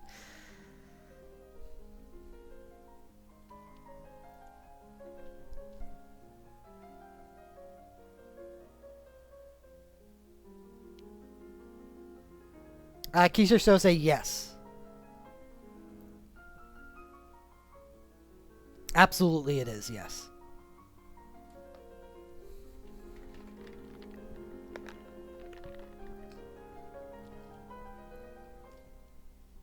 Because since with her USB you're less Wrath dependent, that means you're better off using a damage materia.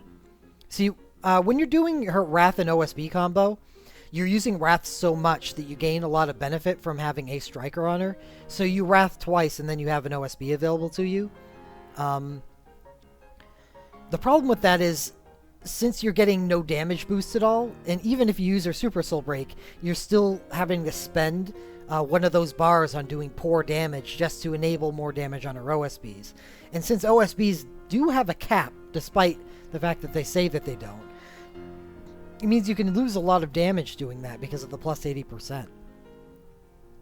I mean, contrary to the exciting feeling that you get when you see 5 9s appear on the screen, it's actually a bad thing, because that means you're losing damage.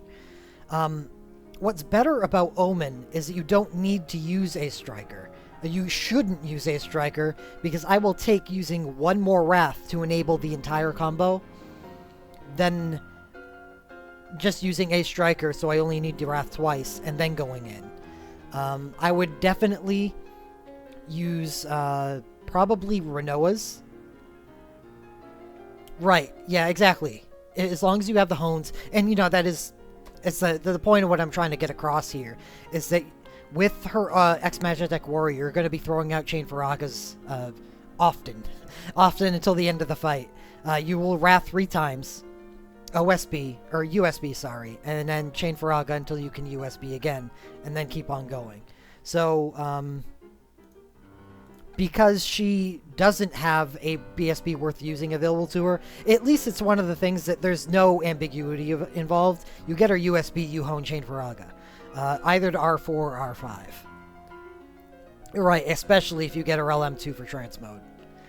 Which, though I dump on Terra often, I only do so because she lacks an option that a lot of other people have available to her. But really, with Chain Faraga, her well-honed Chain Faraga, her USB is very powerful. And with that trance mode, she is very powerful. So if you do have your USB, please don't feel bad about using 5-star motes on Terra. You can turn her into an extremely high-potency fire damage mage. Probably one of the best in the game. Not Papalimo by any stretch of the imagination, but still one of the best.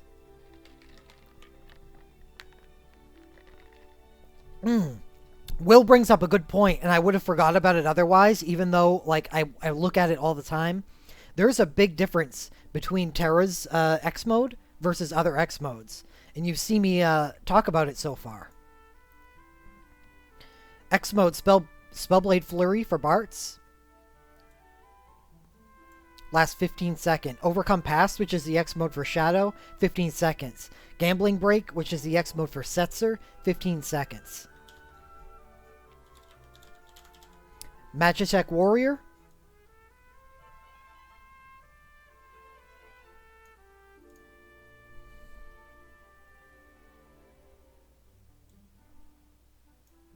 Did I just trip over myself?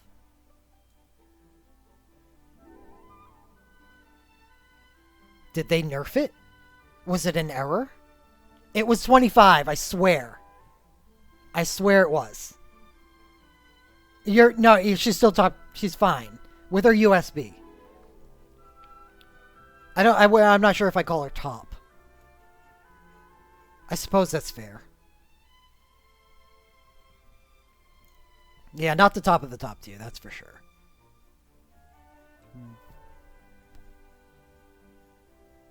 This is blowing my mind right now. I know this was 25. Is it Terra Trance?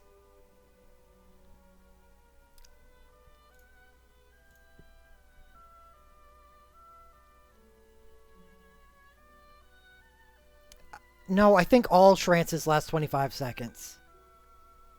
So, the most direct comparison to Terra we have is Vincent. Gallian Beast.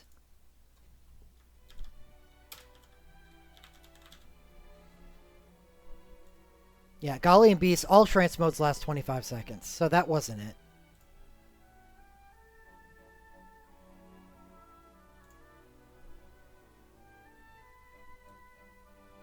You know what it is?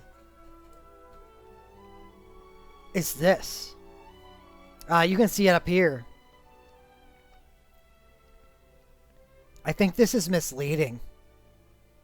The 25 seconds is attached fire.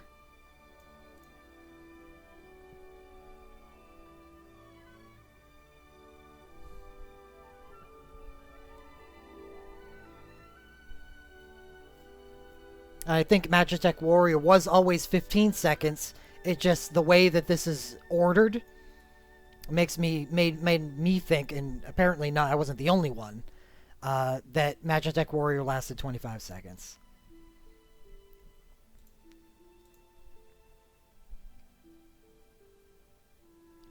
Yeah, so Enlier's database 6.5 out of 10 would not play again.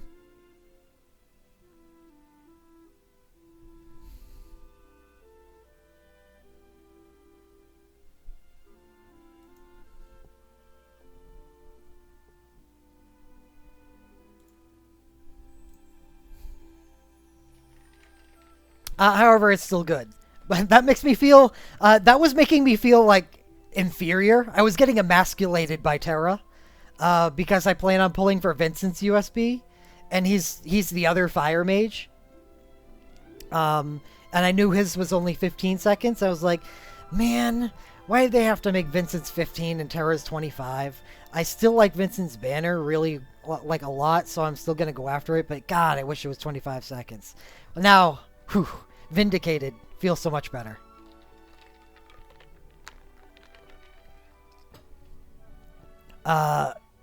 Okay, so Terra FFRK. Do it.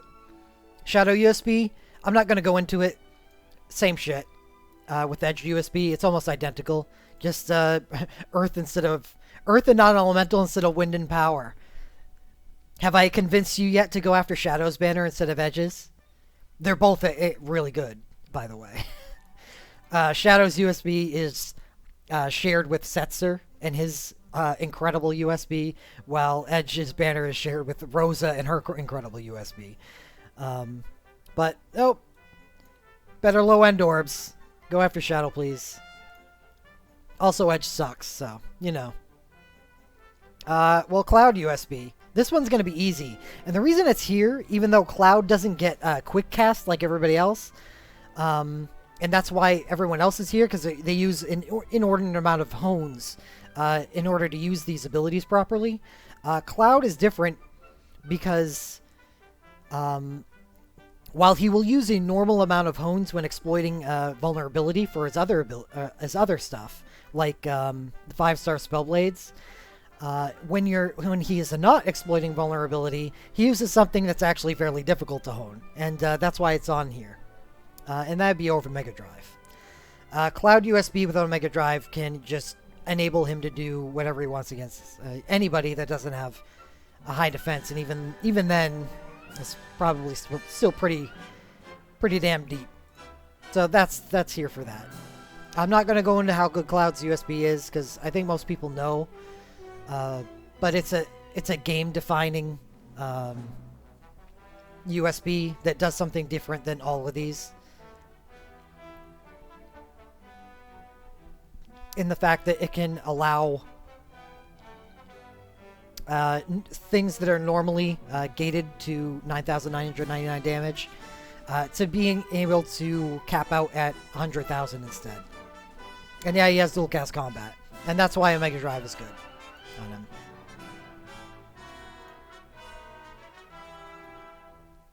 I mean, a Mega Drive, if you have it honed well enough, may even be better than exploiting vulnerability with Spellblades, because of the chance that he has to dual cast combat.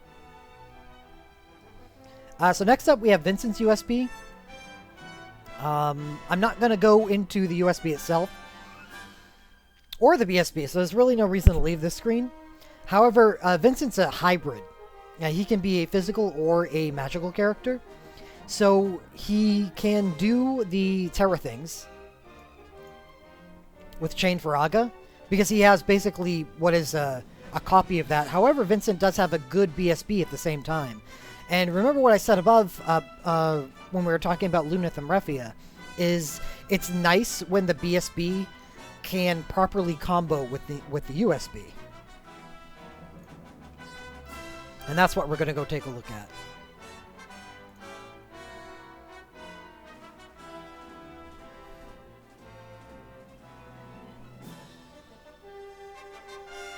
So we have Vincent's Lucretia's Grief, which can do either, as well as Attach Fire, X Cerberus, which is his X mode that gives him the ability to quick cast fire abilities, and does no, it doesn't increase his attack or magic. He gets that over here, so he gets all of that and the same thing that the other machine gunners get.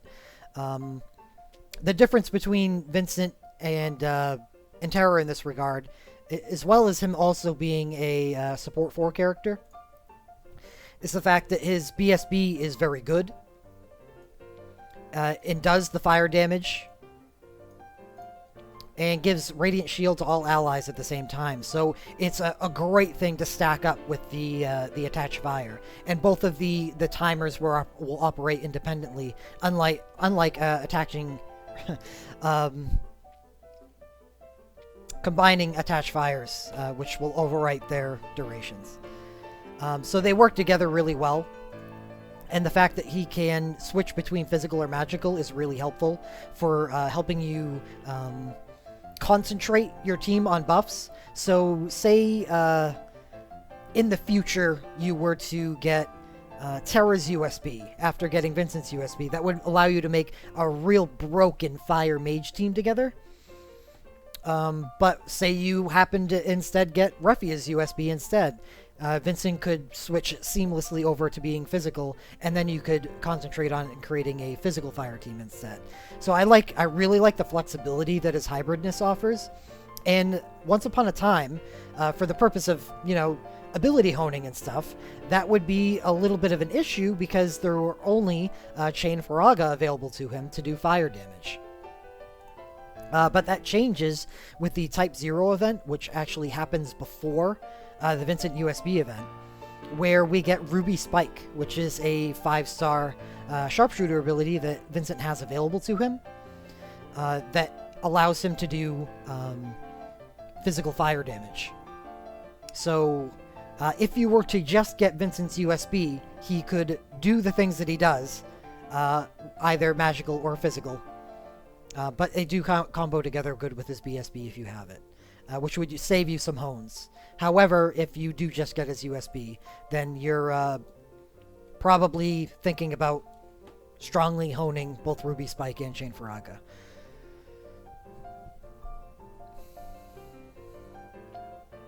Mithril going to be hard to dish out during the Edge, Bart's, Shadow, and Noctis. Yeah, that whole string of banners is really difficult because they're very, very good. At least it calms down after that.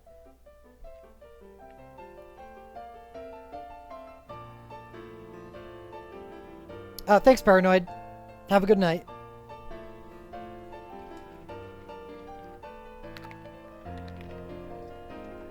And another advantage that's available to Vincent is that he's also a Darkness Mage, because Vincent does everything for some reason.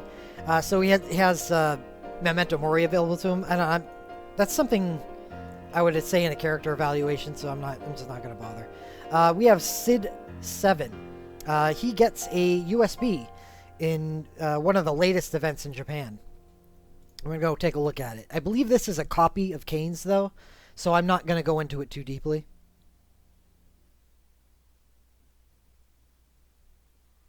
Dynamite Boost.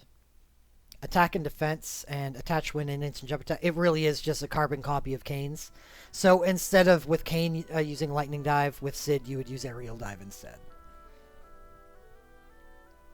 Oh, okay, Kane copied Sid. Sorry, you're right. So yeah. I think the difference here, let's check it out, is Dragon Dive. The BSB for Sid is better than Kane's. So he came first, and he has the better BSB. Yeah.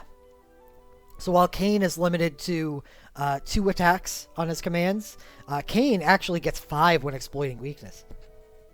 So this BSB is actually really, really great if you've got it to combo up with Sid's USB, because this even has a greater damage potential. Definitely not as high of a multiplier. I mean, yeah.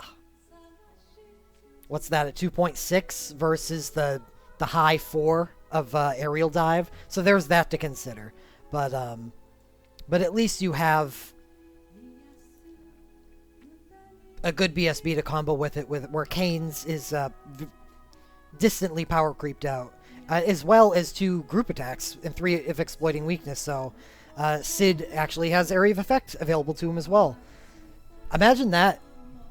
Sid, Final Fantasy VII, is a better character than Kane. Well, okay, I'm not going to say that, because I haven't taken a look at their legend materia. And Kane can at least use swords, which is fairly important. Are those commands jumps? Would they get instant casted? That is a good question.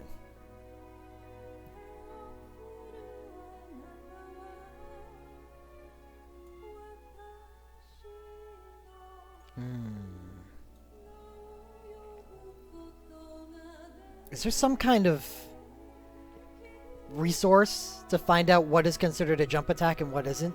Like, I always found that it's kind of a weird flaw in the spreadsheet, but one that has come up a couple times. Like, I want to know what's considered a jump attack. Yeah, that is true, Will. Since Wid... I combined wind and Sid into the same word. Wow. Since Sid is wind, that does mean that he's not as effective in his Magicite dungeon as Kane is. So, okay, Kane can be better. Question, I still use Shout a lot. I find it very difficult to replace still. You mentioned yesterday that the Shout meta was basically over. How do you make... No, it's not over. Shout meta is over. Shout is not as a buff. Shout meta I was just describing as the era in which basically you always shook Shout to every single fight. Everyone played physical, and that's what you did. Shout the ability, or Shout the Soul Break, isn't gone. Its usefulness still exists. And I think that's calling back to what I said about Vincent and his ability to switch between physical and magical. Is since he can switch to physical and you can make a physical team with him as fire on it, that means you can concentrate your buffs and use something like Ramza with Shout and get a better boost to your team instead of making a hybrid team and being forced to use a 30% eacher on Onion Knight or something.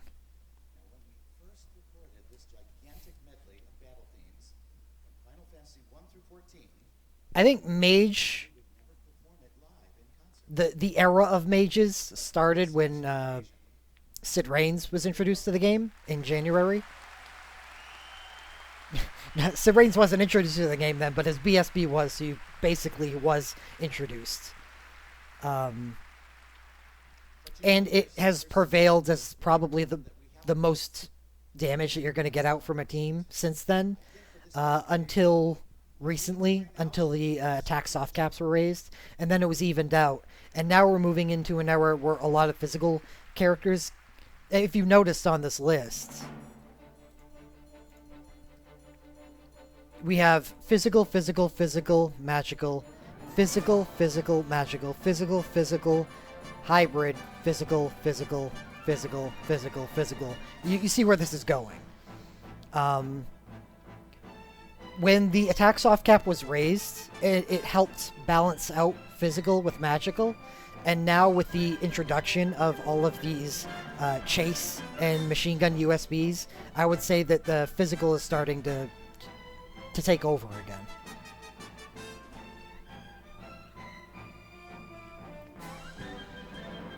I'd say the official start was with Lightning's USB.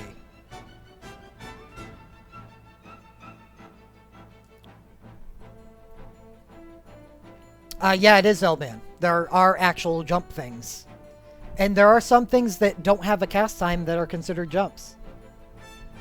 Which means that that's not something that we can or not cast times, but doesn't have jump times that are considered jumps.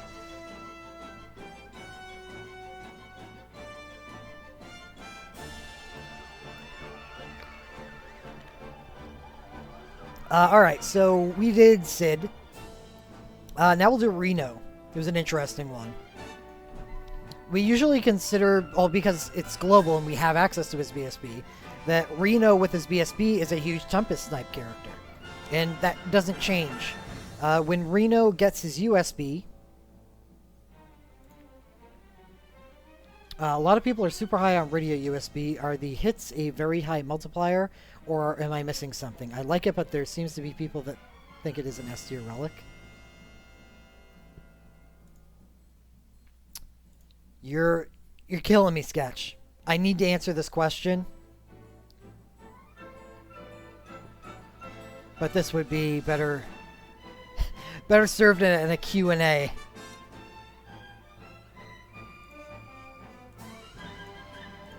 Group attacks, low multiplier.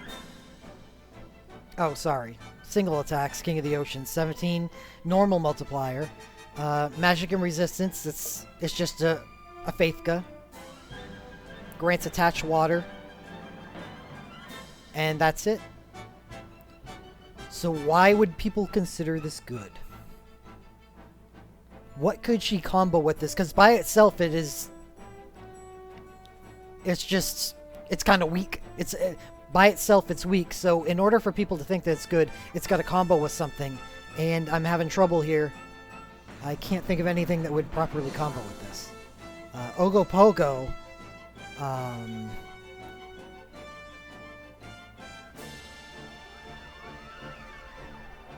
Ogopogo's it. And I'd rather be using Ogopogo with her BSB instead. Chain Waterga?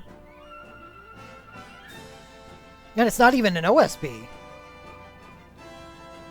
It's a 17 multiplier. Mage OSBs are almost twice that.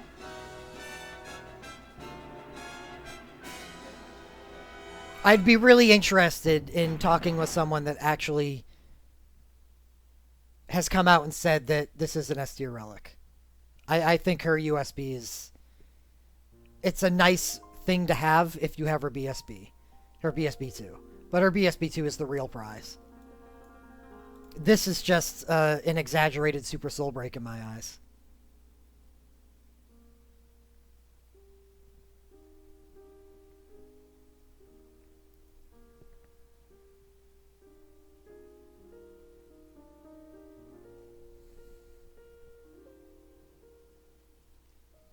Yeah, well, I mean, yeah, that's what I mean, Will. Is that this is what you want.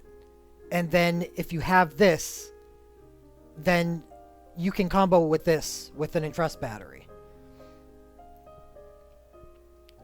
But this by itself just... It's not blowing my hair back. If I had hair, it wouldn't be blown back.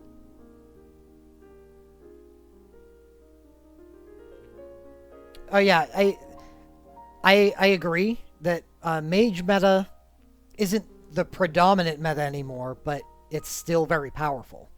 And remember, without these access to a lot of these super USBs, we're still at least equal with physical. Mage isn't physical. And we only have access to lightnings at the moment, so it's not like they've pulled ahead supremely yet. Wait until we get Noctis, Bartz, Edge, and Shadow, and then we can talk a little more about physical really pulling ahead. So that's why I say about that. So back to... Is there anyone in chat that disagrees with that assessment of Rydia's USB? Like, am I reading this incorrectly?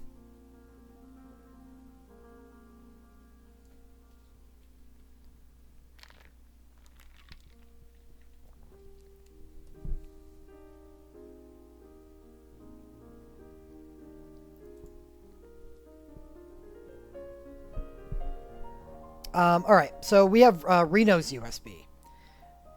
And I probably should have stayed on the spreadsheet.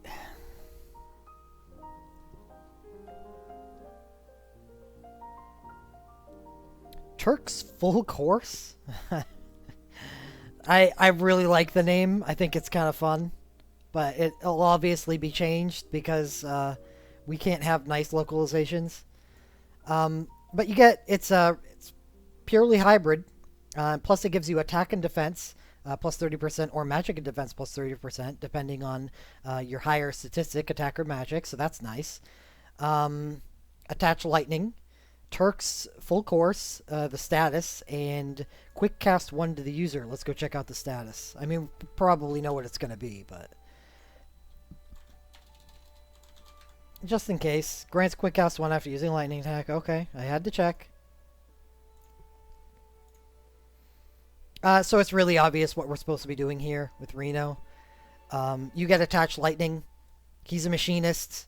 What's his best lightning ability available to him? Tempest Snipe. It's actually really strong lightning ability. And you just quick cast it many, many times. You could also combo this with his BSB. Did I mention that on the list? I did not. However, I think his BSB does work fairly well with this because the quick cast will allow you to iterate faster. And if you can iterate up to 8... oh my god. Just thinking about it hurts my head. If you can iterate up to 8 attacks on his burst command with the attach lightning and quick attacks, oh man.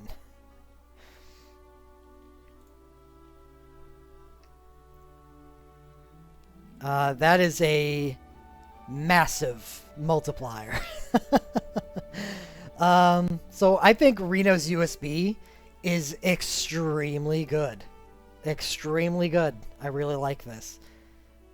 But in either case, or if you don't have access to his BSB, and even if you do, because it's not always going to make sense to iterate, Tempest Snipe is going to be a high hone for you. It's the same USB as Furion.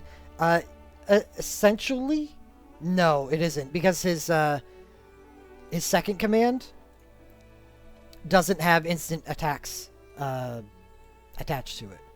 But ultimately, it ends up being better because Furion doesn't have any access to, Holy. Like, so there's nothing that he can do that combos well with his Holy. Furion's USB behaves in the same way. Yeah. But he doesn't have any Holy available to him, so he needs to use his BSB with it. Oh yeah, and the scaling quick cast increase, which is a little weird. I guess it's better because it starts at a 1.5, right? And 2.0 is quick cast, so if you cast it 4 times within the 15 seconds, then you've got a better cast iteration than the quick cast. So a little better. But I think I put Reno's above that because Reno's works with a 5-star ability, so you don't actually need to combo them together. While with Furion, you must have his BSB. Because, yeah, there's just really no reason to use his USB without his BSB. He gets attach Holy on it, and you can't do anything with that. It's a weird USB to give him.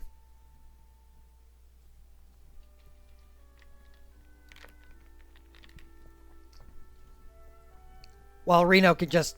Oh, Tempest Snipe? That's awesome. I'll do that.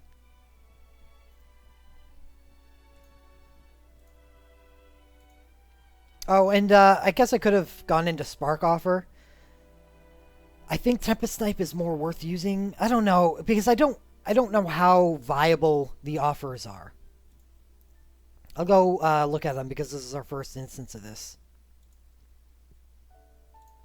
So while Tempest Snipe is just pure damage spread over 6 attacks, the offers are a hell of a lot less damage with a 1.8 to the 3.42 of Tempest Snipe. on 2 attacks. However, you have a 35% chance to cast Imperil Lightning 10% for 15 seconds.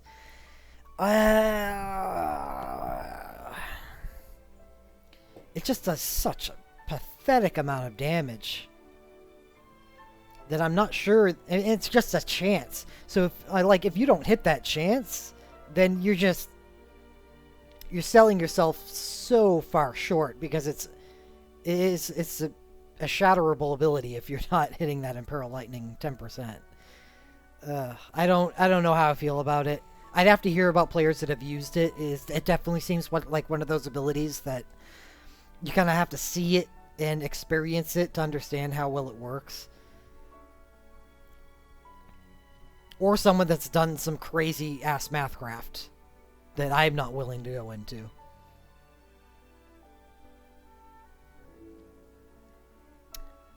That's what I think, Mexter. At least, I believe using Prompto's BSB. I think Prompto's BSB is one of the Imperil ones, isn't it? Or is it his USB? I think it's his BSB. It's important because Prompto shows up on this list. That's why I'm going to check it out. Prompto BSB. Debuffs attack and defense.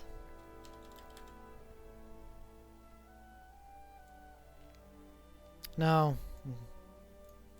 It's just quick machinist abilities.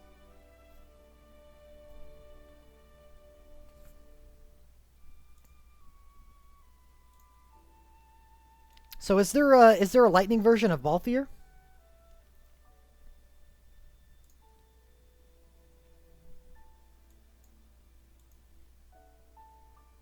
Oh, Trigger Happy's here. Imperil Lightning 20% grants Trigger Happy. Okay, yeah.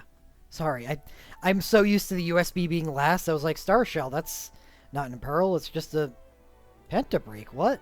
No, actually, his USB is Imperil Lightning.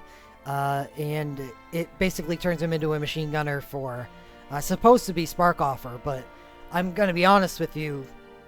I feel like just Imperil Lightning 20% and then use Tempest Snipe and then cast Imperil Lightning. Then he uses USB again to stack Imperil Lightning. I really don't feel like the either the Spark or the Ice Offer are very good abilities, but it is possible that I could be incorrect there. The minor Imperil chance may be more powerful than I think it is.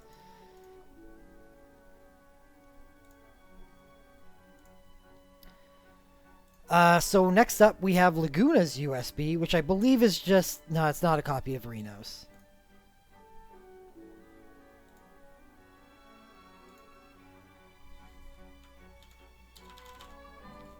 But he's another one of those crazy machinist folk. Attack and resistance plus 30%, grants Ragnarok Buster and High Quick Cast. Well, I mean, we already know what Ragnarok Buster does because of the High Quick Cast that's attached to the USB. What the hell has Laguna ever done that warrants a Ragnarok Buster as the name? I mean, that's really impressive sounding. And he's just kind of a dope. A fun dope, and I like the character, but it's just a dope.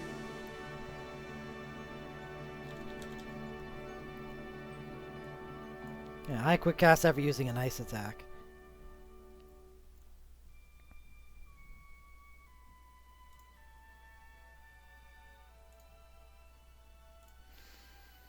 So the problem here with Laguna is he doesn't have the option that Reno has available to him to use Tempest Snipe.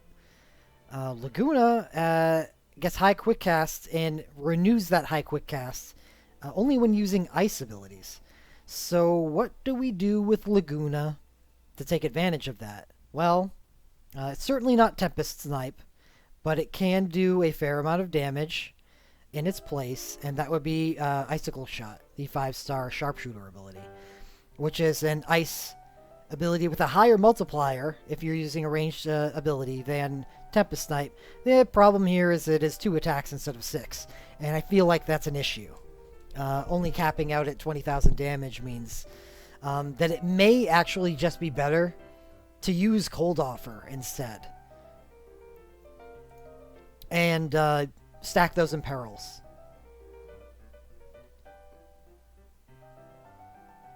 So Icicle Shot if you really need that deeps, but he seems more suited for Cold Offer. And because of how I feel about Cold Offer, I'm not really sure how I feel about Laguna's Ragnarok Buster.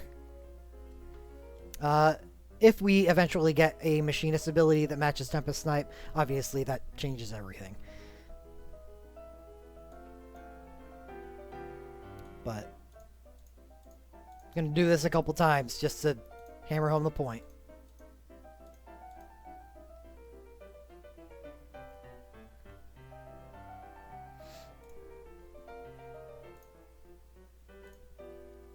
After Laguna, we have Vaughn's USB, and this is an important one because it's the only one that makes heavy use of Thief's Revenge. Why did I have Tempest Snipe and Spark Offer up for you?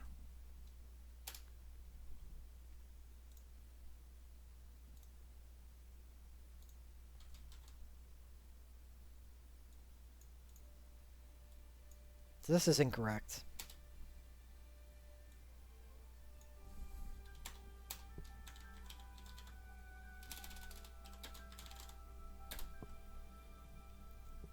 Is Laguna both Machinist and Sharpshooter? Yes. Okay, so back to Van.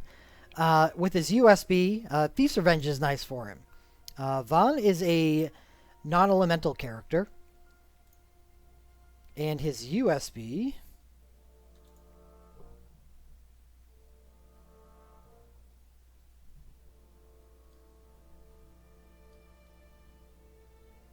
Cruelest Azure.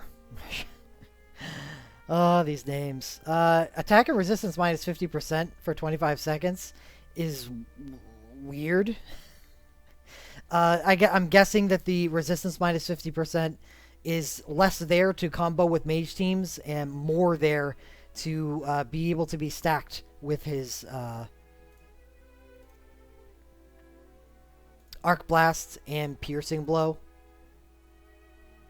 But I'm more inclined to think that it's his Piercing Blow because his Arc Blast doesn't really work that well. Because, look at it this way.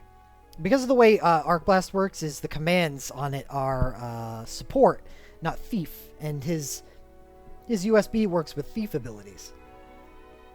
So by using his burst, there's not all that much reason unless you want the extra damage since it's single target and this is group. I guess it's just here for options, because this will be good versus when you want to shred attack, and this will be good versus when you want to shred defense. Anyway, regardless, the attack and resistance is meant to stack in both for the debuff and the buff, because and the resistance is nice too. I'm not going to deny that, but it grants X Sky Pirate to the user, which is definitely deviates a little from our formula that we've seen on the X mode so far.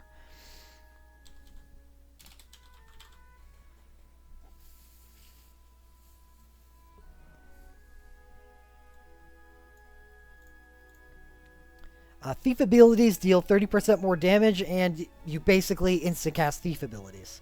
No, it is not meant to combo with his BSB.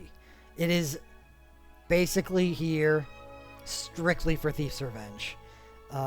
Because this is going, with using this, you will exceed 20,000 damage. You better exceed 20,000 damage or you're doing it wrong. So there's no reason to use the other abilities available to Thief. He doesn't have any burst commands that have Thief available to them. Maybe he gets a BSB2 in the future that combos with this, which I don't think that they would do because I feel like it would be gross. He's limited from being super powerful because he only gets to use Thief's Revenge with this. Unfortunately, because of the way everything works in the Magicite dungeons and the resistance to debuffs, he's not that great compared to other physical characters because he loses a lot of his effectiveness in Magicite dungeons, and his Thief's Revenge spamming isn't all that powerful compared to them. Yeah, the USB function is detached from his BSB. I think you're probably going off what I said when I ran over that banner once upon a time, is that I would have liked the banner more if it had Vaughn's BSB, because it is useful in other situations. And I want Vaughn's BSB. And if it was on the banner, it would make it more desirable for me. It's not because it would be complementary with his USB. Right. The commands are support, so they are not Thief. But Instacast, Thief's Revenge, increase of 30% damage is very good. It's very powerful, and he does do a lot of non-elemental physical damage, while being a strong debuffer. So he keeps the same theme that he always has. It's just the problem is Magicite being such a big part of the game later is unfortunate. But because of the Instacast is even of a greater drain than the high quick cast or the quick cast that we've been seeing, you are going to be honing Thief's Revenge to R5 if you get it. Yeah, I agree with that. That well, his BSB, I do agree with it. It is strictly true that his BSB is more support than his USB, but his BSB is very high damage at the same time because of how quick it functions. Its zero cast time is high damage, and the commands being as fast as they are allow you to weave in some high damage from his ability slots as well. So I don't want to say that his BSB as a support function is strictly support or even focused for support. I believe that Vaughn is more of a damage character, not as high as a lot of other people, but still a very high damage character that has exceptional support capabilities built into him.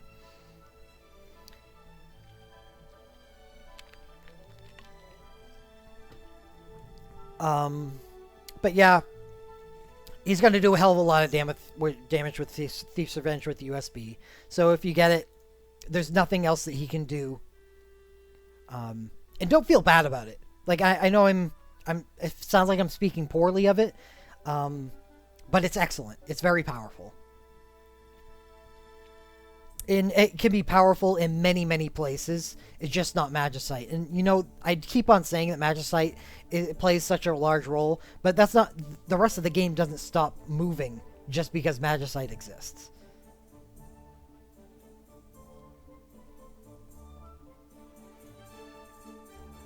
So it will still be a very valuable and powerful thing if you pick it up. Next up, we have Gabranth's USB, and I feel like because of how Gabranth is viewed in global, and for mostly good reason, that it would be surprising that he would show up here, but they actually decided to turn Gabranth into an excellent darkness physical, and it doesn't surprise me all that much. I think Final Fantasy XII was better received in Japan than it was in global, and Gabranth is actually a very popular character. So it doesn't surprise me all that much that they would invest good soul breaks into Gabranth and making him into one of the better characters, and that's what he ends up being as we take a look at his USB.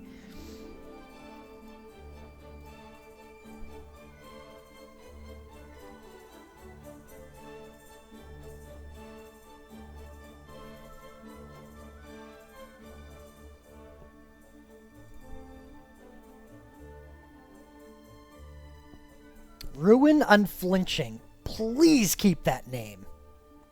God. Like, Gabranth is an actual badass. And you gave him a badass name. It actually fits, unlike Laguna. 10 single attacks. Attack and defense plus 30% to the user. Grants Attach Dark, Aggressor, and Quick Cast 1. And this is a similar situation to Lightning, actually. Where he gets Attached Dark while his Burst Soul Break is Imperil Dark, and his Imperil Dark Burst Soul Break has a ninja cast time 4-hit Dark command. So it's weird to draw such parallels, but Gabranth is actually a very, very powerful character, and he's very powerful in a similar way to Lightning. and he gets the added effect of attack and defense plus 30%. I think that makes up for the fact I think the aggressor does not have attack on it. Oh my goodness. It doesn't. So it's not that much more powerful because I believe the flash of lightnings does have plus 30% attack on it. The difference here is it's unattached to the aggressor, so this means the attack and defense plus 30% to the user is for 25 seconds instead of 15. So that's something. But one of the things that also kind of separates Gabrath from Lightning is that if you're unable to use his BSB for some reason, and they do combo extremely well together, is his access to abilities. And Crimson Cross, with a 4.2 multiplier, that's extremely high, especially if you have Attached Dark. That is a 6.3 multiplier on Crimson Cross with Attached Dark at quick cast, spread over 4 attacks. It does damage the user for 30% of max HP. It is something. So it is a drawback that I wouldn't prefer to use, but it's still a very, very powerful one in his hands. I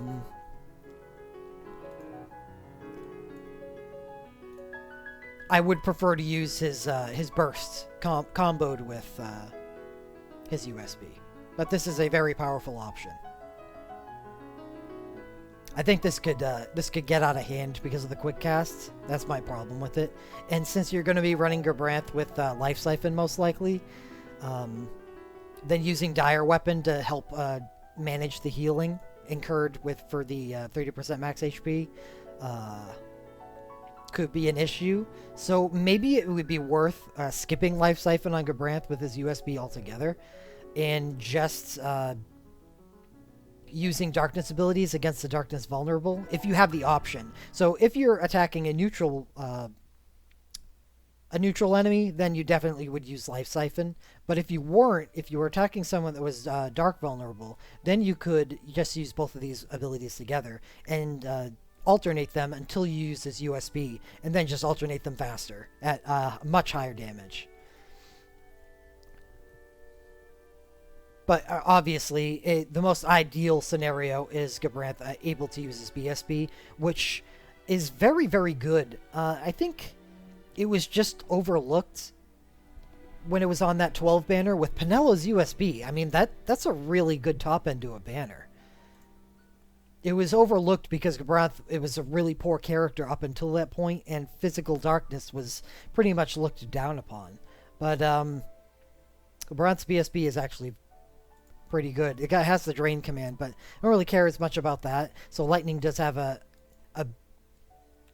advantage there, but he does have the 4 single attacks at Ninja cast speed that he can use at even faster cast speed.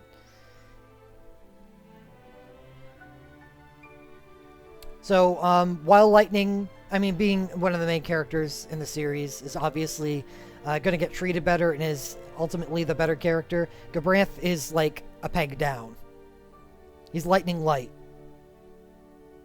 for Darkness. Oh, and that would make Dire Weapon and Crimson Cross nice hones for him. However, though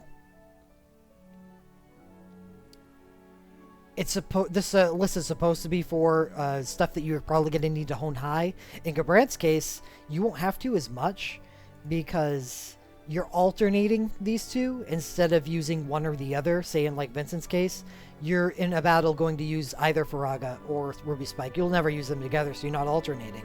Because you're alternating with Gabranth, it makes sense you wouldn't need to hone them as much. I'm not going to bother going into Lightning because she is basically exactly what I said about Gabranth, except instead of when you don't have the BSB to use with her, instead of using these abilities, you have Thunder and Twin Strike available to you. Not as high damage as Crimson Cross, of course, because lower multiplier and less hits, but still a good option.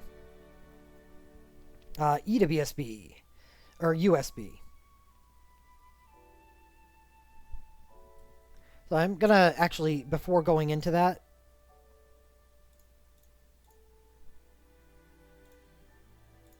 I'm gonna take a look at chat for a second.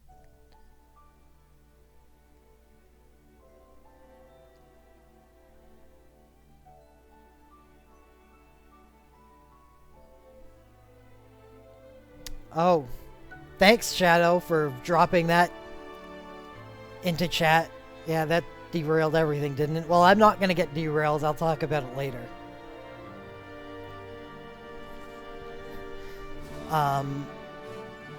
So what were we on, Edis? Furious Flurry. So she just 8 single attacks, regular cast time, grants attached fire, instant monk abilities 3, and physical blink 3 to the user. Kind of neat. I suppose this is meant to combo with her BSB, since her BSB is better off with its commands if you're not taking damage, because it allows her to stack her her greased lightning mechanic. However, it is only physical blink, so if the boss is doing any magical attacks, that erases any gains that you would otherwise get with physical blink. So I'm actually not going to evaluate it as though the BSB exists, because her BSB is just bad. However, by itself, the USB is actually pretty good. I mean, for the same reasons, essentially, that Refia's is good, just not as good. Attach fire, instant monk ability is 3. You're just using that 5-star monk ability. Burning Rush to do 4 single attacks at a 2.72, but the multiplier is made up for in the critical chance. So she just becomes pretty good. The instant monk attacks is cool, but it's only 3 of them. And if you're unable to recast the BSB in that time, then what do you do? Then you're just casting monk abilities at attach fire. So you're only getting, the only real value you're getting out of this USB over a Super Soul Break is 3 instant attacks. And the physical blink 3 is somewhat useful in certain situations.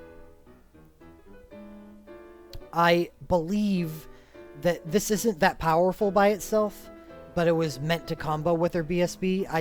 I'm not finding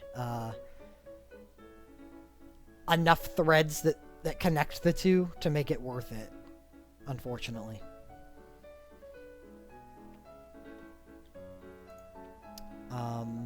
But yeah, EWSB is viable. It is viable and it is powerful. So if you wanted to make a fire party with it, you could do so. Just know that you're not at the top of the pantheon. That's all. And you would make Burning Rush to use with it.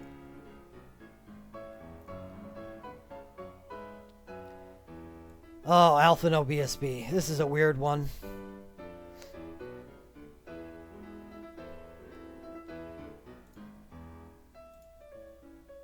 Alpha no BSB.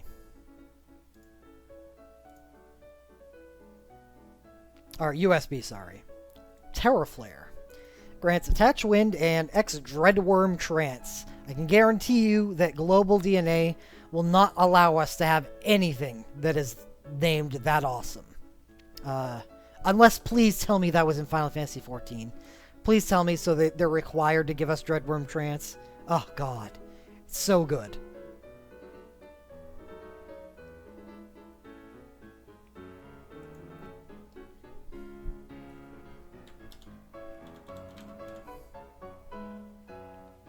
So what Dreadworm Trance gives is summon attacks deal 5, 10, 15, 20, or 30% more damage at ability rank 1, 2, 3, 4, or 5.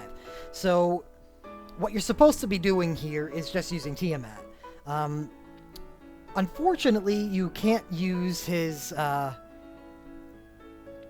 first command of his burst to combo with this, because his burst, for the sake of this mechanic, would be considered rank 1, so you'd only get 5% extra damage on it. So what you're meant to do here is use this in area of effect situations, which is nice for Alphino because he's exceptionally good in single target, and he's only really good in area of effect. And this adds to his capabilities because it makes him extremely good in area of effect. But what you would do is instantly hone Tiamat up to R5 to get the 30% extra damage. With the attached wind, you'd be doing 30,000 easily area of effect every time you cast Tiamat. And then it casts its Death Flare when removed. So I believe you get 15 seconds. Yeah, 15 seconds on the status. So you would use Tiamat probably 3 times, unless you had like a party instacast, which would allow you to add one more Tiamat laced in there. And Death Flare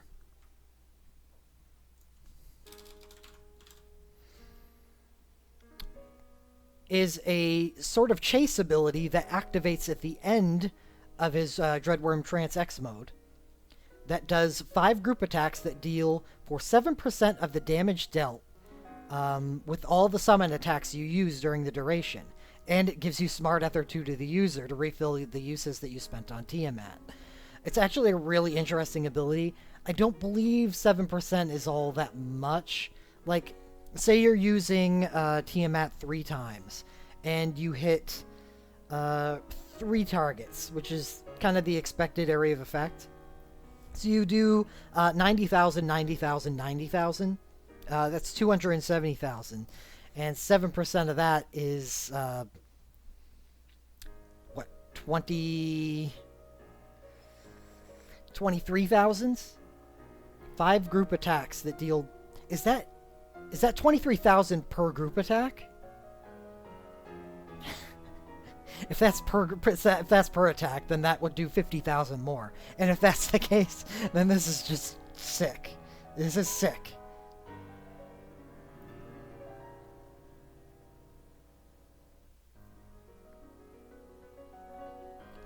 Fixed damage per hit equal to 7%. That's gross.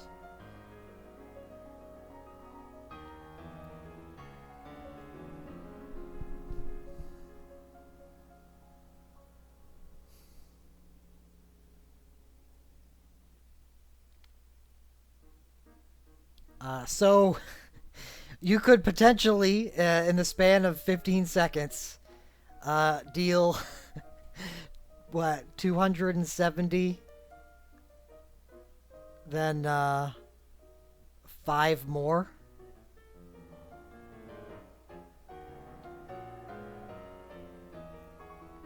Yeah, I mean, that's a lot of damage.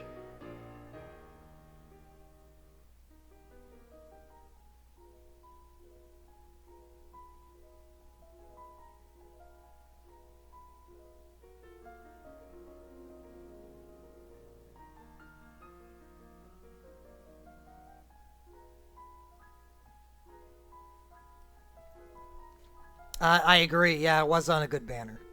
It was paired up with Noctis's USB, which is an excellent USB that's on this list.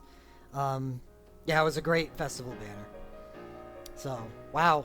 You know what? I had been running under the assumption up until this point that was just 7% of the damage that you dealt, which I wasn't that big of a fan of. But knowing this is 35%, it's so disgusting.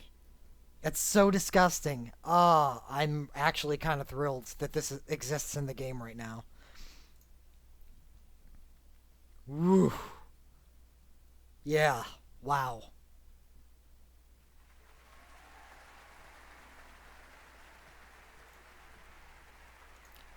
So with the way it works is, you want your hone level on the summon involved. Um, Increases the amount of damage plus you get. So if you want a guaranteed 30,000 or at least 10,000 per, or yeah, 30,000 on a one target per Tiamat cast, then you want Tiamat at R5. If I get, if anyone, please God, if anyone gets Alphino's USB, immediately hone Tiamat to R5.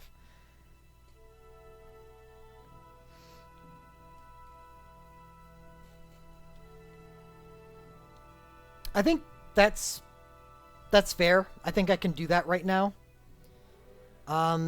Because what Will said in chat is relevant here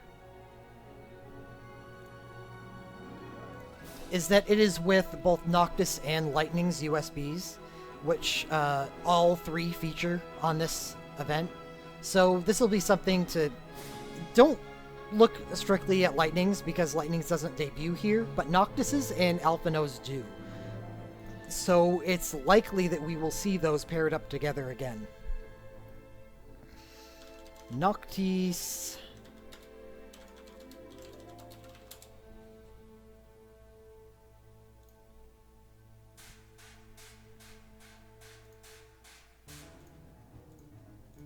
So we get Noctis's USB, Alphino's USB, Lightning's USB, Ida's USB, Noctis BSB, which pairs well with its USB, Lightning BSB same, Snow's BSB 2, which is actually very good.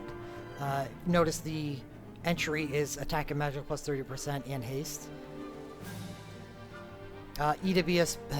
Ida just spoils this banner. Well, it doesn't spoil this because it's really damn good regardless. Alphino, oh, Papalymo again. Nabat, yes please. Gladiolus again, great. Hope, and Sid, I've heard that it's a good Imperial Burst, but I don't know if I share the same enthusiasm as others have about it. So that is a quick look. I'm not going to go into a deep dive. Just the new items on this banner are Alphino and Noctis. That's it. And they're both good. So if Lightning stays on this banner, and yeah, this could be a super banner.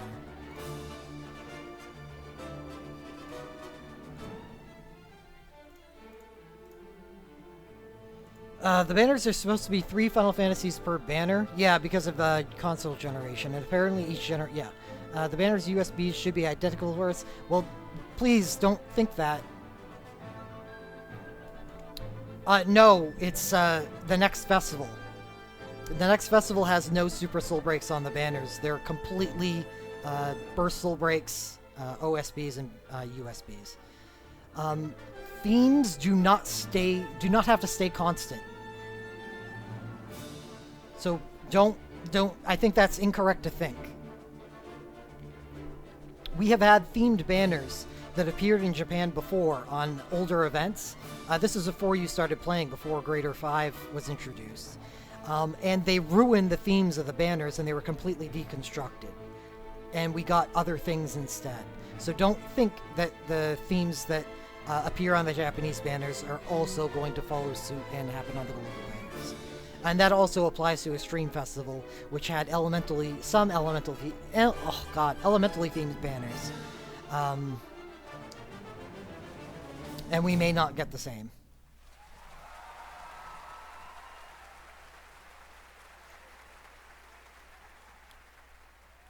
So next up, we have Noctis's BSB.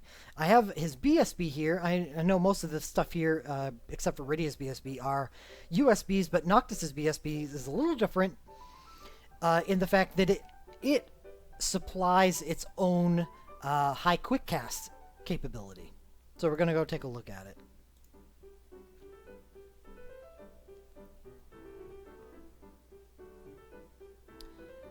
We have the Power of Kings.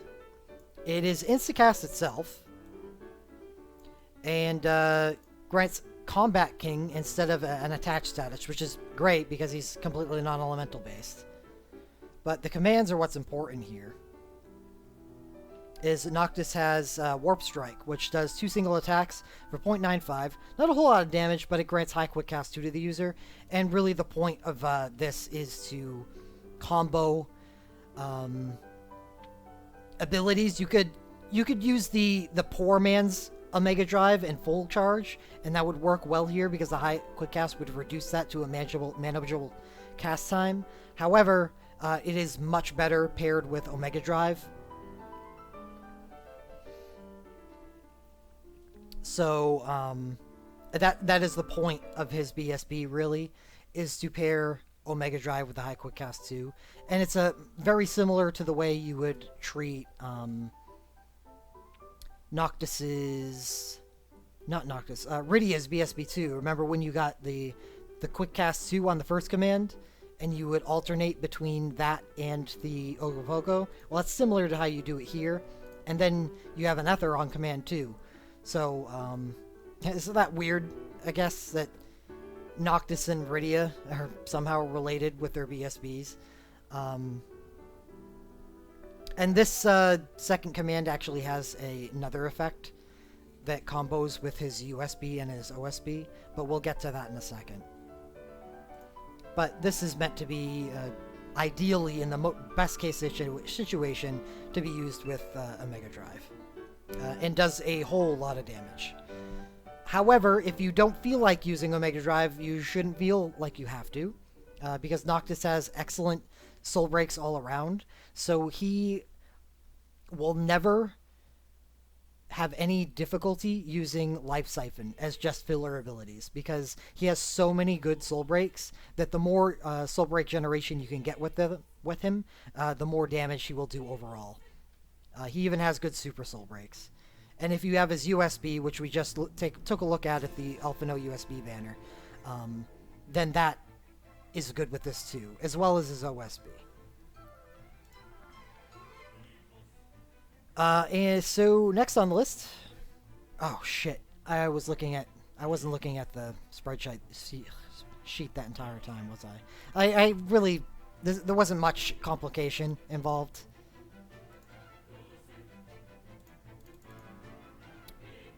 Single attacks, high quick cast to the user. Alternate, Omega Drive. There you go, done. Next. We have Noctis's USB, which I think ideally probably works with Ripper Rush by itself, at least. And we'll go take a look at that right now.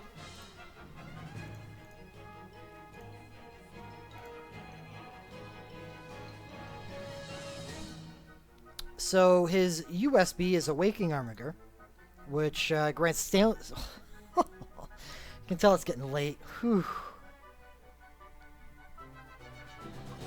Someone please shut off the counter. Grants Stone Skin 100% to the user, and X Royal Power.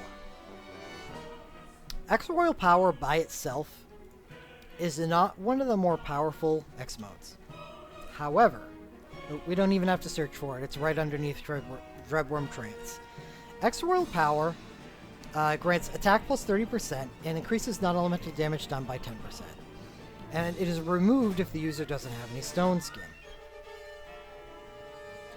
That doesn't sound that good until you realize that it has no duration. So it is only removed if the user doesn't have any Stone Skin. So it will stay active if he doesn't take 100% of his health in damage. And that by itself is good. And this works by itself really well with Ripper Rush, because the USB itself does 10 single attacks, so you would Life Siphon 3 times, do 10 single attacks. You've already done your 13, so you just Ripper Rush away.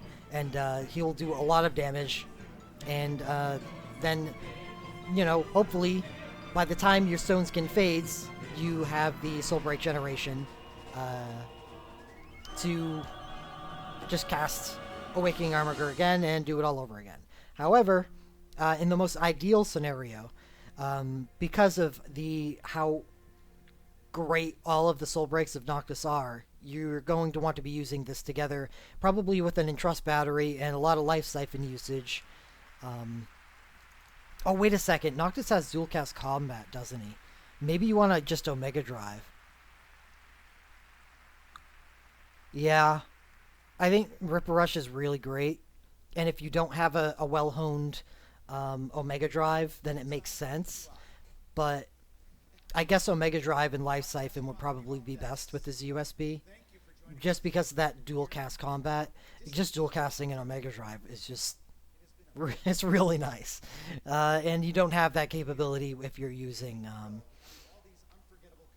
a celerity ability like Ripper Rush. So we're gonna change that to Omega Drive.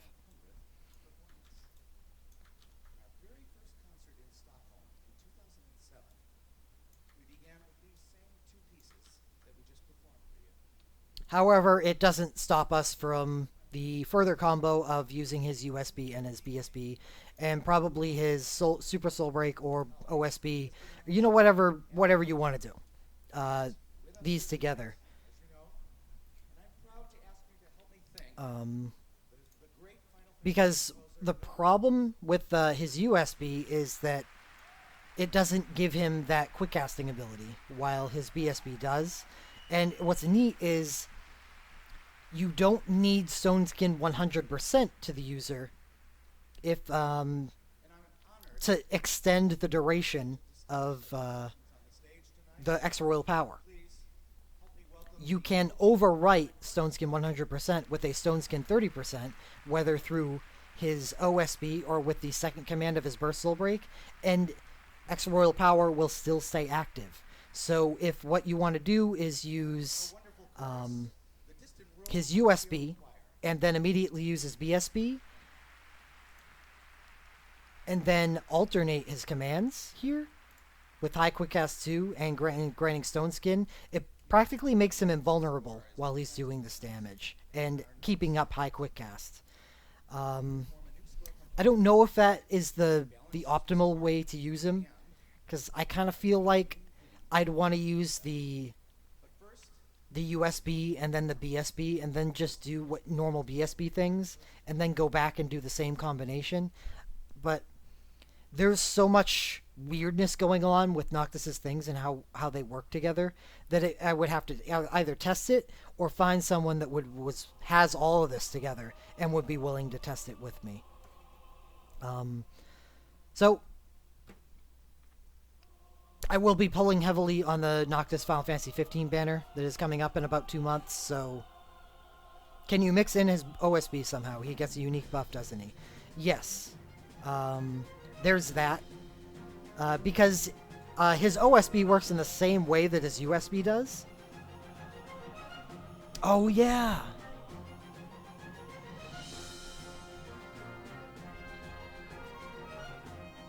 That's a good point. So, Noctis's OSB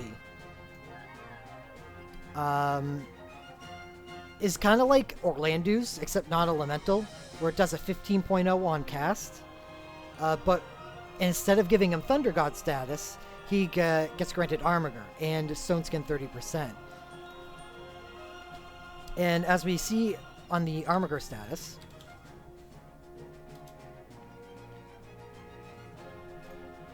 he gets attack plus 30%, cast speed times 3, which is high quick cast, but will work for everything, and is removed if the user doesn't have Stone Skin 30%, and that works in the same way as his USB does. So I guess that is something I'd really want to test out. If you used his OSB, because this status is extremely powerful, the problem with his OSB is you're only getting Stone Skin 30%, and that's going to get removed quickly. But what if you cast his OSB and then cast his USB to give yourself Stone Skin 100%, and you stacked both the Royal Power and Armiger together? It's such a weird word. I've never liked it. So you're extending the capability of all of these statuses that just don't fade, and you're casting everything that you do at times 3 speed. I think that is an important observation that I didn't even make on that. So, again, I can't emphasize enough that Noctis does a lot of weird shit.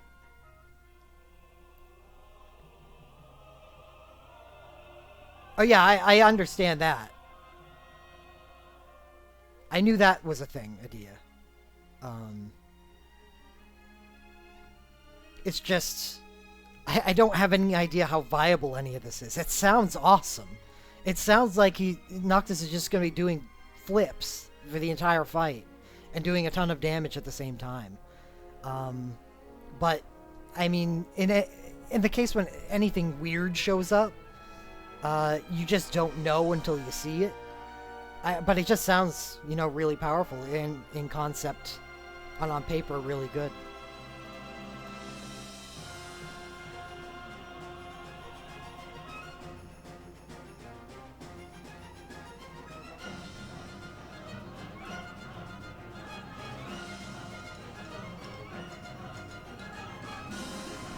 Oh, I don't think that's much of an issue, L-Man. Because you shouldn't be using this without the capability to cast immediately anyway. So either you get entrusted or you life siphon up to 2 bars, and you cast this, and then you immediately cast Awakening Armiger at times 3 cast speed.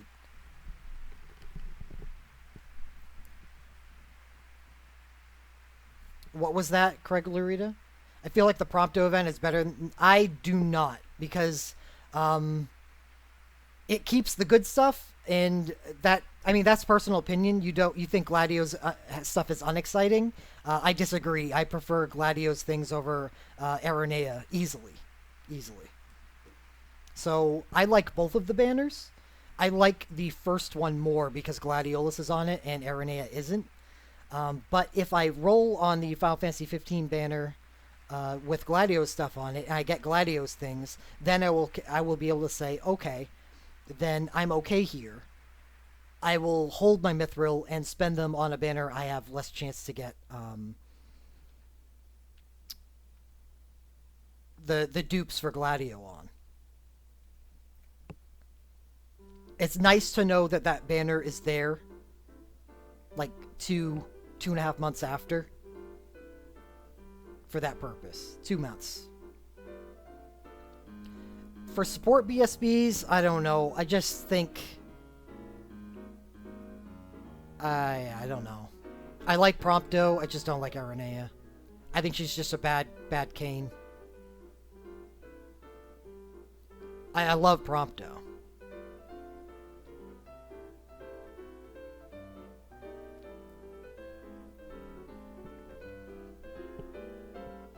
Because he's kind of just a little upgraded version of Laguna with his BSB. Yeah, I don't know. I was never on the Aranea train. I guess that's why. I lose a lot of my excitement for the banner that other people would have otherwise. Yeah, I mean, at least there's somebody in chat that agrees with me.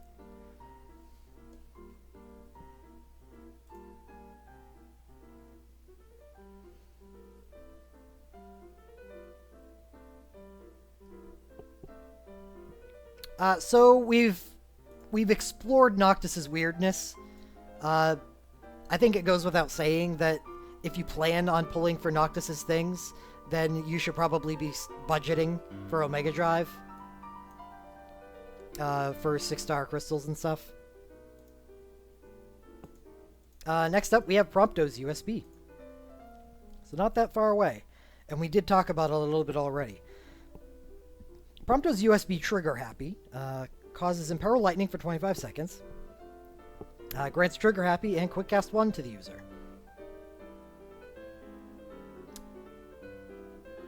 I will say, yeah, I mean, I'm not sure I put Gentiana at the top of 15, but I would definitely put her over Aranea, honestly.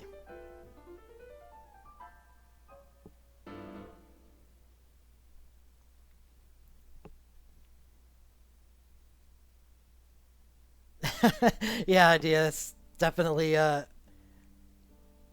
definitely important. We're gonna trigger happy status here. Trigger happy is quick cast 1 after using a machinist ability. It's it's pretty obvious what we're supposed to do here. And since we're not that big a fan of Spark Offer, and I talked about it already, just use Prompto's USB, and then quick cast Tempest Snipes until you get Trigger Happy back up, and then Imperil again and stack them. Just do that. Yeah, I put Iris at the top too. I thought her character is a lot of fun.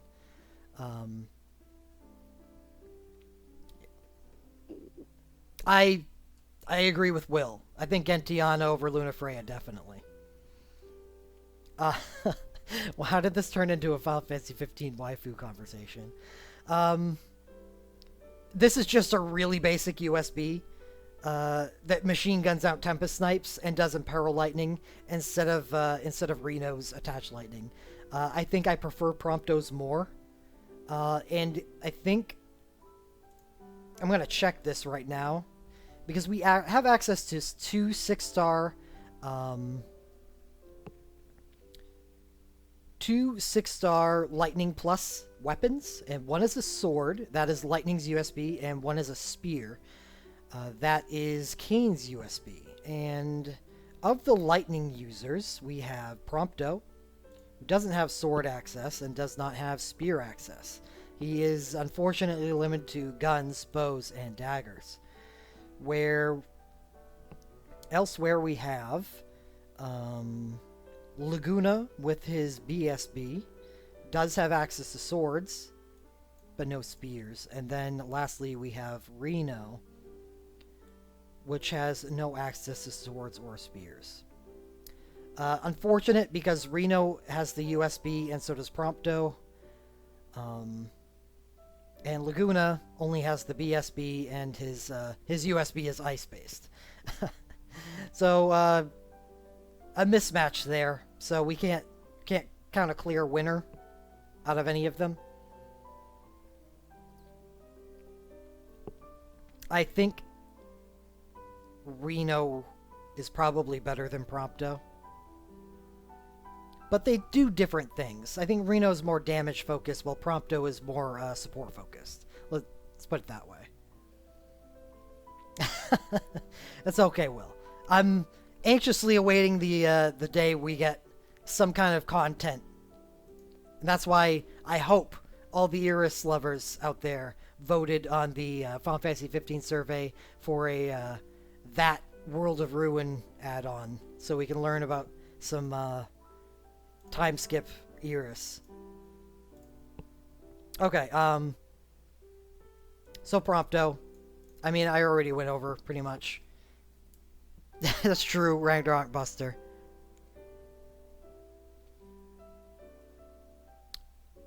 Are there any lightning guns?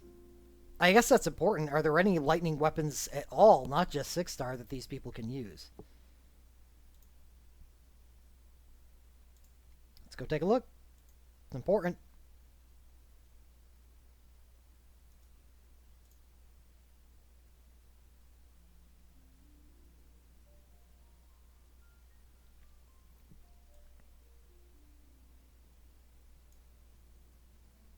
Thunderbow. 16 base attack. It's 2-star.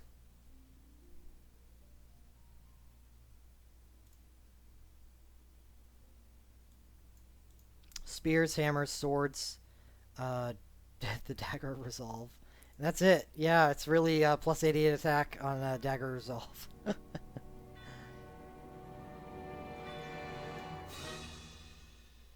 Yeah, that's it. So, yeah, oh well. The dream has died. Prompto's not bad, though.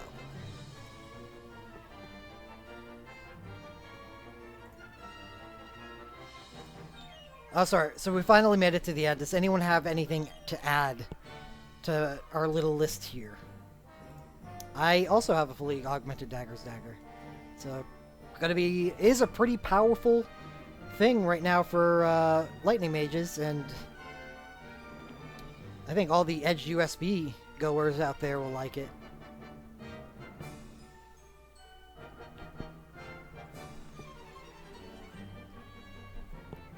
Any chance we get to hear Dancing Matt? Yes, Um, but I'm gonna tease you and say that Dancing Mad will be my pull music for Final Fantasy VI uh, when I pull for Celeste BSB 2.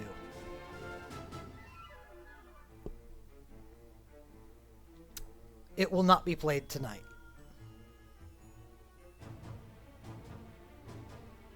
Has my pull schedule shifted? No.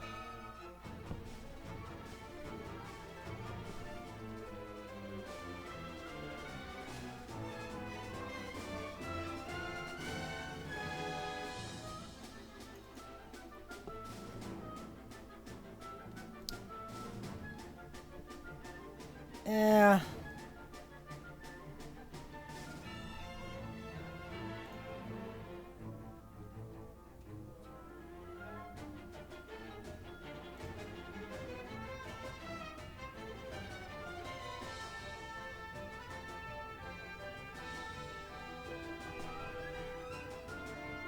Final Fantasy VI is on the 22nd, so that would be 8 days from now.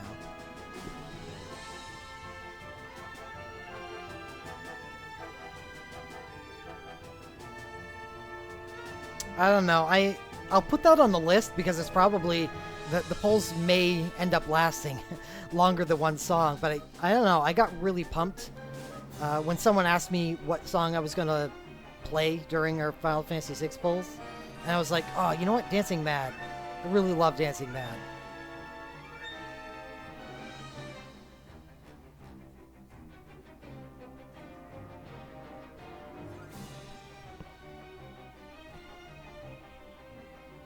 It is a 12-minute song, but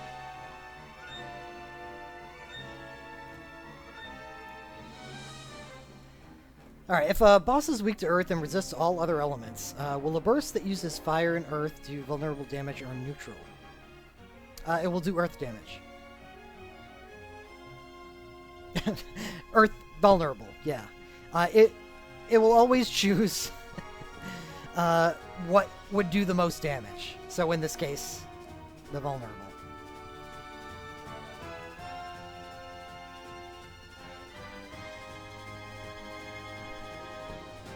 As a little aside to that,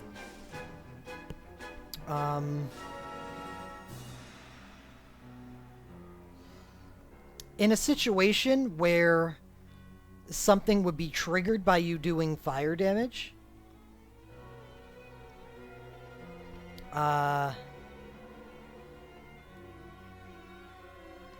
like Soul Cage, for instance, we're gonna have a multiplayer for the Final Fantasy IX event where doing fire damage to the boss triggers an effect. But say you do holy and fire damage with an ability, and he's vulnerable to both, but you have holy damage equipment equipped on your character, so you're technically doing more holy damage. So it the game registers and the numbers appear on the screen as though you're doing holy damage to the boss. However, you are technically hitting the boss with a fire attack, so it would also trigger Soul Cage's fire commands, even though you're hitting the boss with holy damage. Because there is a fire component on the weapon, and even though you're not technically doing fire damage, you're hitting the boss with a fire attack, and it would trigger the fire counter. And that is the other component to what I was talking about, is don't use earth abilities, works in the exact same way. You have used an earth ability, even though you're not doing earth damage.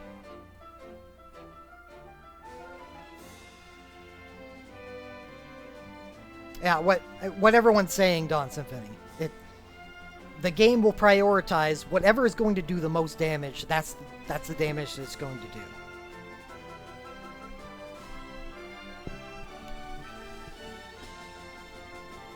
So it obviously works in your favor.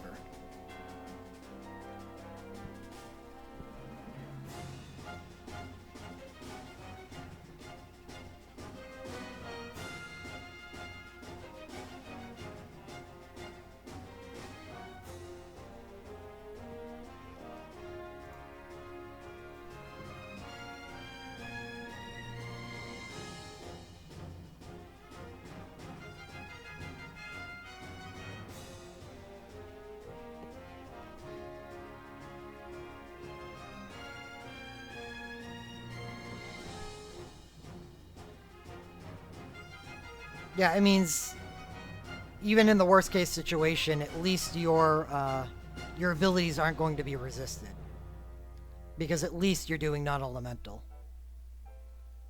It usually means that you probably shouldn't have brought that character to begin with if the element that they primarily do is being resisted. But usually is a very important word there because there are either cases where sometimes the boss changes resistance, and it's a good thing that you at least have the non-elemental component, or somebody like Fusion, who does wind and non-elemental damage, but doesn't really boost her wind damage unless you're looping in the Super Soul Break with it. So you're not doing that much less non-elemental damage as you are wind. So it's good for Fusion, very good for her, because that means she works in a numerous amounts of fights, because you want to have that magic and resistance debuff.